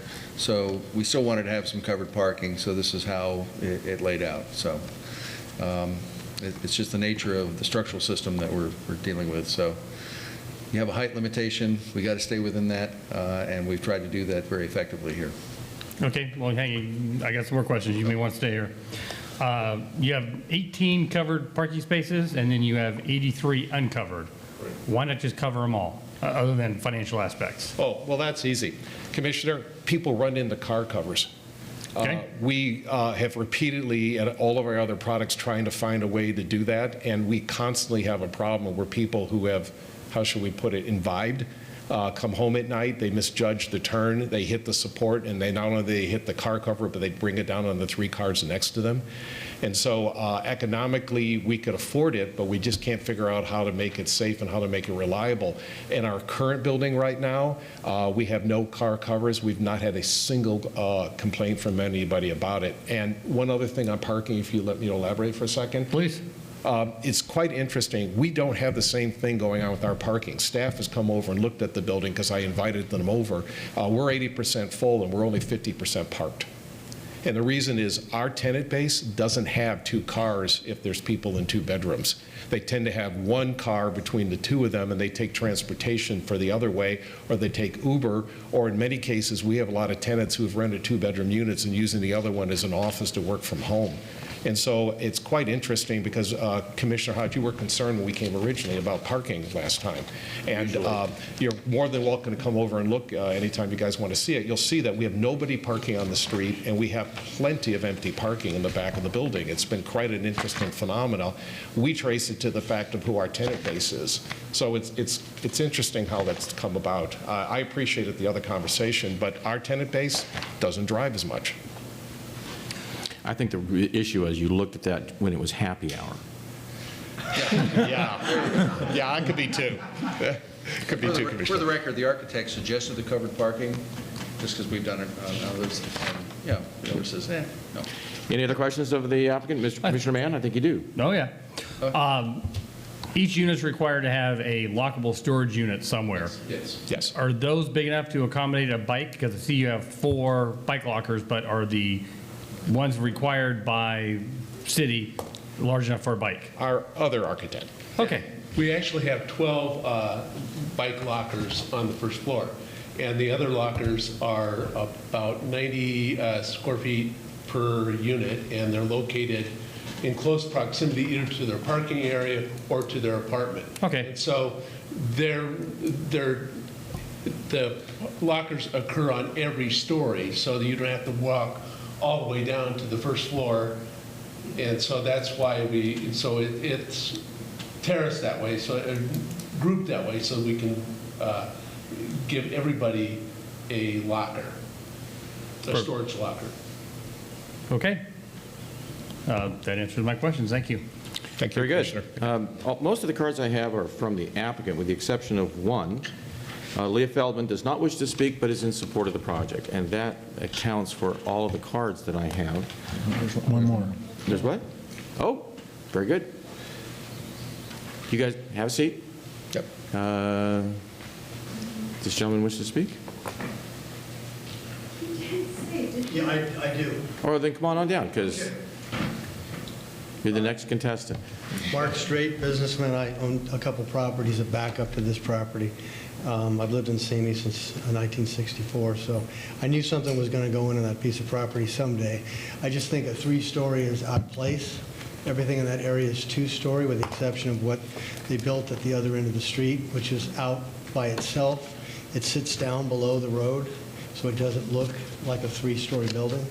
For some reason, the Wells Fargo Bank across the street now has somebody that monitors people parking in their parking lot. So I'm not sure what the reason is, but that seems to be a relatively new occurrence. The other concern I have is that where Williams Street and Patricia Street meet, and then Williams turns into Patricia Avenue, that intersection right there is a blind, uncontrolled intersection. And I think that a 2-story apartment building or a project that's been proposed would fit in there much better. They mentioned a 3-story across the street, but that's a commercial building. So everything in that area is either 1-story or 2-story. That's my piece on the project. Very good. Thank you. Thank you. I have no other cards. Are there any comments from staff regarding statements made during the public hearing? May I say it? Well, by all means, please. I haven't filled out a card yet. Well, but you will. Well, you can go ahead and just tell us your name, sir, and you can fill out a card after. My name is Nick Davidovich, and I own the property just next door. You can fill that out later. 1280 Patricia. I don't object to it on the face of it. It's a little high, but I think all that area deserves it. And acknowledging the, requirement for more units. I don't mind that. I just wonder about the parking, because that street's going to get awful full of cars. And I heard 101 spaces, and they've got 54 units. So that's not even 2. Anyway, I don't know about that. But I have no objection to it. Thank you. You need a pen? I got it. Okay, very good. All righty. Anybody else in the chamber wish to speak? Very good. Seeing none, are there any comments from staff regarding statements made during the public hearing? Chairman Hodge, I just want to mention, I think the first project had about 5 affordable units, and from what I heard, those went very quickly as well. And I think the waiting list on those is about 125 or so from what we last heard. Higher now? 160. 160. So again, it's so indicative of the need for affordable housing in the community. I just wanted to, I was amazed when I heard that statistic. Any other comments? I just had one real quick comment. Sure. The intersection of Williams and Patricia is actually controlled on the Patricia Street, so the minor street is actually controlled. There is a stop sign there. Would the applicant like to respond to any of the comments made during the public hearing? No, Commissioner, we believe we're fine. Thank you. Okay. If no further comments, we'll close the public testimony portion of the hearing. Comments and are any comments or questions of staff? I'll just ask real quickly, the parking, are we using state standards or Simi standards? I would assume state standards. State standards. Okay. And based on the state standards, which we're obliged to comply with, are they properly parked? Yes. Okay. It is, I think it's a very fair question, because Patricia is a street that's a little stressed on parking. Ultimately, I think that I find it very interesting, your comments about being underparked. I'd hate to be wrong, my other comments on the other project, but it's interesting, and I'd like to follow up on that, and see just exactly what the history is there, because if you do have this demographic, it'd be interesting to see, although who's to say what the demographic will be in the future, but at the same time, I found it interesting. Other comments or questions? I have a question. Sorry, go ahead, by all means. Oh, just, The security on the back gate going to the Arroyo, I wasn't sure what the status is on that. Is it one way out? I mean, is someone from the Arroyo can come in easily? No, it's Access control. Well, yeah, these are questions of Provided staff. access control for one way out. Okay, they're asking for 4 additional units, and they're given 4 things back in there, three things back in exchange. One of them was the use of trees as documented with submittal of the solar shade study. Is that trees that they're going to put in, or is that trees that they're going to have to wait 10 years to grow to get that same shade from the solar shade study? It's over time for the shade. What the shade study says, it's over a period of, I forget the number of years for the growth. Its potential will then allow, over a period of time, to have ample shade for that complex. Since most of the parking is situated to just the left side, that's why you have a lot of the planted trees, the due-up-sized trees, all on that perimeter from that multifamily unit. Because there's existing trees on the other side as well. I guess if I had read it, it says at the bottom, anticipated after 5 years of planting. Right. Okay. And that's with? Correct. 36-inch box canopy trees. I'm assuming, do they make like 48-inch box trees that will get us the shade quicker? 48. Okay. So we can get bigger trees now to start the shade process going quicker. Sure. If we wanted to. Request. We can put it as a condition. Okay. That tree didn't count as far as the, since it's supposed to be an additional amenity, that wasn't included within the calculus for determining the compliance with landscape guidelines. No, that was separate. It was separate? Yeah. Other questions? Okay. Very good. May I have a reading of the resolution?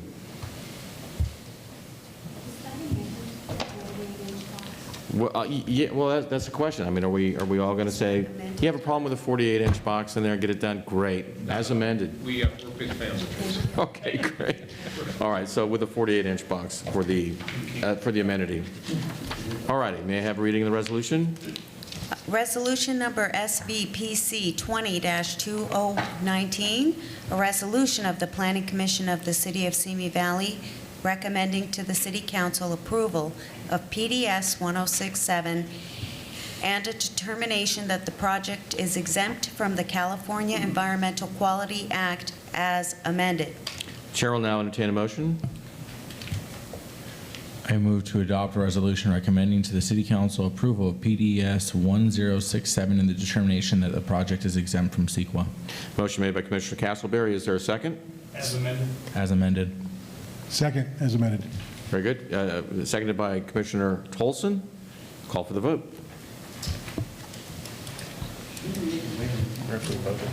No. Should make them go first. Yeah, really. The motion passes. The appeal period for PDS 1067 is 14 days. However, the item will proceed to the City Council with the Planning Commission's recommendation. Thank you very much. Congratulations. Okay, real quickly. Oral communications and reports. Very quickly, I do have one announcement. Tomorrow night at 6:30 p.m. at the Simi Valley Library, there's going to be a community meeting, not sponsored by the city, but by Cabrillo Economic Development Corporation. And they're looking for community impact on their proposed concept for the vacant parcel right next to the senior center here on the city council. A few years ago, it was proposed for a veterans home. That applicant walked away. Now we've got Cabrillo involved. And again, they don't have a concept formulated. They're seeking input before they get too far in the design process. So if any of our audience is watching at home or any of the commissioners want to attend, they're welcome to attend that meeting tomorrow night, 6:30 p.m. at our Simi Valley Library. We do have a meeting agenda for December 18th before your light agenda, so we do have a meeting in 2 weeks. Any commissioners have anything to report? Commissioner Castleberry? I just want to thank the staff for all the hard work they did on the first project that we had, Tapo Alamo. I know it's been a very long time coming, and they put in countless hours and took lots of phone calls and emails. So, Did you guys get paid for that? still, thank you. Beyond that, I think 2 meetings in the last 2 months we've had to address the fact that the state is really coming down on housing, and we need to be more proactive about it. So I think that we need to take a serious look at inclusionary housing policies to kind of meet our RENA goals early and recommend, see if the city council would be open to that, possibly having a joint meeting to discuss housing and making sure we have the flexibility to deny projects if we need to. Beyond that, I mentioned it to the director today, the environmental services director today, because of how significantly state laws have changed since 2012. We may even have to look at doing a mid-cycle general plan update to make sure that we are looking at these sites adequately and we're prepared for what's coming down the stream from Sacramento. I worry that we're not going to be able to stop everything in the future if it's a bad project like the one we heard tonight was. I'll share with you that I actually had that conversation with a person on the council a few months ago, and there was some receptivity to that. Yeah. So I would recommend that all of us talk to the council members that we know to talk about having a joint meeting to discuss planning and development and housing issues coming up in the city within the next couple months, because this issue isn't going to go away. Okay. Any other comments? Mobile home rent mediation board. No items tonight. Tree advisory board. German. Jeez. This concludes the meeting of December 4, 2019. The next scheduled meeting is December 18. Will we have a meeting? Apparently we will. 2019. Thank you very much. Good night. Good night. Good night.